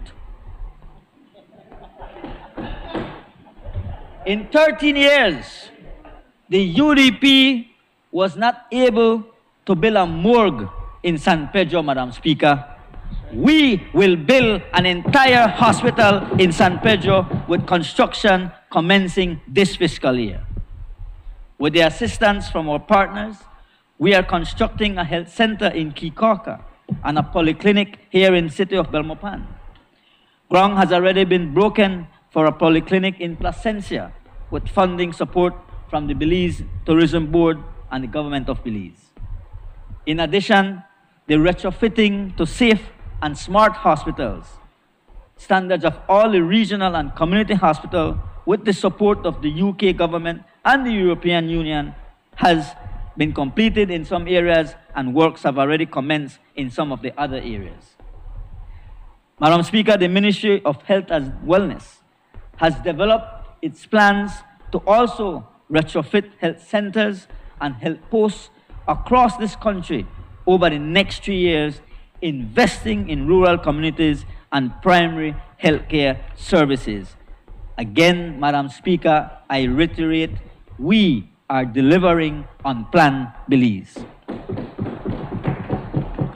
This government is committed to engaging its stakeholders to bring changes that will have great impacts on the health and well-being of the Belizean people. We are committed to achieving the health goals set out in Plan Belize, Madam Speaker, and in just over a year in office, we are delivering on Plan Belize. Let me point out again, Madam Speaker, the difference between that side and this side. 13 years, 13 long years, and our health system suffered.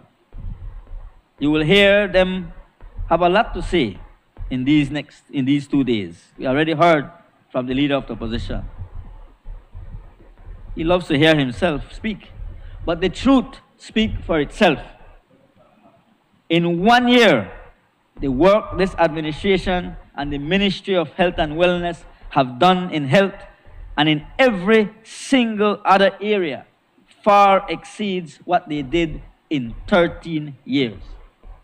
And no Fat Joe or Didi or Kanye can change the facts, member of Mesopotamia. Though he has been known to ignore facts completely many times. Madam Speaker, now turning to Corozal East, an area I am proud to represent. We all know the hardship we faced coming into office. And truthfully, the COVID pandemic was bad, but not as bad as the UDP pandemic, which left this country as close to bankrupt as it has never been before. Industries failed, people neglected, infrastructure in terrible condition, the economy in shambles. Thankfully, Madam Speaker, the people of this country had the vaccine for the UDP and got rid of that virus in November of 2020. Just yesterday, Madam Speaker, I was in Santa Marta for the opening of a brand new, fully equipped school building for the Santa Marta Government School. That building, Madam Speaker, will serve as the preschool for the community, since the nearest other school is in Carmelita, 18 miles away. This is development which matters, Madam Speaker, and I want to give thanks to the Minister of Education, my colleague from Freetown, for pushing this very critical project to completion. And I also want to say to you, Minister of Education, my colleague from Freetown, I want to thank the Ministry for choosing Santa Marta Government School to be part of the Healthy Start Feeding program that will commence this year in September. Madam Speaker, I believe that the twin pillars which drive every community are education and health. And so it is with great pride that I inform the residents of Santa Marta that I have also secured the funding in collaboration with the BTB for the construction of a new health clinic in Santa Marta village with accommodation for a resident nurse. That clinic will not only serve the residents of Santa Marta, but also the Newland community and other communities between Santa Marta and Mascal. With the assistance of our colleague from Cayo South, we have been able to work out a comprehensive plan for the upgrading of village roads. Madam Speaker, I would like to point out here that the neglect of the previous administration and the previous representative, I don't forget his name, is a crying shame. Many of those village roads had never been touched, and our residents were forced to live in mud when it rains and dust during the dry. We are working hard to ensure that this situation is fixed, and I want to thank our Honorable Minister of Housing and Infrastructure Development for the great work that he has been doing there in his ministry. Additionally, Madam Speaker, I have worked closely with the Orange Walk Town Council to conduct major street upgrading in those areas of town which are in Orange Walk East.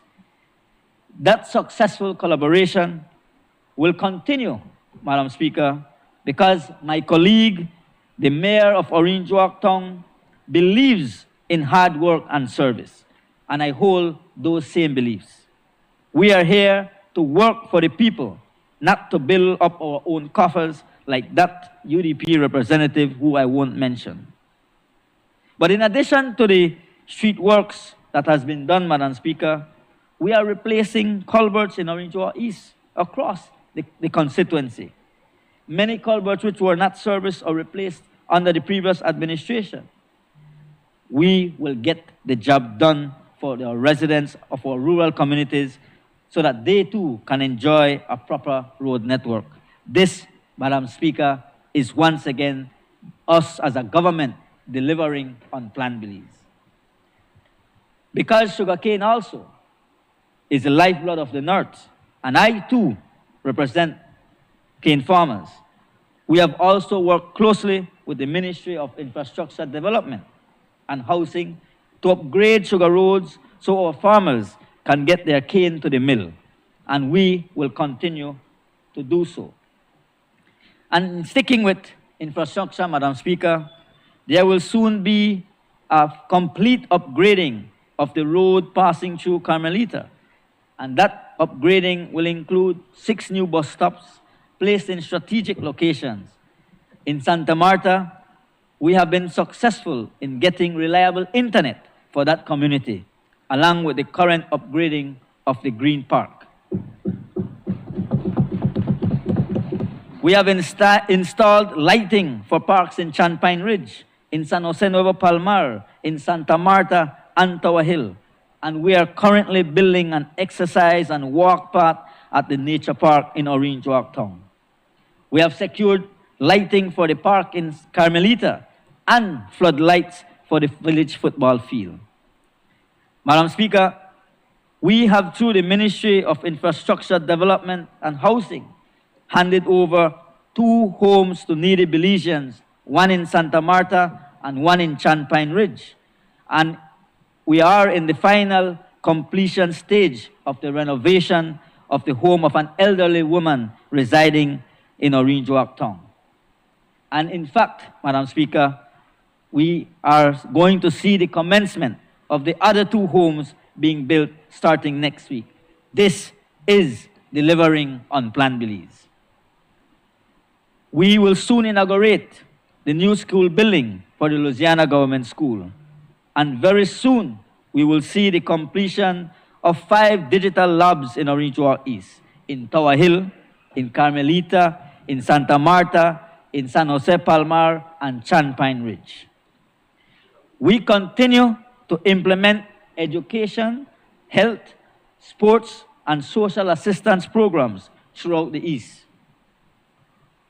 Madam Speaker, because the truth is that our people have gone through a very tough time during the UDP pandemic. We are hardworking and we are resilient.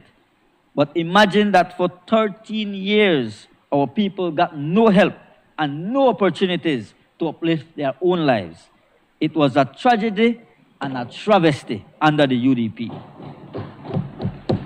I give thanks to my people of Orange Walk East for their confidence, their patience, and their support. Madam Speaker, I give thanks for the leadership of the Honorable Dr. John Briceño. This is leadership which consults and listens. Leadership which cares and has compassion. Leadership which is not afraid to make bold, visionary decisions because we know that we do it for the good of the people. I end today by saying this, Madam Speaker, may we never end up like those pariahs on the other side who abused the people and violated every single code of decency after being given the trust of the people. You see them there, Madam Speaker, they will stand up and amuse oneself. But they know what they did to the Belizean people. They will act all righteous and pious, and like they know everything. Madam Speaker, they should be ashamed to show their faces in this honorable house, much less open their mouths. What this administration, this Briceño administration has done in just over a year is a testament to good governance. I will always be a force for good governance, Madam Speaker, because that is how I was raised, and that is what I believe in. I am a no-nonsense servant of the people. Like my colleagues on this side, I knew what we would find when we got into office. But I also knew that we had what it takes, the vision and the will to overcome. I knew that with the support of our people, we would turn this economy around, and we have done that. Madam Speaker, on behalf of the people of Orange Walk East, I support this budget because we are delivering on Plan Belize for our people. Thank you very much. I recognize the member for Belize Rural North. Madam Speaker, I rise today to lend my full support on behalf of the people of Belize Rural North to this draft estimate of revenue and expenditure appropriation Bill 2022-2023. With your indulgence, Madam Speaker, I would like to refer to my prepared notes. Madam Speaker, my first year under a full budget by our PUP administration, and as the area representative for Belize Rural North, was, to say the least, challenging, owing to the fact that we are still focused on reducing our debt to GDP ratio using our full innovation, creativity, and shared sacrifice. Under the leadership of our Prime Minister, the member for Orange Walk Central, and with the continued support, resiliency, and hard work of our people, I can proudly report that through all the difficulties and challenges, we had a fruitful and productive year. Madam Speaker, it is common knowledge, but one that bears repeating over and over, lest we forget. This PUP government, of which I'm proudly a part, thanks to the voters and the people of Belize Rural North, inherited a dismal, or I should say, abysmal economy and country from the corrupt UDP administration led by Dean Barrow and the member for Colette, and supported by the likes of Edmond Castro, John Saldiva, Gaspar Vega, and Rene Montero, to name a few. This fact, widely known, my team and I decided we would make much of the little that would become available in times of austerity. We decided we would lay the foundation, following exactly what Moses did in Egypt, by storing up during the 7 years of plenty for the 7 years of famine. Our situation, Madam Speaker, effectively is the reverse. These are our winter years, or challenging years, or pandemic years, and we must, in effect, sow seeds now to lay the proper foundation for future growth, real progress, and development in BRN. Our ultimate goal for our division is full employment, land ownership for our youths, and first-time landowners and thriving entrepreneurs. Madam Speaker, allow me to share with this Honorable House, this country, and more specifically, the good people of BRN, what we have accomplished since I last stood before this House a little over a year ago.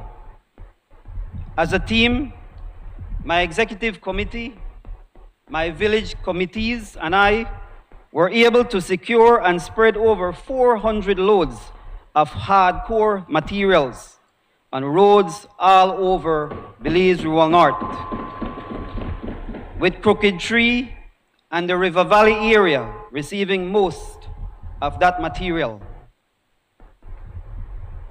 In this new budget, Madam Speaker, I want to assure the people of Mascal, St. Anne's, Corozalito, Bomba, and Santana that we will upgrade that portion of the old Northern Highway affected by the aforementioned villages.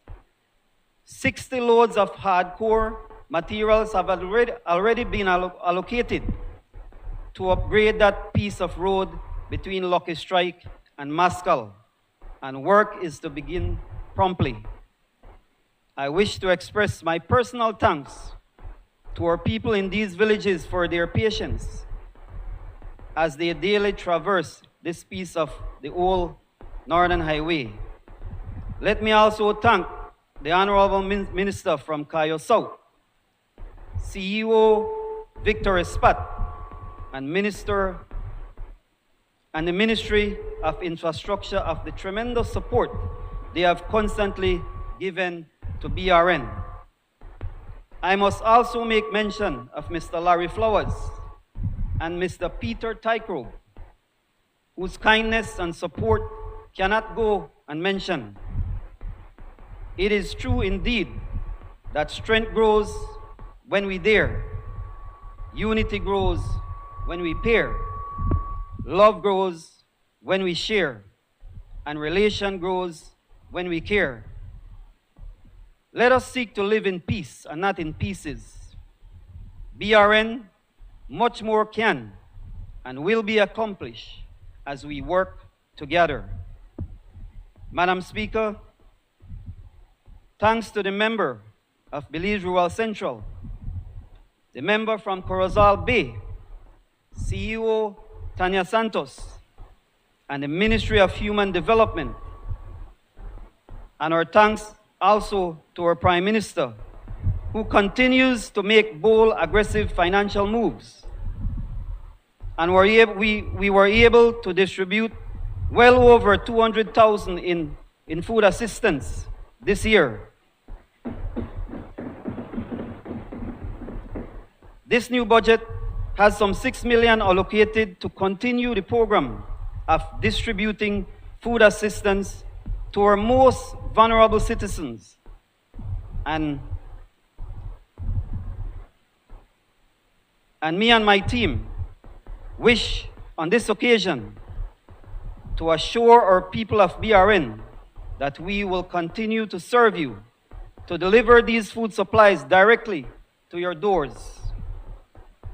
BRN must also thank the member from Freetown and the Ministry of Education for the over 60,000 issued for education assistance.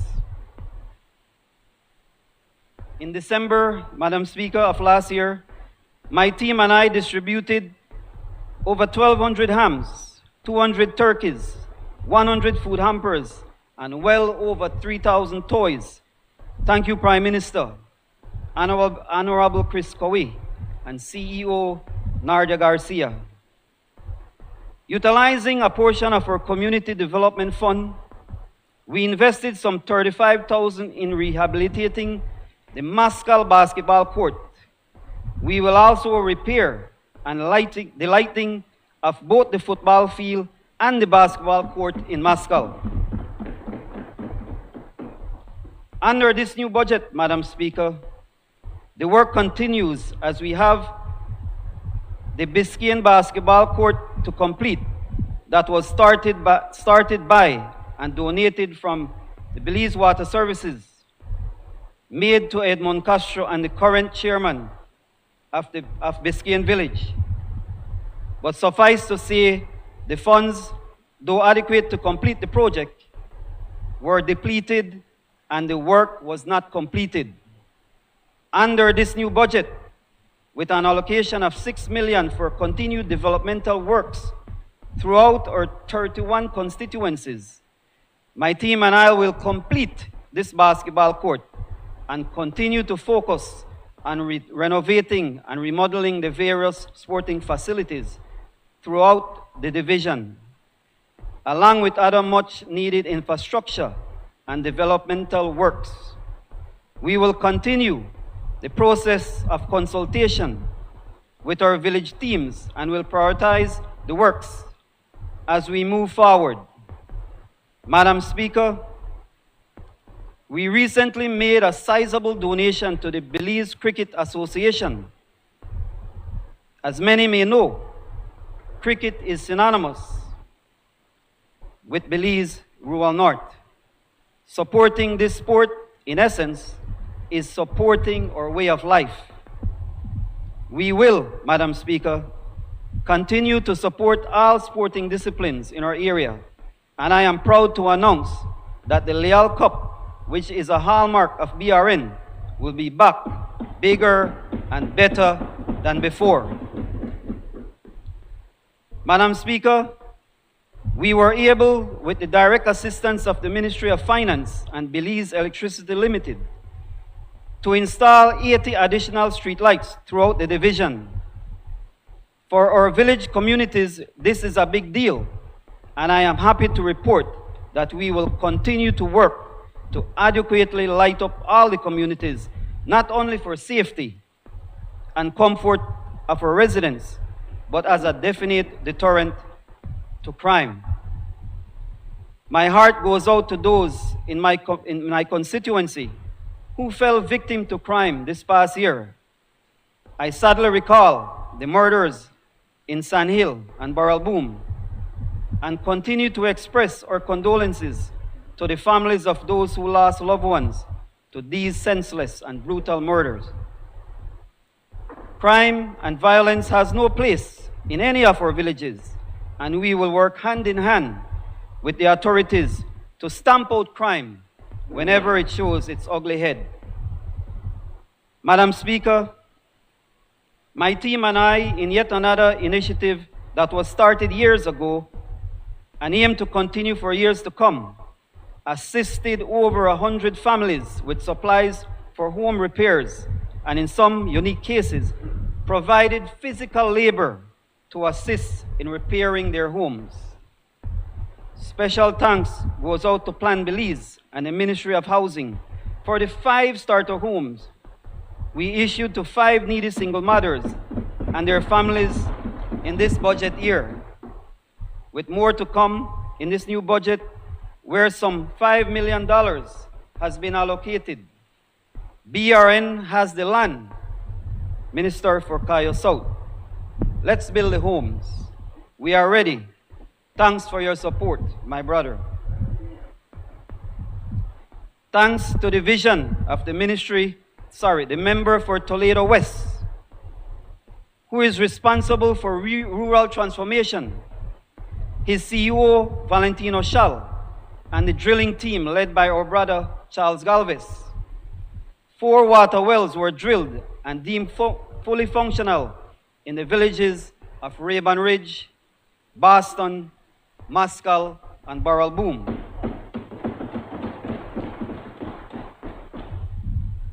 Madam Speaker, our minister had assured us in BRN that more wells will be drilled to assist and support not only our villagers, but more specifically our farmers, and by extension, our productive sector. This government is about service to the people, and serve them we will.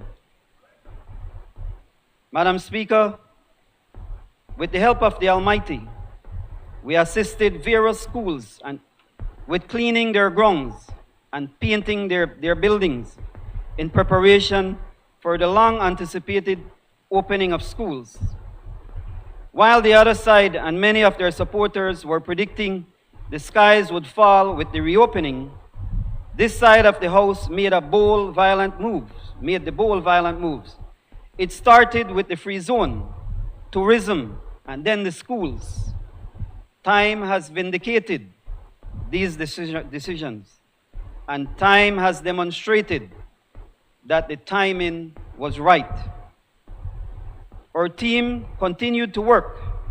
Recently, we constructed 2 bus sheds and 2 bleachers. Madam Speaker, I support this budget because it is in line with Plan Belize.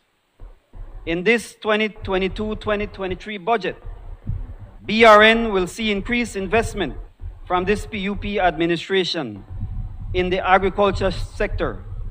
The farmers from the 24 villages and communities that makes up BRM, from Rancho Dolores to Bomba, from Sand Hill to Raven Ridge, and villages in between.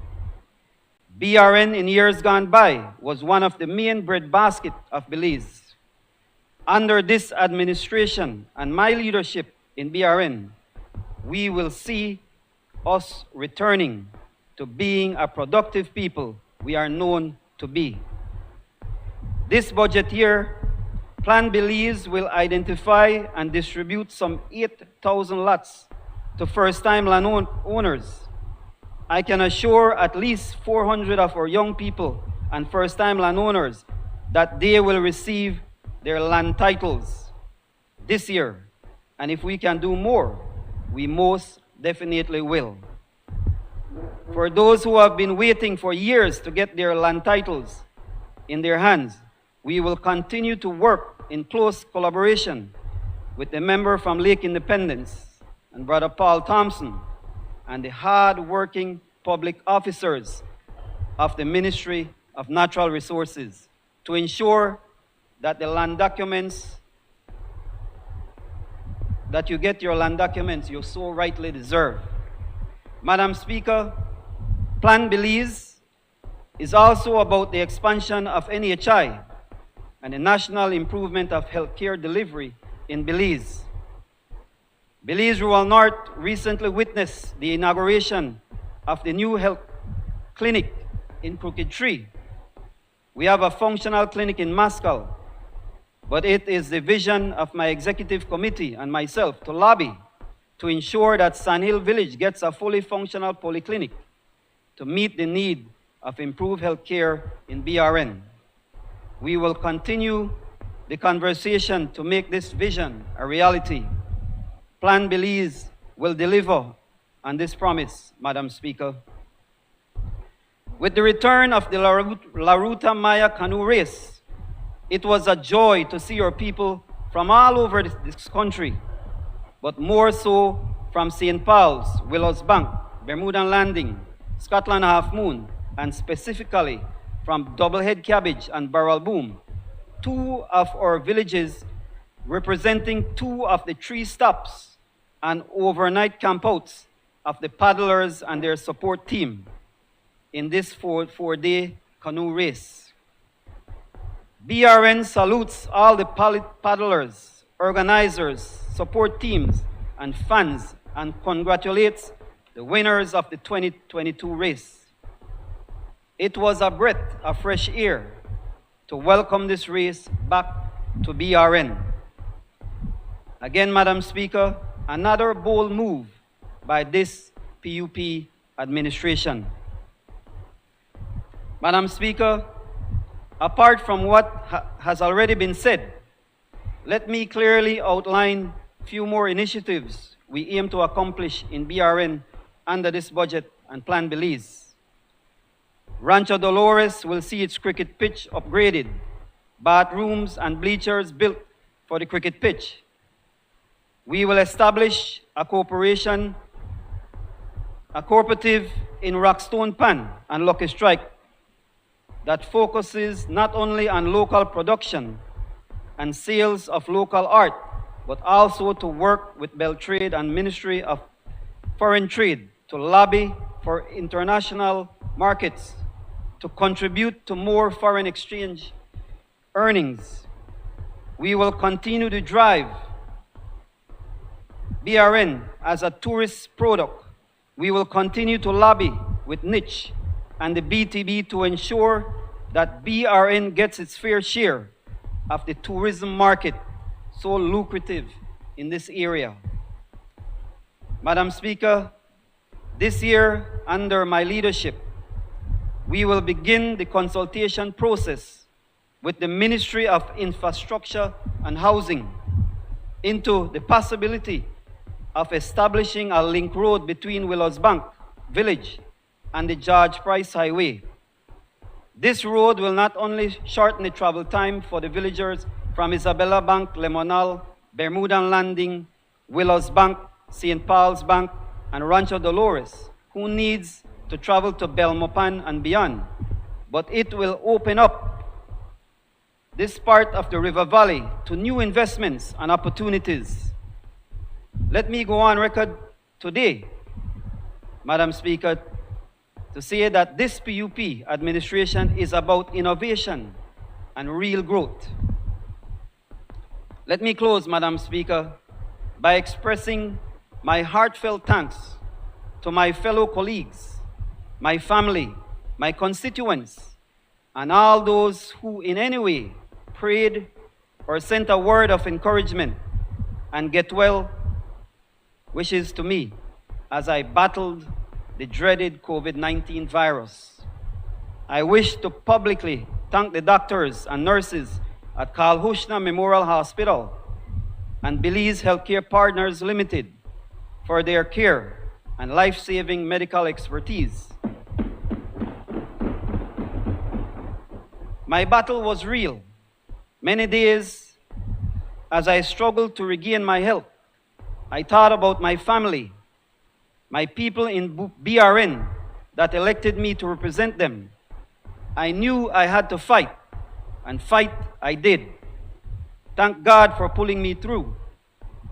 Let me use this opportunity to again express condolences to the families of the 654 Belizeans, our former member from Corozal Bay being one of them, who had succumbed to this virus since it was detected in Belize over 2 years ago.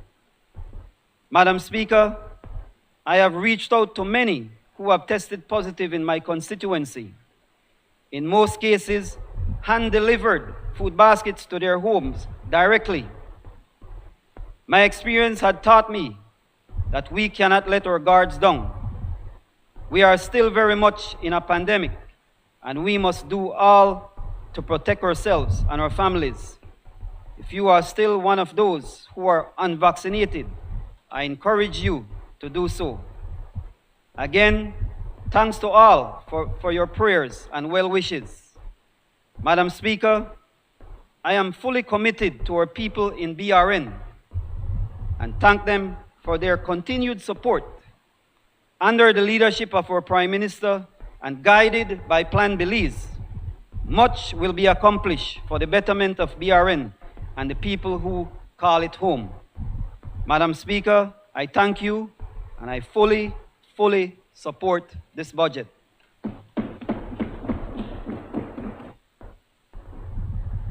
I recognize the member for Corozal South. Thank you, Madam Speaker. Good afternoon, Belize. Good afternoon, Corozal Southwest. With your indulgence, Madam Speaker, I rise to support this revenue expenditure 2022-2023.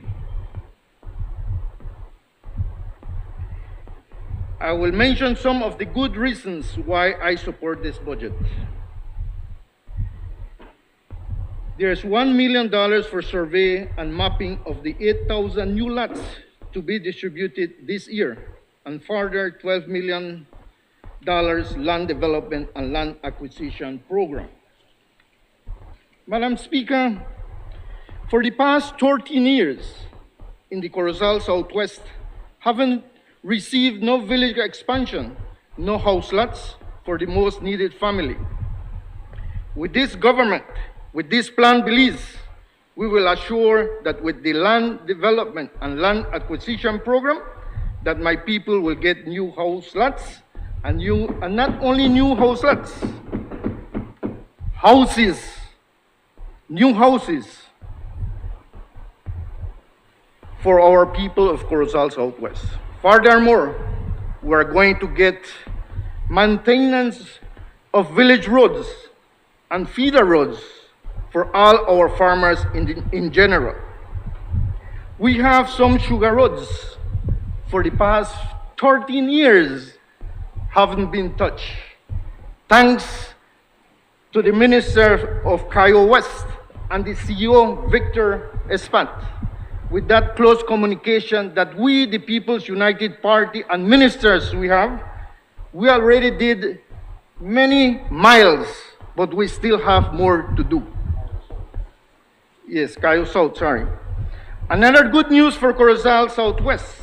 Just remember that when I won in 2012, the only two constituencies that got the NHI were Corozal Bay and Corozal North. Now, I am proud to say that we, the PUP, Plan Belize government, got the entire Corozal in the program of NHI in San Narciso Polyclinic in full swing with the NHI program. Corozal East, we're going to inaugurate that program on Saturday in Chunosh Village. Since 2012, I beg for a water system in Libertad and Concepcion. Finally, again, PUP government and Plan Belize with CIF, CEDB is invested $1.37 million in the system of Libertad and Concepcion. I give thanks to the PM and Minister of Home Affairs and New Growth Industries for the new police station in San Narciso. I have been begging this to the UDP since 2012. Now, this time will be a reality that we're going to have a new police station in San Narciso in the near future in Libertad, thanks to the Plan Belize. Madam Speaker, the global growth momentum faced stiff headwinds along the way. The economy worldwide were hit hard by the COVID-19 variant pandemic. I give thanks to the Belizean people for supporting us on this 11th November 2020. We know that because of the pandemic, some of us lost our loved ones. This administration led our Prime Minister reached to all members from Corozal to Toledo with the food basket. In my ministry, we have been working tireless and give thanks to our staff and the CEO and my colleague from Toledo West. With less resources, we did many projects. And why I said less resources? Because of the mismanagement of the past administration. We still managed to assist in the rural communities with some wells for farmers, cattle farmers, and some wells are airlifted. As we speak right now, we are having a big problem in Sarteneja, and the crew is there working for the people. I want to give thanks to my constituency for the patience and support. I know we need more jobs. I know we need more infrastructure. But be patient. We are going to do our best to serve you all. I want to take this opportunity to give thanks to all teachers and public officers for helping this economy to grow up. I knew and I know that it's not easy, but we are passing that nightmare. And on the 1st of July, 2022, you are all going to get back the 10%. Thanks to the Plan Belize, thanks to the Prime Minister. If you allow me, Madam Speaker, some words in Spanish. Quiero dar gracias a mi gente de Corozal Southwest por el apoyo. Sabemos. Translated for the purpose of the transcribing. Yes, I agree. I just want to give thanks to my people of Corozal Southwest. Once more, quiero dar gracias a mi gente de Corozal Southwest, una vez más, por el apoyo, for the support, to being here again. Just remember, we are the voice of the voiceless. Thanks, Madam Speaker. I support this budget more than 100%. God bless Belize. I recognize the member for Toledo East. Thank you, Madam Speaker. For the record, Madam Speaker, the Southern Caucus brought in the Honorable from Toledo West, Stank Creek West, Dangriga, and Toledo East. Of those 4 members sitting in this House today, 2 are ministers of government and 2 are backbenchers. And that has given me an opportunity that they have somebody to harass them. You give me time to go after them, to serve the needs of the people that I represent. And it's really a good feeling to be there, helping the people and assisting them with what they need. During our meetings that we held over the years, we came up with the suggestion that an amnesty program was necessary for this country.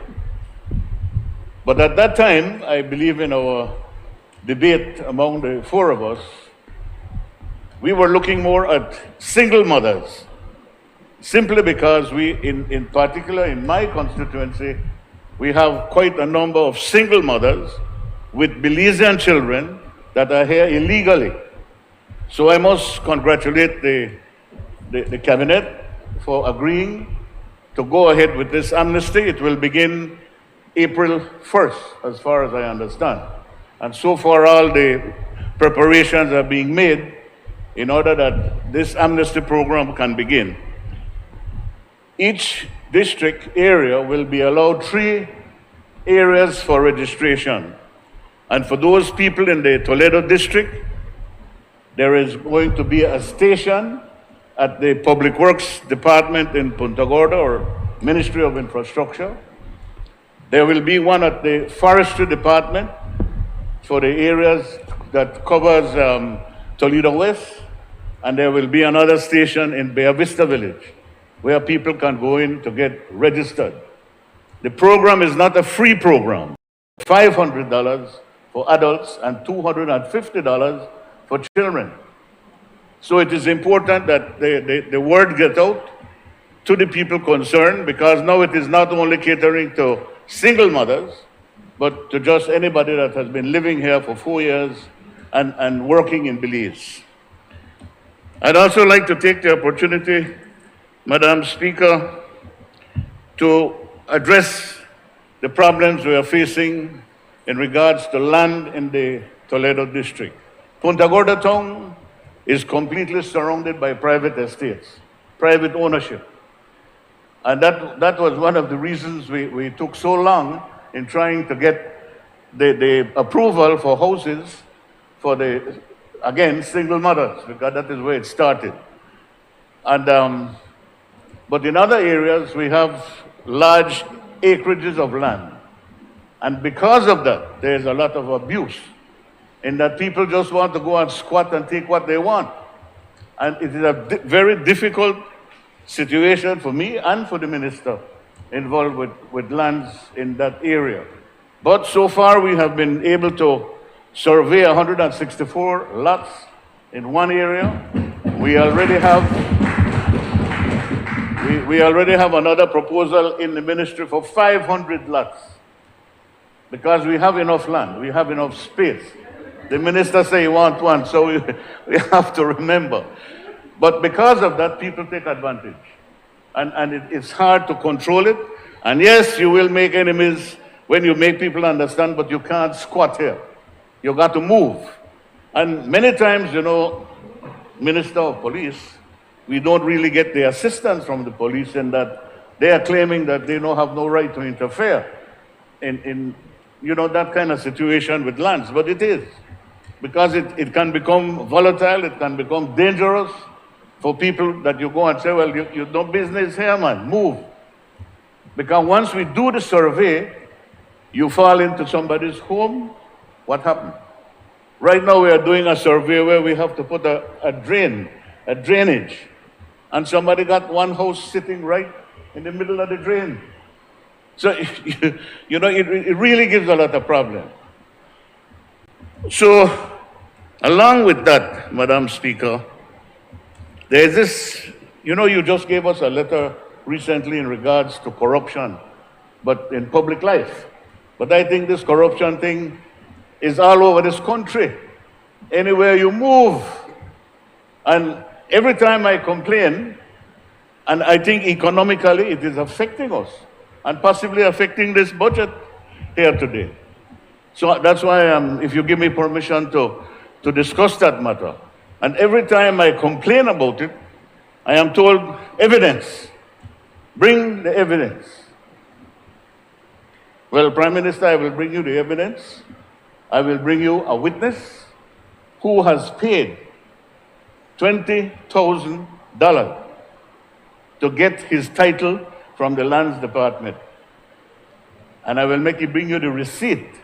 And the receipt is also stamped with a stamp from the Ministry of Natural Resources. Now that is not a hard one, because I had an experience recently where within my own village council in a particular village, some of the members, because they can't get what they want, they went to the Angelus Press and they got a stamp made for that particular village.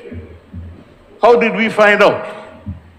We went there to get a new stamp. And remember, there's a video camera inside the Angelus Press.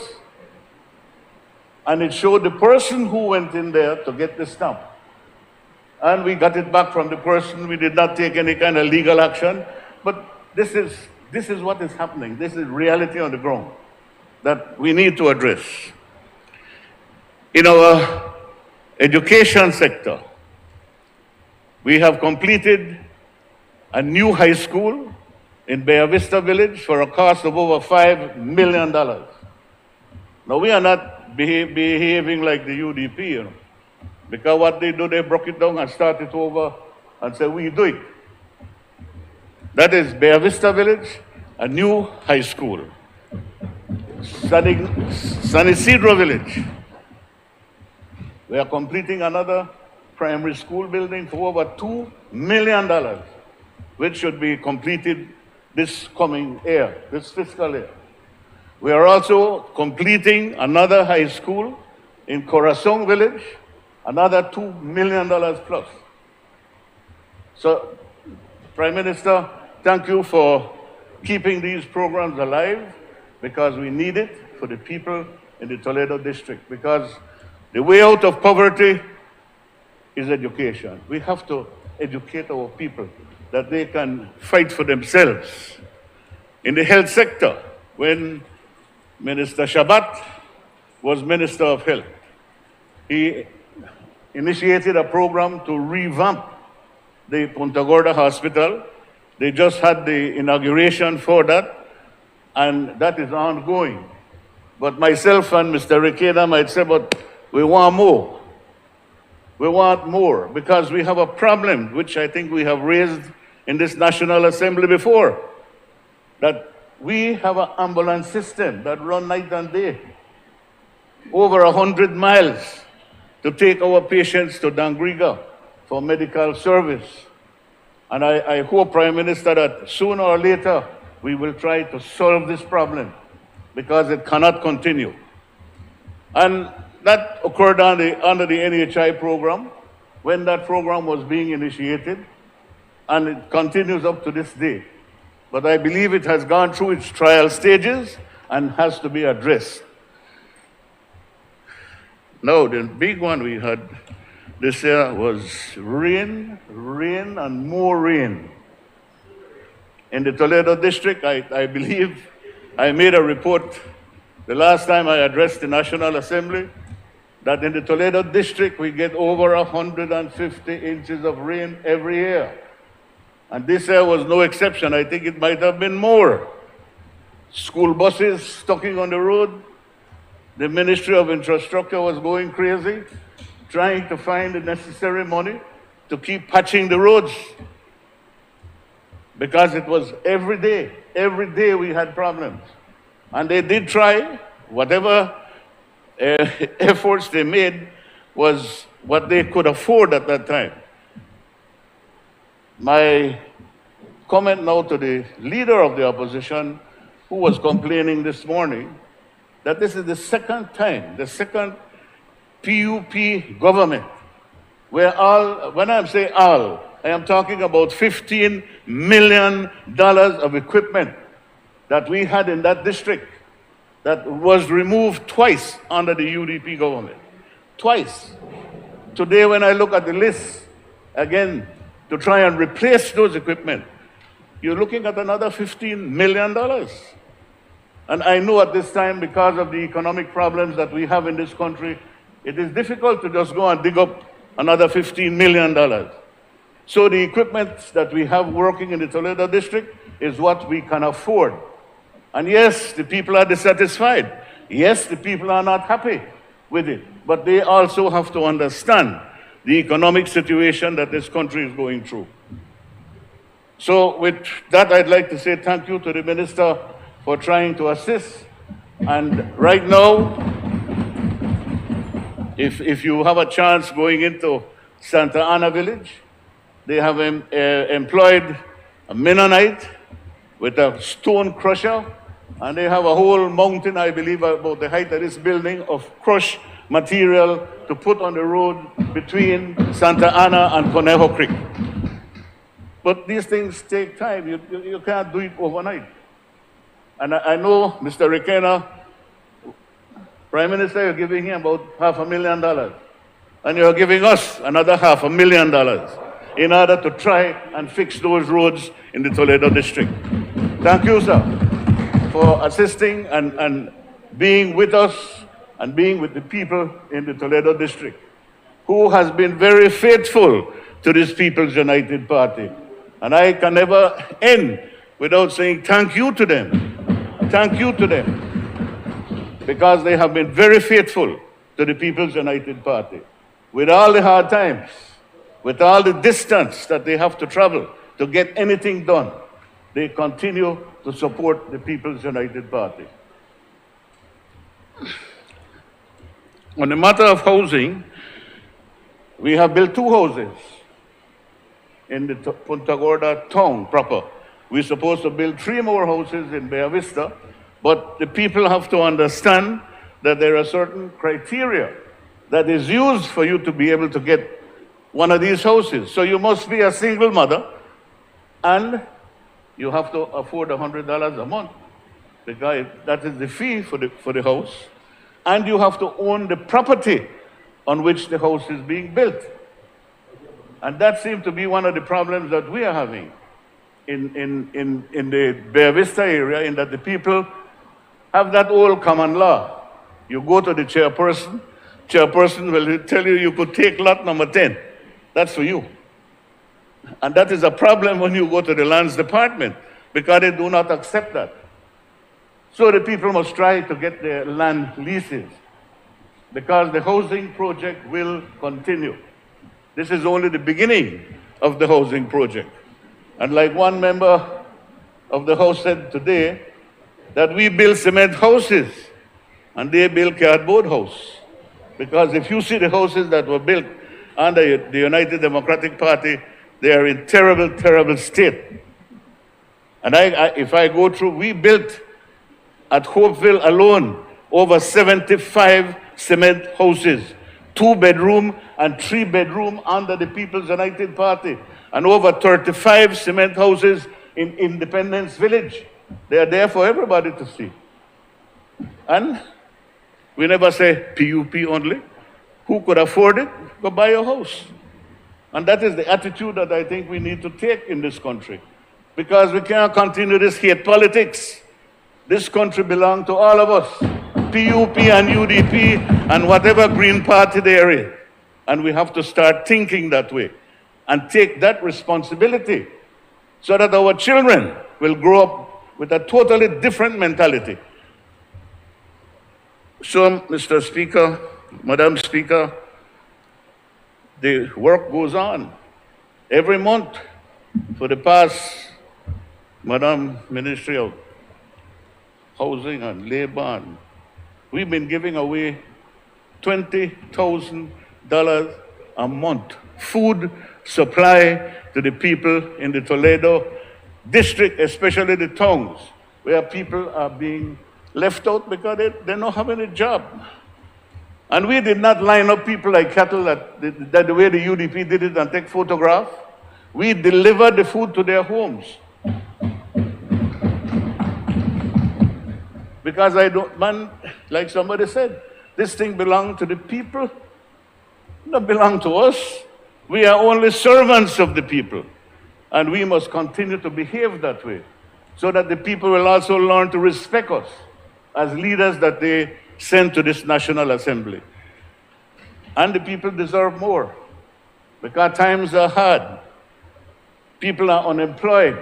I see people crying when they get that bag. I hear children say, "Mommy, now you could cook. Now you could cook." What is that telling you? That before that they had nothing to eat and nothing to cook. So we have to be very careful with the people that we represent. Madam Speaker, in sports, I heard the minister today saying that yes, we need more sporting facilities in this country. And we are doing that. We are trying, with whatever allowances we get, whatever donations we get, we are trying to do sporting facilities so that the young people have activity. That COVID really destroyed football for the last 2 years, that they were not able to go out and play their football. But there are other sports that we need to get our children engaged on, and we also have people that are being paid to run the sporting facility in the district. So we also have to find things for them to do and for them to promote the sporting activity in the schools and also for private use for those children that are outside. In agriculture, Madam Speaker, I was just complaining to the Minister of Rural Development. I said, Minister, be careful, because I think it was yesterday night I was in a village, and coming out, the chairman said, Minister, you look bad, I said, why, man?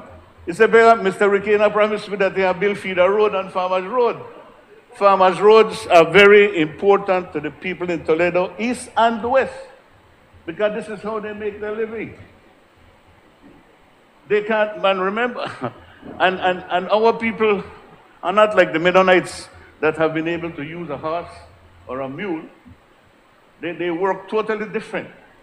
And it is difficult for them to be hauling their material or whatever they produce in these farms to wherever they're going.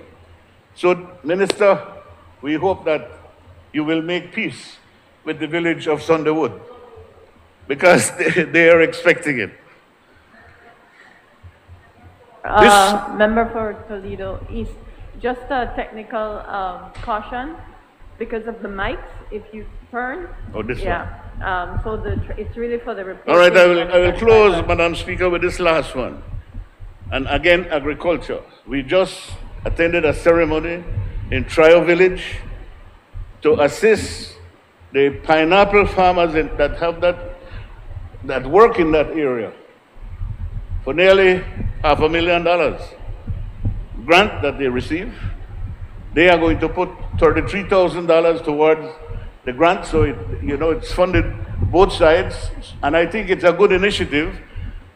In that many times we just go and arrange these programs, they end up feeling like it's a free gift, so they don't take it seriously. So by them contributing to the scheme, it makes them a lot more serious about what they're doing. The problem we have is that whenever, especially pineapple, we are producing over 6 million pounds of pineapple in the south. Remember, that's the area that produces all the banana, 5 million bucks a banana for the year, 5 million. Our farmers are trying to go to 8 million. That creates more and more employment for our people. And I think that needs attention, because the ministry will have to deal with marketing, because the factory will only take 1 million pounds of pineapple. So what the farmers have to do with the rest? And the ones they are taking at the factory is not the sweet variety. So they have to then plant the sweet variety that they could sell on the local market, which I think is not fair to them. Most of it spoiled. So, it's an area that we have to look at in the agriculture department. Man, there are so many things you could do with pineapple. You go out to the Key or anywhere else, you want a pina colada, they will open a tin when you could be using fresh pineapple produced in Belize. These are the areas I think that we need to look at, and as a government, we need to encourage so that our farmers can get the best benefit out of what they are producing. Because it is no use we are producing and can't sell. And this has caught us so many times. The rice industry, for example, we have just, along with the minister from Toledo West, to try and bring that back to life, because it was the only commodity that our farmers in the south could sell 1 pound or could sell 10,000 pounds. And today, with a 15 million population, Guatemala on the other side, they need food. They come for our cows, they come for our feed from the feed mill to feed their animals. They will soon come for the eggs and the chicken, because one spell they started taking the chicken out of Belize. So we have a market, 15 million people that need food right next to us. And we have to use that. They sell their black beans, because black beans is a common commodity on that side of the border. They sell their pumpkin seed. I did not even realize that pumpkin seed had so much of a value to the neighbors next to us. But these are areas that we need to expand, and we need in our talks to the Guatemalans, man, they need it just as much. They need it, and they come for it. I think this year we were offering 27 cents a pound for paddy. They came over and said, we'll pay you 30 cents a pound for paddy. Not even have to mill it, you just dry it, and they will come for it. So, these are areas, Prime Minister, that we have to look at, expand, and get our people in the ministry to get involved with them. Madam Speaker, thank you very much, and thank the people of Toledo East. I recognize the member for Corozal Southeast. Thank you, Madam Speaker. Before I go into my speech, Madam Speaker, it's quite timely, and I will discuss a little bit more in my speech, but I just got a text from someone. We were having problems with the water system in Sartoneja. There was a problem with the well, and someone, I guess in his excitement, just texted me, we just got a new well in Sartoneja. Thank you for your support and hard work of the Village Council, Madam Speaker. I will address that a little bit more. Madam Speaker, I would like your permission to indulge and read from my notes. Thank you very much. I would like for you to know, Madam Speaker, and the Belizean public to know that in my ministry and in the Corozal Southeast constituency, we are delivering on Plan Belize.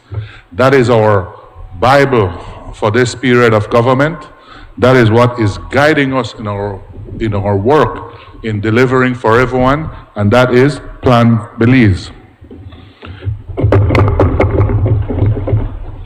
In the period of 2021, let me repeat, in the period of 2020 to 2021, despite the public health and economic challenges of the pandemic, my ministry remained resilient in the face of adversity.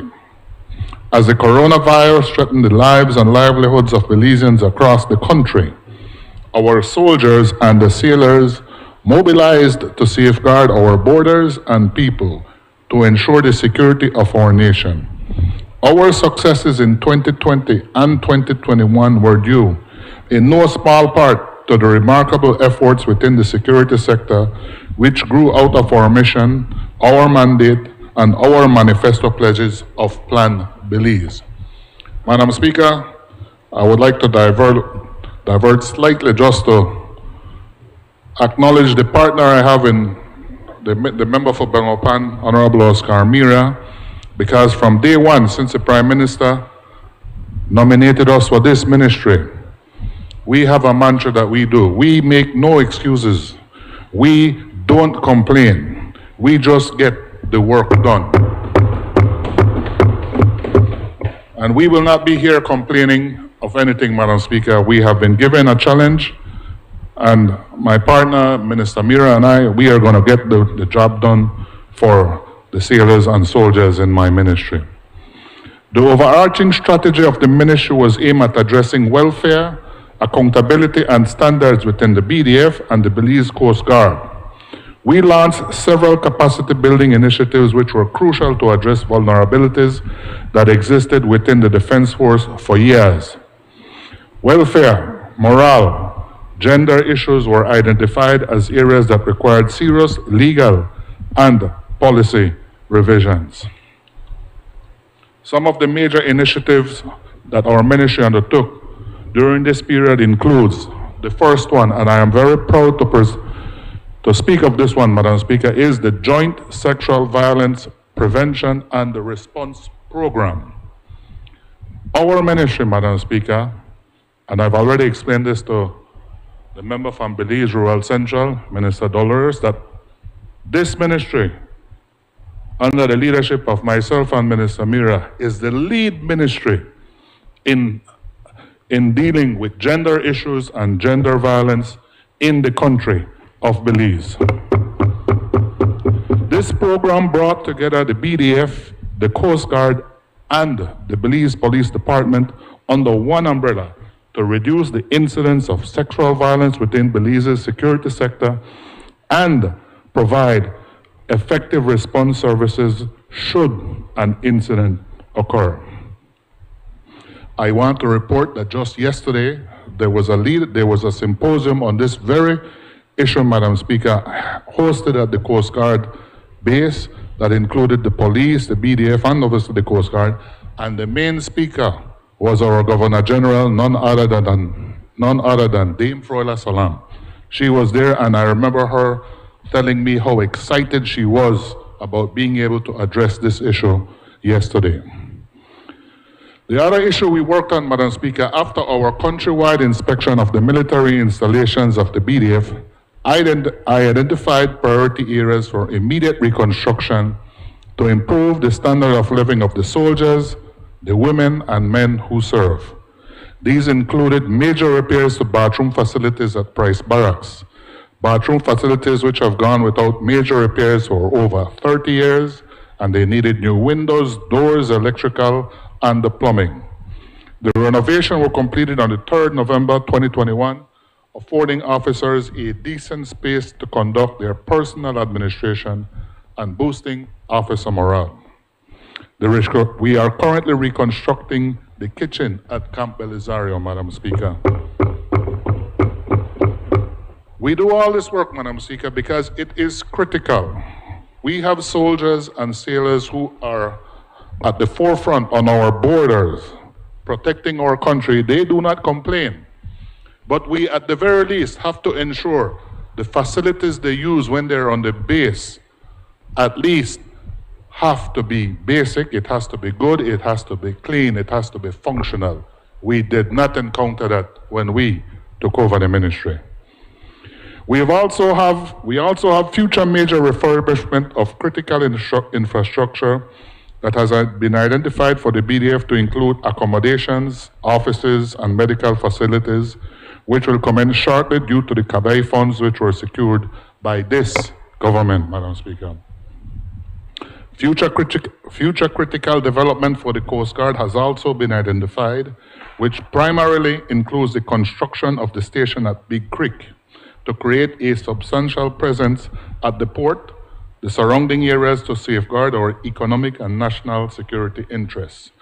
This again, Madam Speaker, is something we're very proud of, and we have already secured the Prime Minister's commitment to personally be there when we do the groundbreaking, Madam Speaker. Madam Speaker, our ministry have also hosted the Central American Security Conference, or CENSEC, in late January to early February, where we highlighted our work and progress in the areas of women, peace, and security under the theme Collaborative Responses to Regional Security and Humanitarian Assistance. Due to the pandemic, Madam Speaker, our officer cadets were unable to attend their usual training at the Royal Military Academy, Sandhurst, in the UK, due to cancellation. Instead, we innovated and invited instructors to provide a short commissioning course for the first time in Belize and anywhere else, might I add. This afforded 25 cadets, not just from the BDF, but also from the Coast Guard and the police, to participate in this unprecedented opportunity. My ministry encourages collaboration and shares our opportunities with other ministries, Madam Speaker. We encourage unity and we lead by example. The next issue, Madam Speaker, is that during this past year, we've had our Coast Guard and BDF responding to flooding in the Kaya District and the Belize River Valley to provide transportation, medical assistance, rescue and recovery operations to the communities affected by the disaster. Madam Speaker, one of the things that I am pleased to be in this ministry is that I know whenever there's issue, whenever the country has trouble, people are always calling on the BDF and the Coast Guard for assistance, and they always respond admirably. My ministry also recognized the need for an overarching umbrella strategy for national security and defense, and the NSDS, National Security and Defense Strategy 2022-2026, is in its development stage with consultation from key stakeholders, Madam Speaker. This We got this straight out of Plan Belize. As well, Madam Speaker, this year we are co-hosting Trade Winds 2022 with Mexico, which is a Caribbean security-focused exercise to build interagency preparedness on the ground, on the sea, and in the air and cyber domains to improve the operational readiness of our troops while building regional partnerships. Madam Speaker, I want to take the time to point out, if you notice, we had the CANSEC earlier this year. We're now having trade-ins later on this year, all with our regional partners. This expresses confidence in our country, in the leadership of the country, and as well in the leadership in the BDF and Coast Guard to work with our regional partners to ensure security for Belize and within the region. This did not exist prior to 2021, Madam Speaker. The final part I want to talk about my ministry, Madam Speaker, is we are going to be introducing quite shortly a defense bond. A lot of work has to be done. Our installations and facilities in both the Coast Guard and BDF, a lot of it has been run out. We also have to prepare for the future, Madam Speaker, and we realize only via some form of a long-term financing, we will be able to give our soldiers and sailors proper facilities, proper training, proper equipment for them to continue to do the work that they have been tasked to do. And also to meet whatever future challenges that this country, whatever future threats that this country may face, Madam Speaker. I would like now to turn to my division, Madam Speaker. The division that I'm quite proud of, I'm quite honored to represent, and I am grateful to the people of Corozal Southeast for the support, Madam Speaker. This is the one division that did not buy the fallacy of the United Government policies, Madam Speaker. They never did, and they won't. We continue to work tirelessly and have begun essential roadworks in all villages, Madam Speaker. This includes Ranchito, Carolina, Calcutta, Caledonia, Capabanc, Progreso, Chunush, and Sartaneja. These roadworks were neglected for the past 13 years, and now we continue to make improvements. Here, Madam Speaker, I want to thank, I don't see him, the member for Cayos South, Honorable Julius. Always supportive, always responsive. So, Madam Speaker, I am truly grateful. And again, because these are road from White Mall, it is an ongoing process. We constantly have to keep this work going on an annual basis. So we still continue, Madam Speaker. Turning to water issues, Madam Speaker, when we inherited 4 water boards in my division, all were, and some are still in debt. And I believe what is definitely a travesty is that, in particular, the Chunush water system and the Sartaneja water system were severely neglected, Madam Speaker.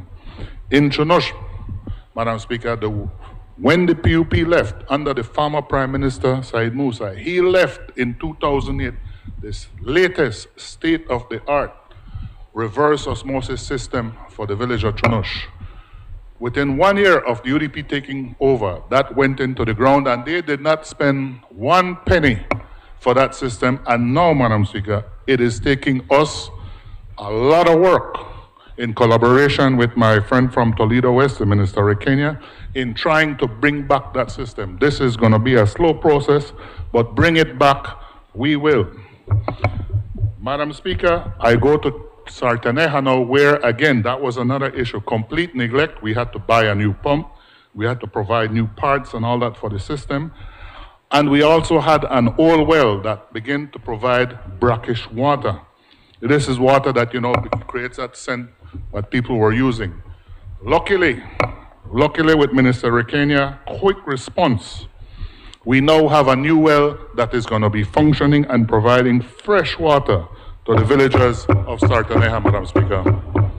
That's why and as I tell you, I just got the text half a minute before I began presentation, Madam Speaker. So, PUP government at work, Plan Belize in execution. This Saturday, Madam Speaker, in the village of Chunush, finally, national health insurance will arrive, and it is going to be inaugurated to provide health services to Chunush and the surrounding villages of Copperbank, Sarteneja, and Progreso. Madam Speaker, one of the things that is bittersweet about this is that we had for the past 13 years the Minister of Health from the Corozal district, and NHI could not reach that area, Madam Speaker. That is a crime. That's utterly disgusting in anyone's performance as a minister.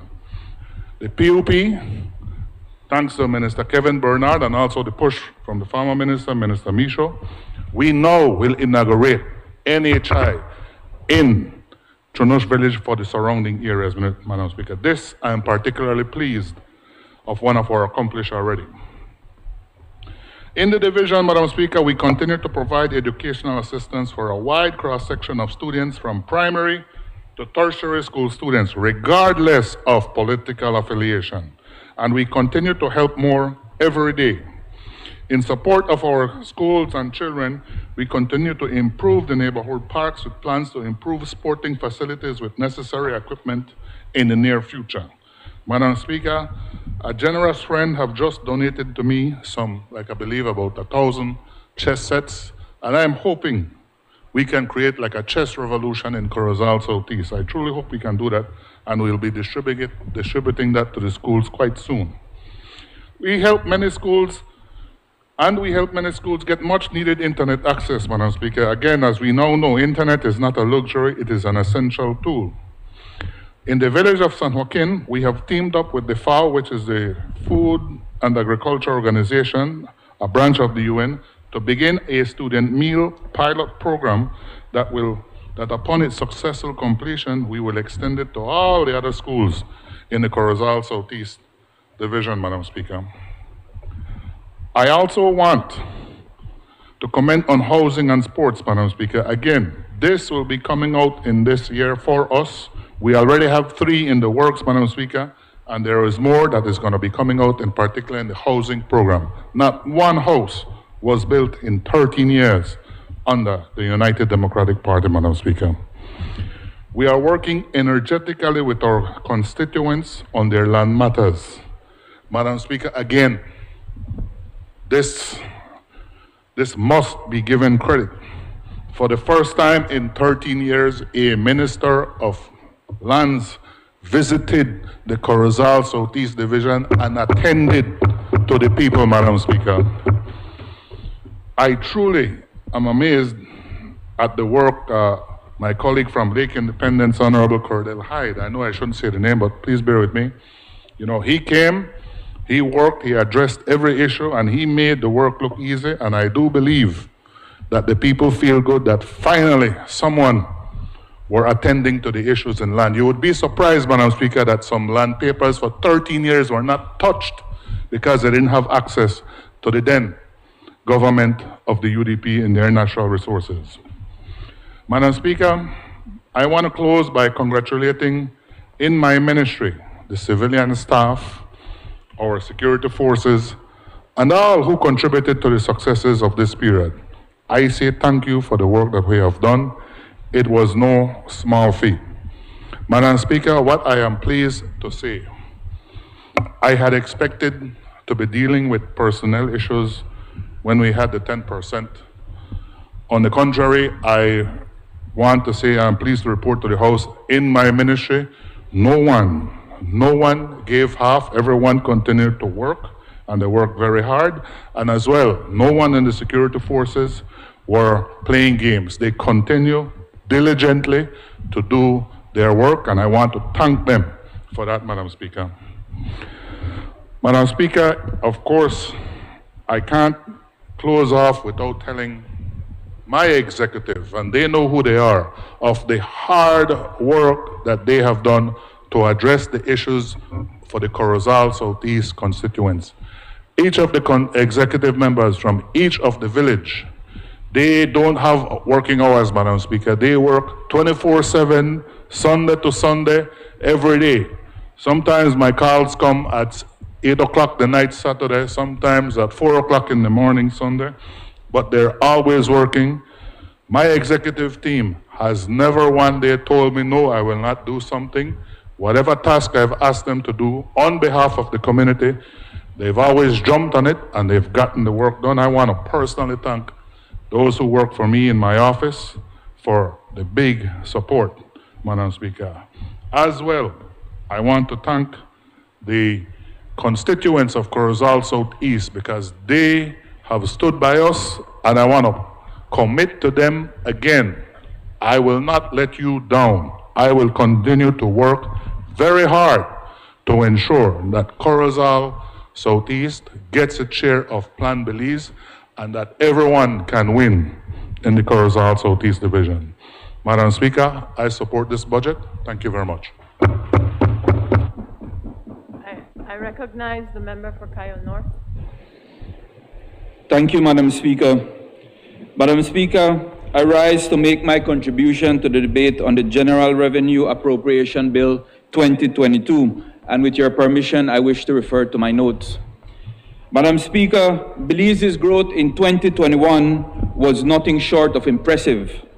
The IMF estimates that Belize's economy expanded by 12.5%, while the Statistical Institute of Belize preliminary number is just below 10%. One of the factors which contribute to this growth, Madam Speaker, according to the Central Bank of Belize, was a strong vaccination campaign. Madam Speaker, I want to take this opportunity to thank all those nurses, doctors, community healthcare workers, the vaccination, IT, and communication teams at the Ministry of Health and Wellness, and all those persons who collaborated in 2021 to reach across the length and breadth of this country and fully vaccinated over 200,000 Belizeans. Madam Speaker, with your permission, I pause to publicly thank Dr. Natalia Baer and Dr. Melissa Diaz for their dedication and untiring efforts in this regard. Of course, Madam Speaker, that would not have been possible but for the will of the vast majority of Belizeans who understood that getting vaccinated was the only path to reopening and rebuilding the economy. Madam Speaker, this new budget, which is being proposed, will be the largest spending and investment budget in the history of our country. For me, Madam Speaker, I continue to remind myself of the words of President Roosevelt, who in his inaugural address on January 20th, 1937 said, and I quote, "The test of our progress is not whether we add more to the abundance of those who have much. It is whether we provide enough for those who have too little." The Ministry of Public Utilities, Energy, Logistics, and E-Governance plays an important role in helping to lift our people out of poverty. Water represents life, and clean water means health. Electricity is transformative as it removes barriers that inhibits learning and productivity. Access to data brings the world to our fingertips. This year, 2022, this fiscal year 2022-2023, the ministry will be commissioning 2 new microgrids and will see the upgrading of an existing microgrid, bringing electricity to 4 villages, to over 500 households, to 4 health centers, to 3 schools, and to countless students who will now be able to do their schoolwork at night. These systems will not only bring light, but will also bring opportunities for the residents of these communities. This ministry is also working on electrifying an additional 6 villages through partnerships with the European Union and other strategic partners. Madam Speaker, we are delivering on Plan Belize. The Ministry will also be partnering with the Ministry of Transport to bring the first electric buses to Belize's highways and Belize City. The Ministry is also pursuing the national goal of obtaining 75% of the total electricity consumed in Belize from sustainable renewable sources by 2030.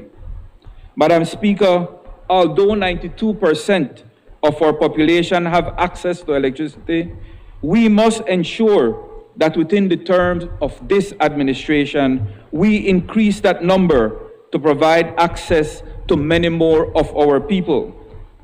While in some quarters there is the belief that the price of rural electrification is too high, we at the Ministry say that the cost of poverty is even higher and more burdensome on our economy. During this fiscal year, the Ministry, among other things, will also be looking at capacity building within the Ministry. We will be looking at energy security and sustainability, and we'll be finalizing draft regulations to address distributive energy generation. Madam Speaker, it is anticipated that this financial year will see the launching of an RFP for the provision of electricity from sustainable renewable sources such as solar, wind, and hydro, which will make the country more energy independent. The future under Plan Belize is bright and full of energy.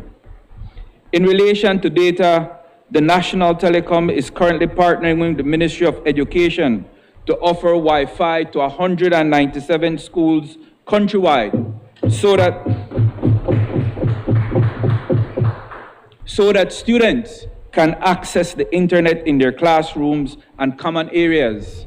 I am proud to say that included in that expansion will be the Bully Tree Seventh-day Adventist Primary School and the Immaculate Conception Roman Catholic Primary School, both in Kayonert. It is expected that mobile services will be expanded this year to 25 new areas across the country, thereby improving the lives of our citizens by having connectivity. While people may be able to live without food, we cannot live without water, Madam Speaker. Water is a basic human right. In this regard, and in keeping with Plan Belize, it is intended to expand access to water across the country. Rural water boards will be strengthened and systems expanded. Madam Speaker, the past administration failed to provide adequate access to potable water and misspent hundreds of thousands of dollars on failed water systems like the one in Bully Tree Falls. Just as clean water represents health, attention must also be given to sewage, which affects our environment. In this regard, and in conjunction with the Belize Water Services Limited, attention will be given to the treatment facility in Belize City and on the construction of new sewer systems in Kikaka, Placencia, and Nert and Burgrisky. Turning to logistics, Madam Speaker, which includes post office and ports, they will also benefit from the forward movement of the Ministry. The Belize Post Office, under the direction of the new Postmaster General, will be reorganized into a modern, relevant, reliable postal courier to serve the needs of the Belizean people. In this regard, the Ministry will be strengthening the policy and legislative framework of the Post Office. It will undertake training and certification of postal employees. It will see the creation of a digital delivery platform where customers will be able to track their packages. There will be the creation of new products and services. We will see the establishment of new district postal couriers in various parts of the country to serve the underserved communities where mails and packages are not easily accessible. Madam Speaker, in relation to ports, the time has come for the development of a national ports master plan. In this regard, and in collaboration with the Belize Ports Authority and the various stakeholders, the Ministry will be reviewing the various international maritime treaties which have been ratified and now require domestication on our national laws. We will be reviewing existing national legislation. We'll be building capacity in the maritime area. And in this regard, Madam Speaker, I am happy to announce that the Belize Ports Authority will be, for the first time in its history, offering 4 scholarships to the Caribbean Maritime University in Jamaica to students wishing to obtain a bachelor's degree in one of the various maritime disciplines. Madam Speaker, along with the Belize Ports Authority, we will be looking to acquire capacity in the areas of maritime emergency response, including tugs, salvage, firefighting, and pollution. Additionally, Madam Speaker, in this fiscal year, the Belize Ports Authority will be developing and implementing a central documentation portal aimed at improving its services to the public. In relation to e-governance, Madam Speaker, the advent of the internet, the impact of natural disasters and pandemics have all dramatically affected our lives and how we do business. Consequently, we need to rethink how we operate, how we govern, and how we provide services to our citizens. I am proud to say that it is under this Prime Minister and this administration that the Ministry of E-Governance and the E-Governance and Digitalization Unit has been constituted.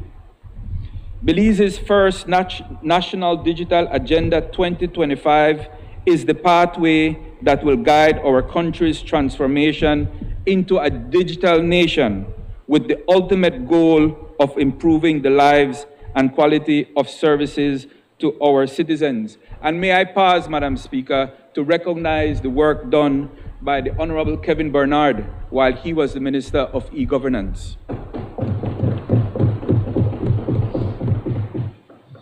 The Ministry has supported improvements in the following areas: services for export and import license issued by the Suppliers Control Unit, vehicle and driver's license processing, permits for the import and export of scrap metal, used tires, acid batteries. It has been involved in the formulation of new legislation, including a Data Protection Act, a Public Sector Data Sharing and Electronic Funds Transfer Crime Act, which forms the enabling environment for governments and private sector transformation. In this fiscal year, Madam Speaker, the Ministry will be initiating the following projects.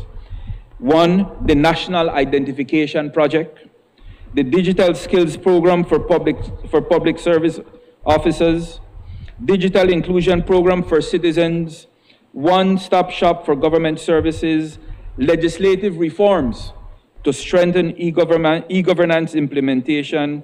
It'll be looking at a data policy framework, looking at electronic payment solutions, such as the piloting of mobile wallets for online payment of government services.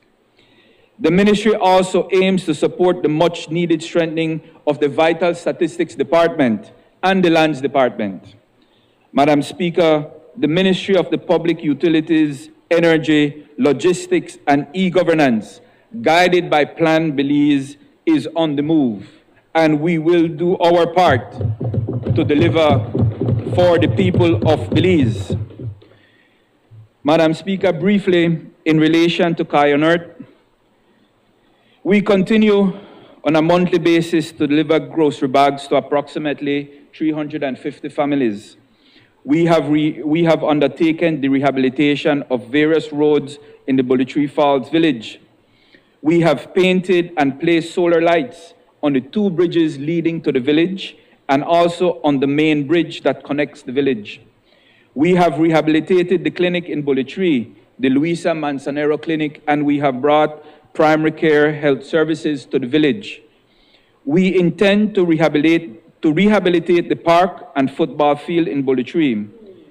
Shortly, Madam Speaker, we are going to be launching our sewing program for single women in Kayonert.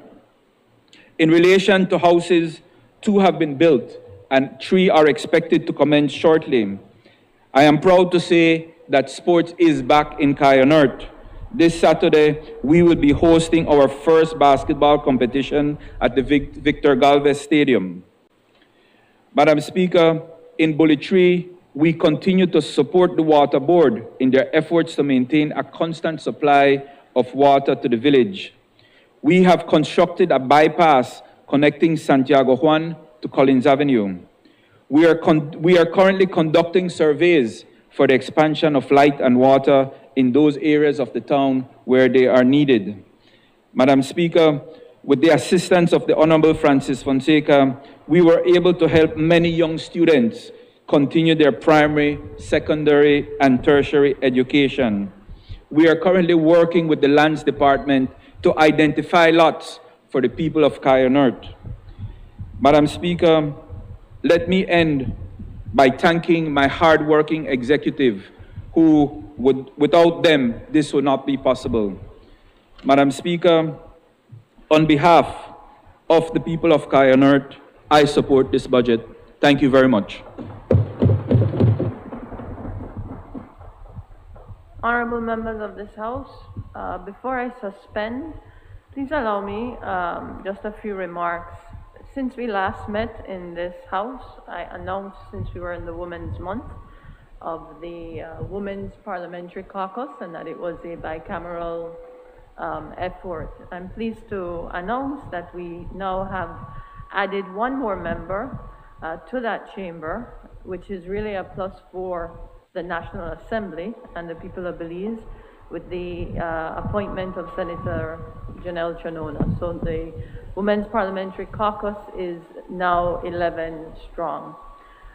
I also wanted to remind members and really ask for your support on both sides. We do have what is called political whips for both sides, but to kindly work with members for those who do not attend House meetings, that Standing Order 84, the clerk really ought to be, the office of the clerk ought to be notified. If the office of the clerk is not notified, please know for the record that is not regarded as a absence that has been duly cited with notice. So I'm asking for your indulgence as we continue to work on the effort of revising the standing orders that will hopefully correct the issue with absences. But until then, we do need to adhere to Standing Order 84. And with that, honorable members of this House, the meeting is suspended until 9 a.m. That's 9 a.m. in the morning. Thank you.